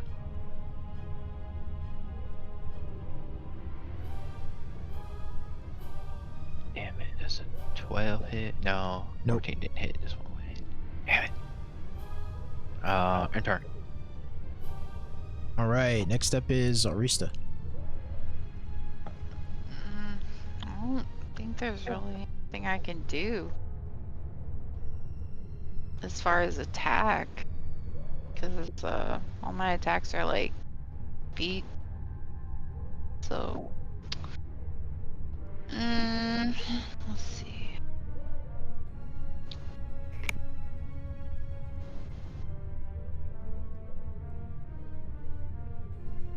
Is that like where the stairs are? Is there like a wall there? Yeah, it's a wall. There's like arrow slits where you can look out. Can I just move behind that wall? The dragon's like over there. Kind of move out of sight. Yeah, sure. Make a dexterity saving throw.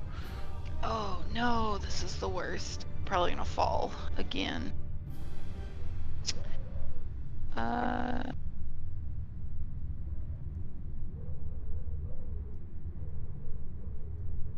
Jesus, it's like it knows a 4. Oh God. I would slip into the chimney and fall through, fall down.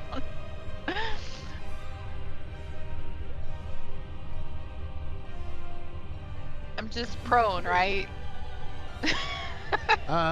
Yeah, we'll say you fall prone right as you're trying to stop as you get all the way into the room here. Great. Elianis. Alright, I'm gonna try to shoot it with my short bow.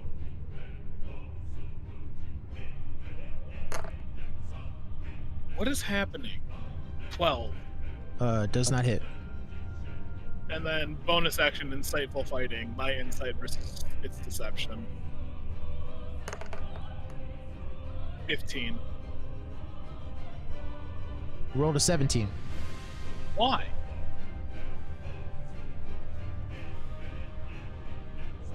Alright, well, then I guess I'm just gonna try to move inside to... Actually, you know what? Nah, I'm just gonna stay there. Ooh, actually, no. I'm gonna move behind the pillar behind me. Okay, make a dexterity saving throw. 15. Okay, succeed. And 20. Yep. Do you have any sort of cover? I'll give you like half cover. These things are like 5 feet, but they're very narrow. Totally okay with that. Okay. Ending your turn. It's now the dragon's turn.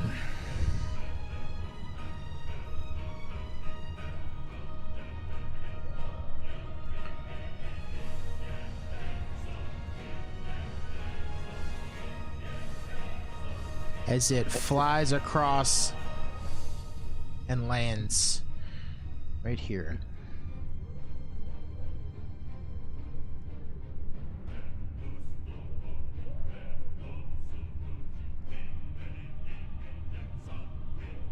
The dragon inhales and exhales an icy blast. A 30-foot cone, so that's gonna hit Cam and Vash. Make a Constitution saving throw. Remember your plus bonus, Cam.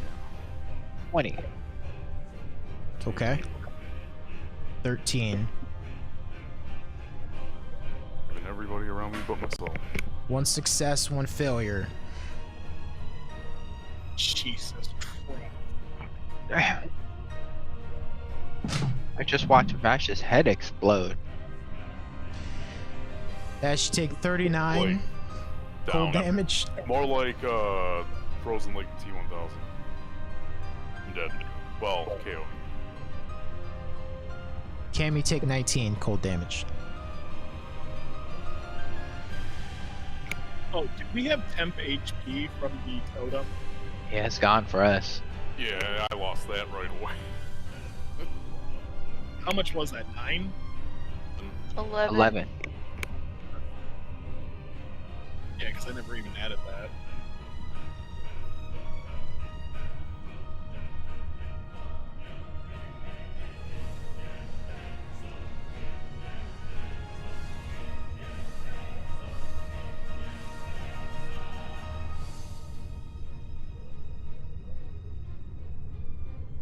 Oh.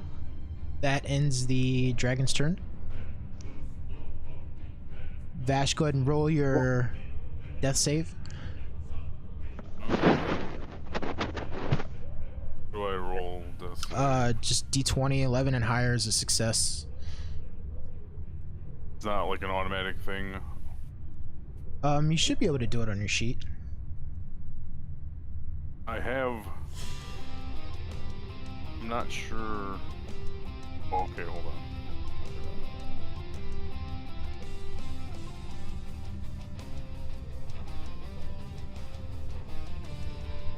Reese is finally becoming the lesbian druid mother of dragon. Dude, I slid into the room and like I'm prone. Like, what am I No. gonna do? Oh, I'm making a joke. I This rolled is- a 19. All right, so that's a one success. Yep. So you're saying you're stuck. No. Help me, step adventurer.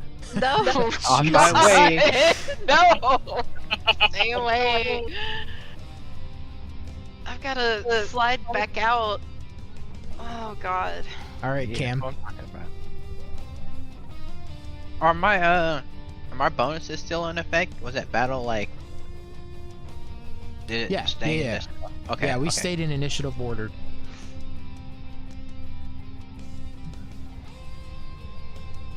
Well, I guess yeah. Let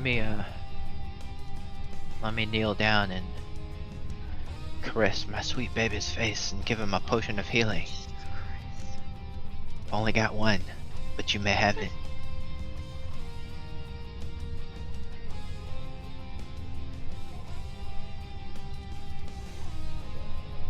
Let's see, you get a 2d4 plus 2. So let me roll that real quick.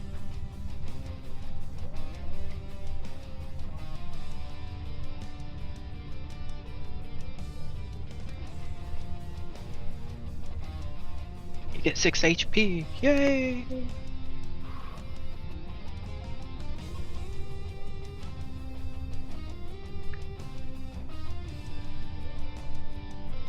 Now I have no more potions.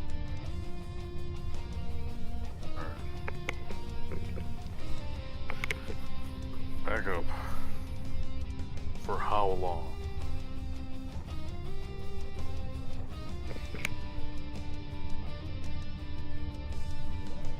Yeah. And turn.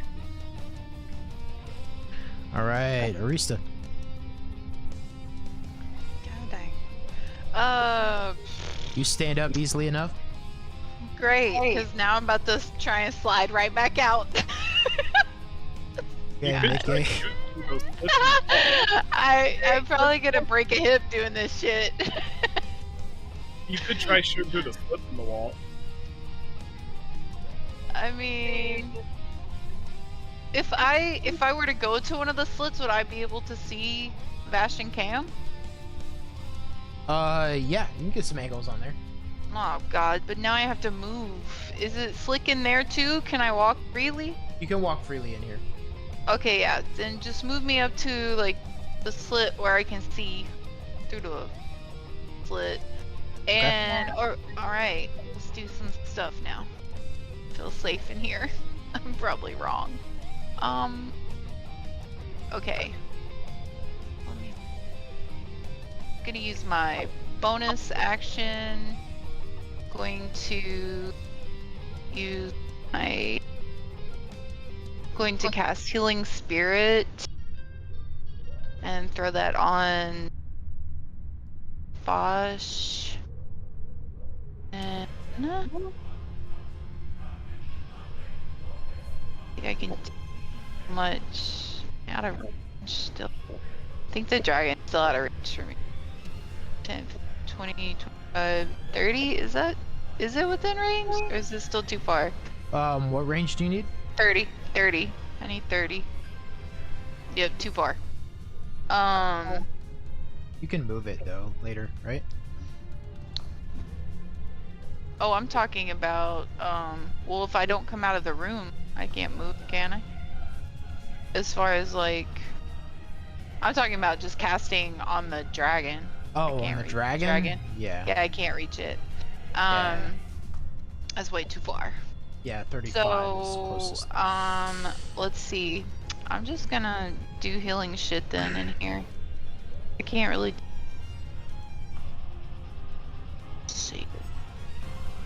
I guess. I mean, technically, I could conjure some animal.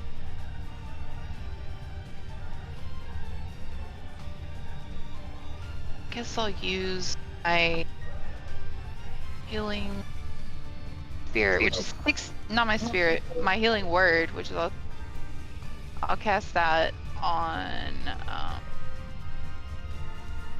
Fosh.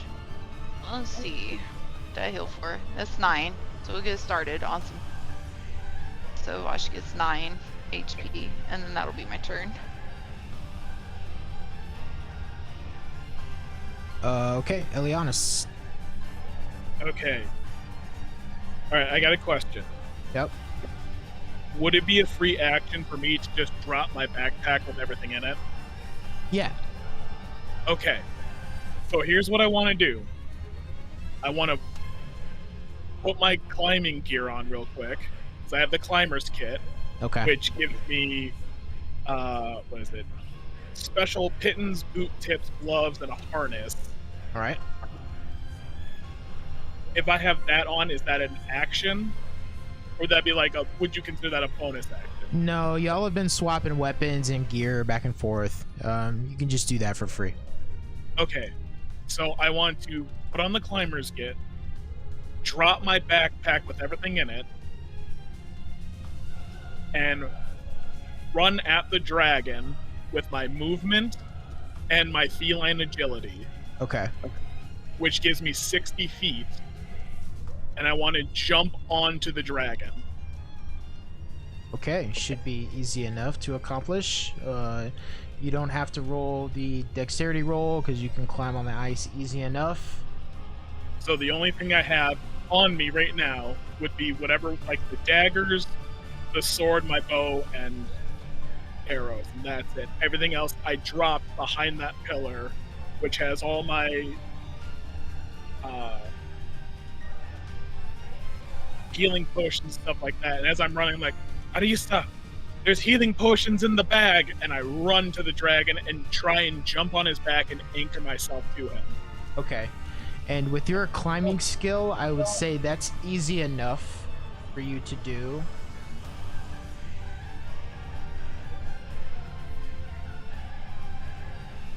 You have attached yourself to the dragon. Do we want to say that me attaching myself to the dragon is an action? With all of that, no. It'll all be your movement. That's all movement? Yep. All right, Yeah, sweet. because you have 60 feet of movement. You can also climb without having to roll for it. Okay. So, yeah. So now, insightful fighting. Okay. This is bonus action. So my insight versus their deception. Yes, 23. Okay, rolled a 17, so success. Okay. Now, I want to stab it with the Dragon Slayer longsword. Okay. Go for it. 22. 22 hits. And this is two-handed. Okay. So that is the 4 for normal damage. The 11 from my sneak attack. Uh-huh. And then it's 3d6.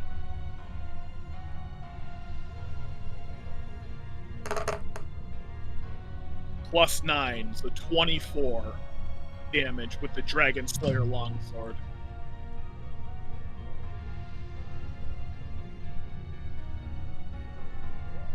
Okay, yeah, as you slash at this dragon, it lets out another angry roar.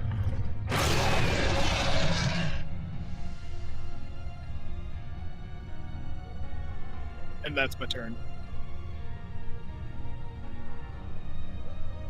Okay.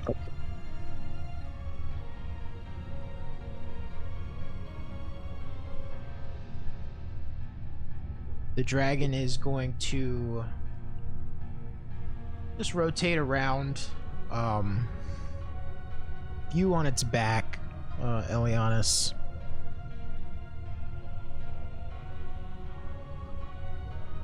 It's going to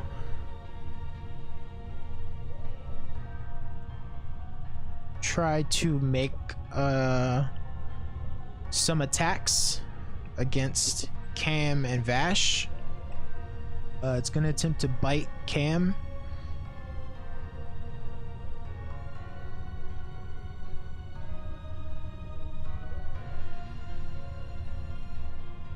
Here.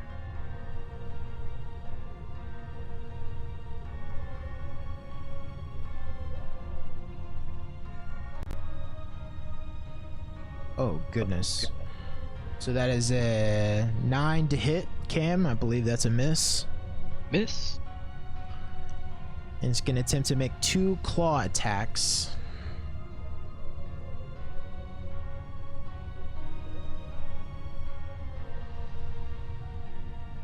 $17 to hit, Cam. I have armor class 18 right now. Oh, look at you. And then a second claw attack against Vash. A 26, or no, not 26, 16 to hit. Oh, his armor class is at 17 right now, so nope. Look at that. Oh, yeah, that's right. Yes, we are invincible. Right. You guys, we don't need all Slap these ass. magic items to kill this dragon. Oh wait, you know what, Elias, you're close enough to me too, so yours is 16. Oh, nice. So those 3 attacks fail. You're able to dodge out of the way. The dragon is swiping furiously, thrown off a little bit by the tabaxi on its back, attacking it. You feel the strong wind again from the north. I need Elianis, Cam, and Vash to make Constitution saving throws.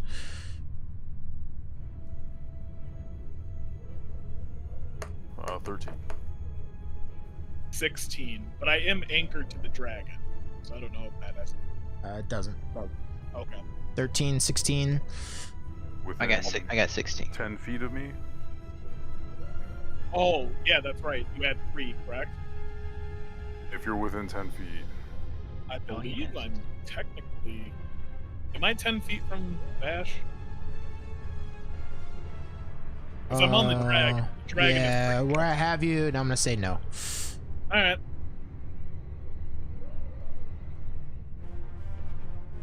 So yeah, I just have a 16. All right, 16 is a success. The 13 is a failure. What was the other one? I got 16. 16. That's a success as well. All right, so the failure, that was Vash, right? I don't know. Forgot what I rolled. Who got a 13? Yeah, that was. Oh, I think you got 13, Vash. Plus your 3, you'd be at 16 with me. Oh yeah, that's right. No, that's with everything. Oh, it put yours in when you Yeah. roll? Oh, okay. Okay, yeah, I did roll 13. I wasn't sure. Okay, so Vash, you're gonna get pushed 10 feet south out of the healing spirit. You're gonna take 2d6 cold damage. 6.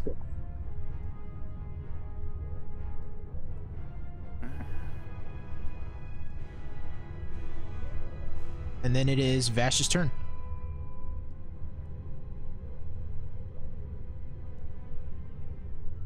Run back into the healing. Yeah, I guess I'll just come back in. Okay, make a dexterity saving throw.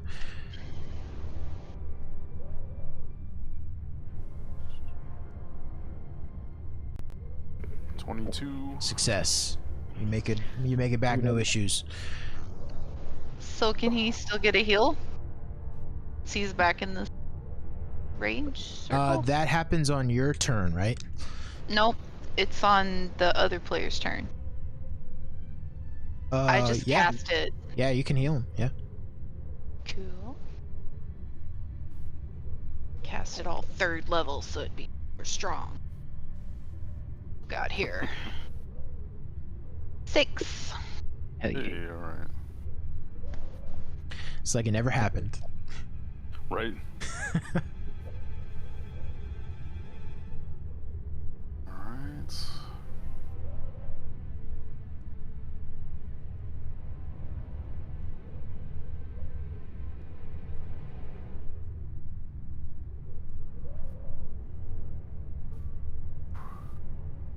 Where is...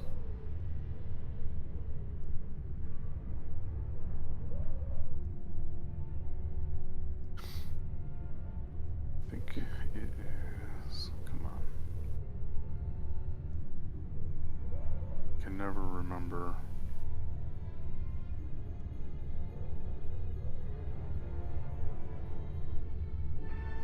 Alright, my smite is...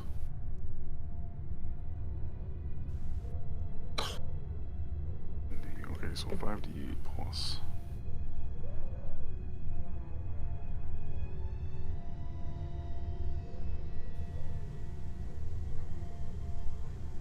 Buddy.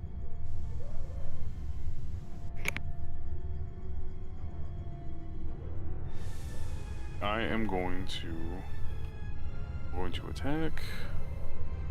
I am within range, right? Yeah, yeah. Okay, I'm going to... The dragon's just on the rooftop with y'all.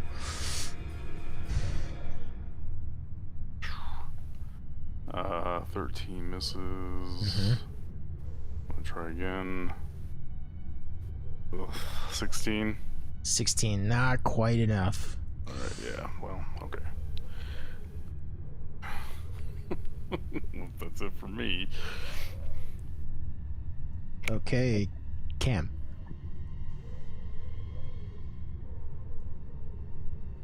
Alright, I guess I'm gonna try hit this chump. Do it. Hey, and that 20. Oh shit! You hit it.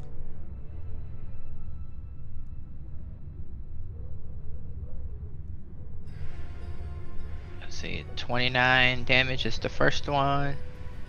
Holy cow. Oh, I gotta add my 29, 30, 31. Okay, so it's 32 for the first hit. But I'm pretty sure when I do a crit, get up my race thing.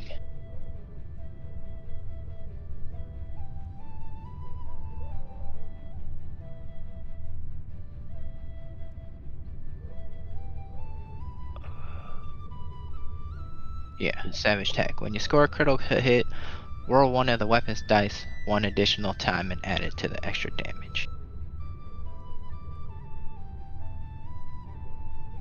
So that would be, what'd I say, 31 plus 13, so Yeah, just 44? an extra 13, right? Yeah, Okay, yeah, I've been tracking it as we go. okay. Okay, cool. Alright, now I will try for another hit. Oh, so close! It's a 19. 28 to hit. 28 hits. Let's see, 13, 15, plus 3, 18 damage. 18 damage. Hell yeah, barbarians, man. And as you swing your great axe, hit this dragon squarely in the face a couple of times, you see it beginning to breathe a little harder, pant a little harder. You can tell that you've done some pretty good damage to it already. Yeah, as I yell, freedom! And turn. All right, Arista.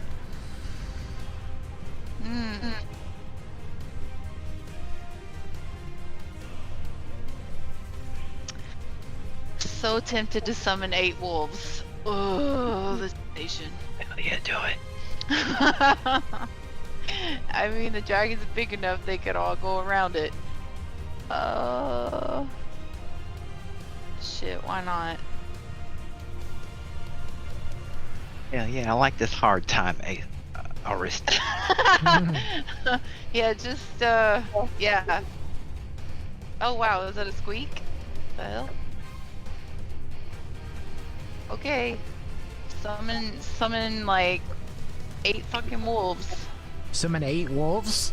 8 wolves, that's right. 8 wolves. Okay, where do they summon? What, in front of you? Okay, they summon. Okay, so you summon face spirits to take the form of beasts in unoccupied spaces that you can see within range. Let's see. So because a wolf is a challenge rating 1/4, I can summon 8 of them. Okay. So Where do you want to put them? Oh, just wherever because what did it say? Anywhere I can see, like, it doesn't even specify. Range 60 feet. So Okay.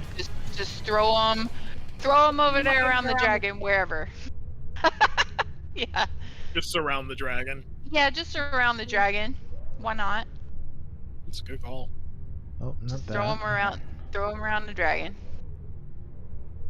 Okay, 2, so 3, 4, 5, 6, 7, yeah. 8. So I believe they take their turn immediately after mine.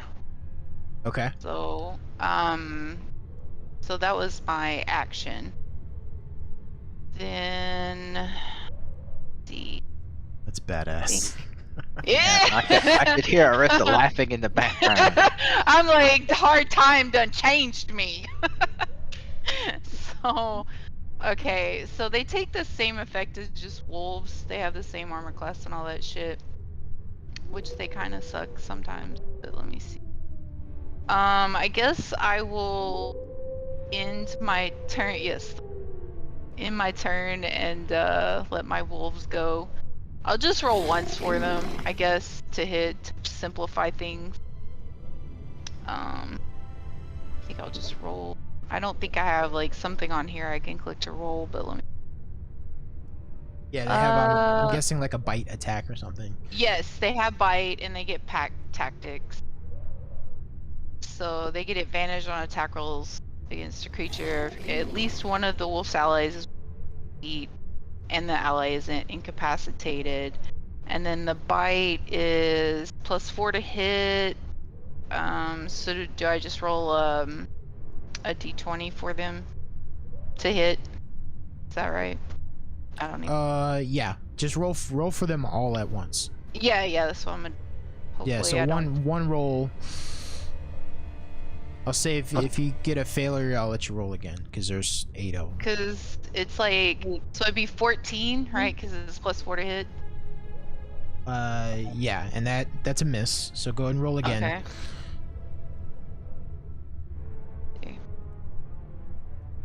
Okay. And then I got 23 to hit. Okay, so that hits. So I'll let you I'll let you get 7 attacks. Okay, let's see. What is there? I'm trying to see, like, I switched off that page to look. Scroll down. What do I roll for?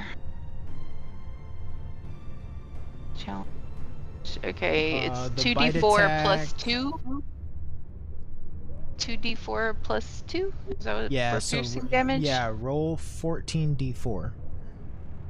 Oh my god. How do I do that on the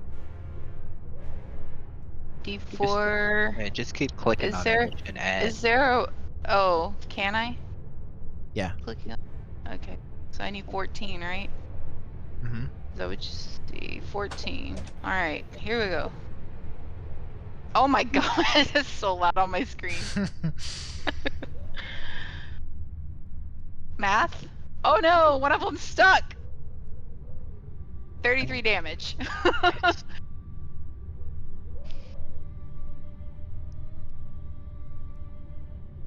All right, and the first strength saving throw is a failure, so the dragon is knocked prone. How much damage did you say? 33. 33 damage. Holy crap. I Okay. told you, this was gonna pay off at level 6. I just had to get there. Oh yeah, and that hard time. Yeah. I don't know why, but as soon as you summoned the wolves, the only thing I could think of was meat's back on the menu, boys.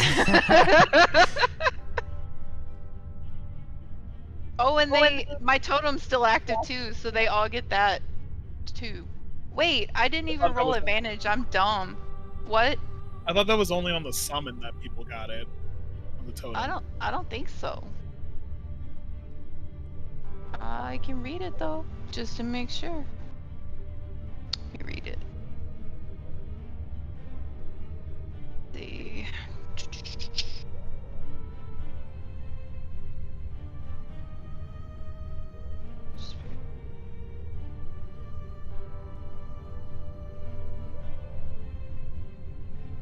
It just says it just creates an aura around a 30-foot radius, and I can move it. It doesn't say like it has to be initially on the summon. Alright. No, because that's why this fucking build is so strong, like once it gets higher level. It's just getting there. Okay, Arista, is it your turn? Yeah. All right, Elianis. Alright, I'm gonna try and stab him with the Dragon Slayer longsword. 21. 21 hits. Okay, so that is 7 plus 11 plus 13. 31.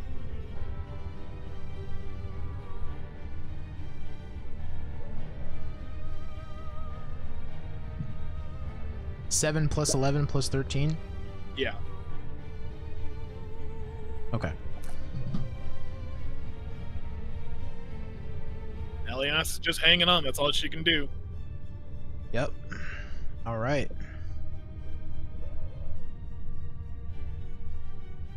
And since we're fighting a dragon, I cracked open my new Dragon's Milk Origin small batch bourbon. The bottle has dragon scales all over it.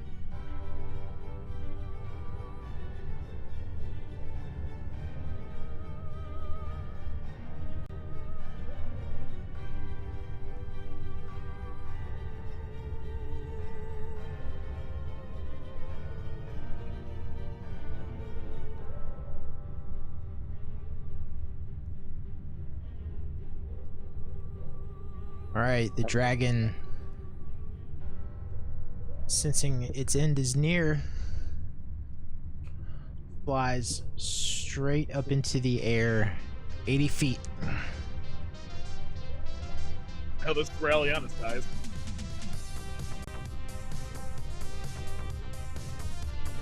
And just hovers above the wolves, above Cam, above Vash, and everything. 80 feet straight into the air.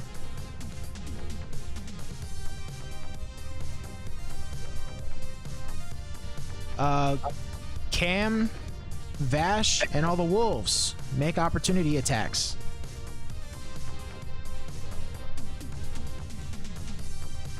How does this work? Just a hit? Yeah, Yeah, sure. Yeah, hit. 28 I think- hits. The attack. With advantage?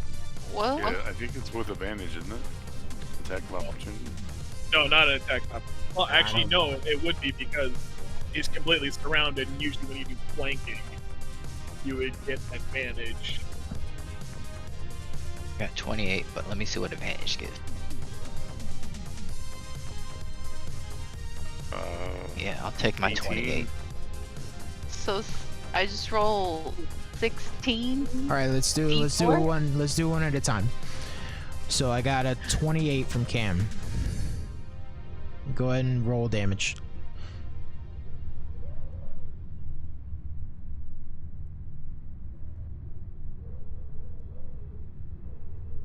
$17 damage. Okay.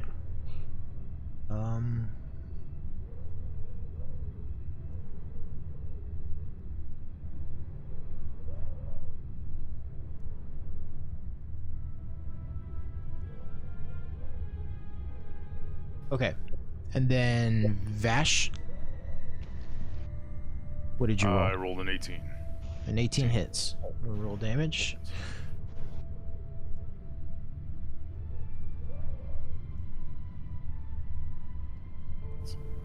Eight. I divine smite him. Okay. It's just an attack. No, when it's an opportunity attack, the only thing you can do is just a normal attack, and because you'd have the action to do the smite. So 8 damage. 8. Okay. And then all the wolves. Yeah, just roll one attack for the wolves, and we'll go from there. Question. Yeah. So, because I'm curious now. So earlier, when I rolled them, was I supposed to add like 2 to each of those? Since it was what was it? 2. It's 2d4 plus 2 piercing. So was it an extra like 7 times 2? What, 14? Yeah. So an should have extra been. 14. Uh-huh. So 33. So that was damn. Okay. Anyway. Right. So we can track that now. Okay. And then roll so- again. Roll Whoa. for an attack. Okay. God dang, 4. Okay. Roll another attack.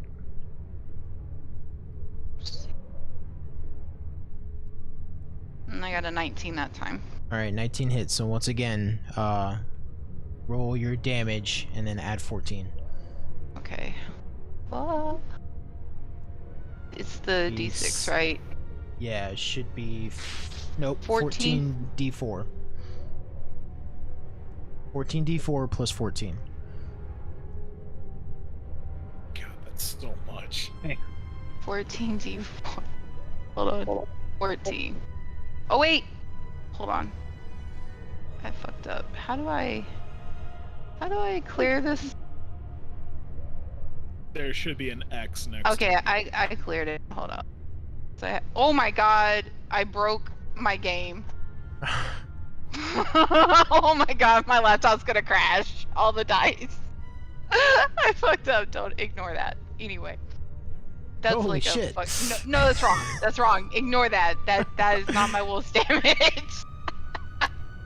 Let me try this again. Okay, because I was trying to clear it off and it wouldn't let me. Okay, here we go. 14 d4s.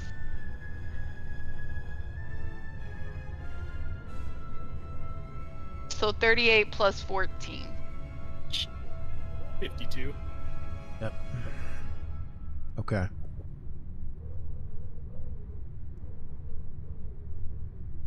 As a combined effort between Cam, Vash, and the wolves,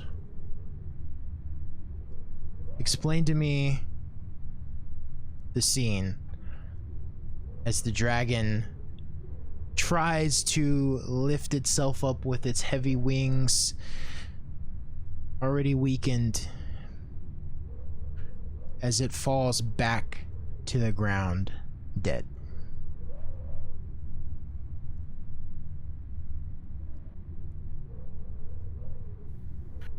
Like back to the rooftop or all the way down No, to the ground? With back to the rooftop. It does crack Eliana's still onto it. the thick ice on it. Elianis is still hanging on, and lands with the dead dragon. The ice underneath it cracks a little bit. But what are these attacks looking like? You killed a dragon, like fucking hype it up. How did it go? Would have been a lot easier with magical weapons, but you know. I'm just sad that I can't live out my Mother of Dragons lesbian druid princess life now because we killed our dragon. I got like 75% of it. I mostly lived it out. You could still live out the dream. It's still there. Not only did you kill the dragon, you killed the dragon with 86 extra damage. So somebody explain to me, dig down deep into your creativity and explain to me how the dragon falls back to the ground dead. Do it, Aislinn, do it. No, I don't want to. You got 8 spirit wolves attacking it. Cam slashing at it with a great axe. It's a bunch of wolves hanging off of it. So, I mean, I can Do it. Somebody do it. All right. So, Elianis is on the back of the dragon, stabbing it while she's anchored, and it starts taking off. So she like flings backwards because she can't do anything because, you know, she's anchored and she can't really be thrown off. But she sees Arista's wolves all jump on and start clawing and climbing up the dragon and ripping him apart, which is causing too much weight so he can't fly away, and starts coming down, and Vash and Cam are just bashing him while it's being pulled down to the ground, and then it's just bleeding out and the blood's freezing as it's pouring out and turning the whole area into more ice. And then finally the wolves get done tearing it to pieces, and there's a very chopped up corpse of a dragon, and Eliana is still anchored to it. And we hear mad cackling coming from just a little slit in the wall. Suddenly, Arista evil.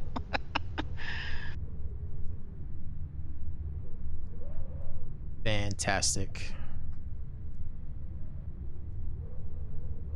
As the dragon falls down to the thick ice that covers the rooftop, looking through the ice, you didn't notice it before, but now you see it.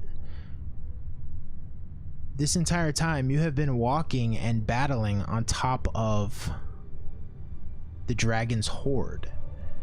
All throughout the ice, suspended, spread out across this rooftop, you see not only the glimmer from the ice, but also the glimmer from gold, silver, copper, electrum. You see a lute suspended in one area of the ice. You see a wizard's hat suspended in another area, several wands, a key, a couple spell So- books. Elias is gonna go and grab her bag, and who's the most hurt? Vash, are you the most hurt? Maybe. Or Oh, how yeah. hurt are you guys? I don't know how. Hold on. Hold on, I got to use my healing spirit. It's still got some charges. 3, actually. I have 6 healing potions. Use up my charges. What's 8 plus 5 plus 6. There you go.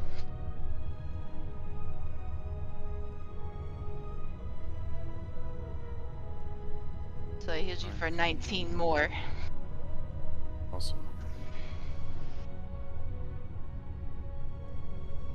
Cam, how bad are you hurt? No. I got a little less HP than Vash there. Okay, I have. Go ahead and take what's your max and what are you at right now? Max is 71. I got 21. Okay, take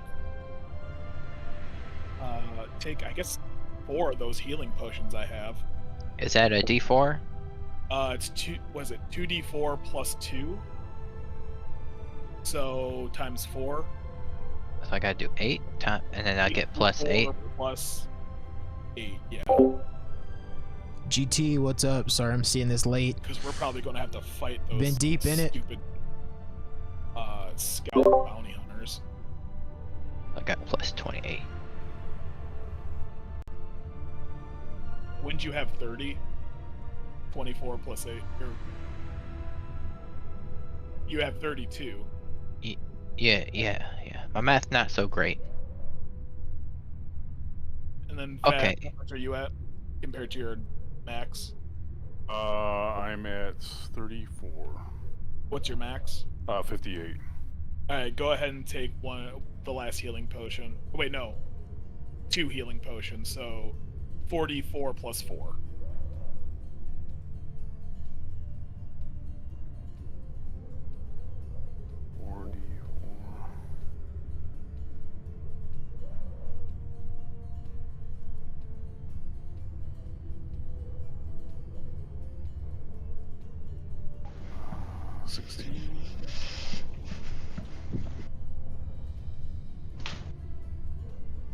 Alright, and I'm out of healing potions. Alright, so let's is there anything good that we can take? All Sounds like a long of case of ice. yes, all of these items that you see underneath the ice that you're currently standing on, all encased in the ice. But we are gonna stop Yeah. for today. And we're level 7! Yay! Hell yeah! And I would've you get thought your it would- magic items back! Yay! I swear I heard Vash. I swear I heard Vash ding level 7 when he kicked that lady off the side of the roof. Right? Yep. That was. Was the only cool thing I did this. Dude, that was the coolest Today. thing that happened. That was the coolest thing that happened all day. It was the coolest thing until I seen 8 wolves pop out. Right, exactly. Yeah, that was pretty cool. I was badass. I Steve, thought I was badass with my axe strikes, and then Arista was like, "Hold my beer." While I hide in this room after fucking Yeah, falling down to get in it.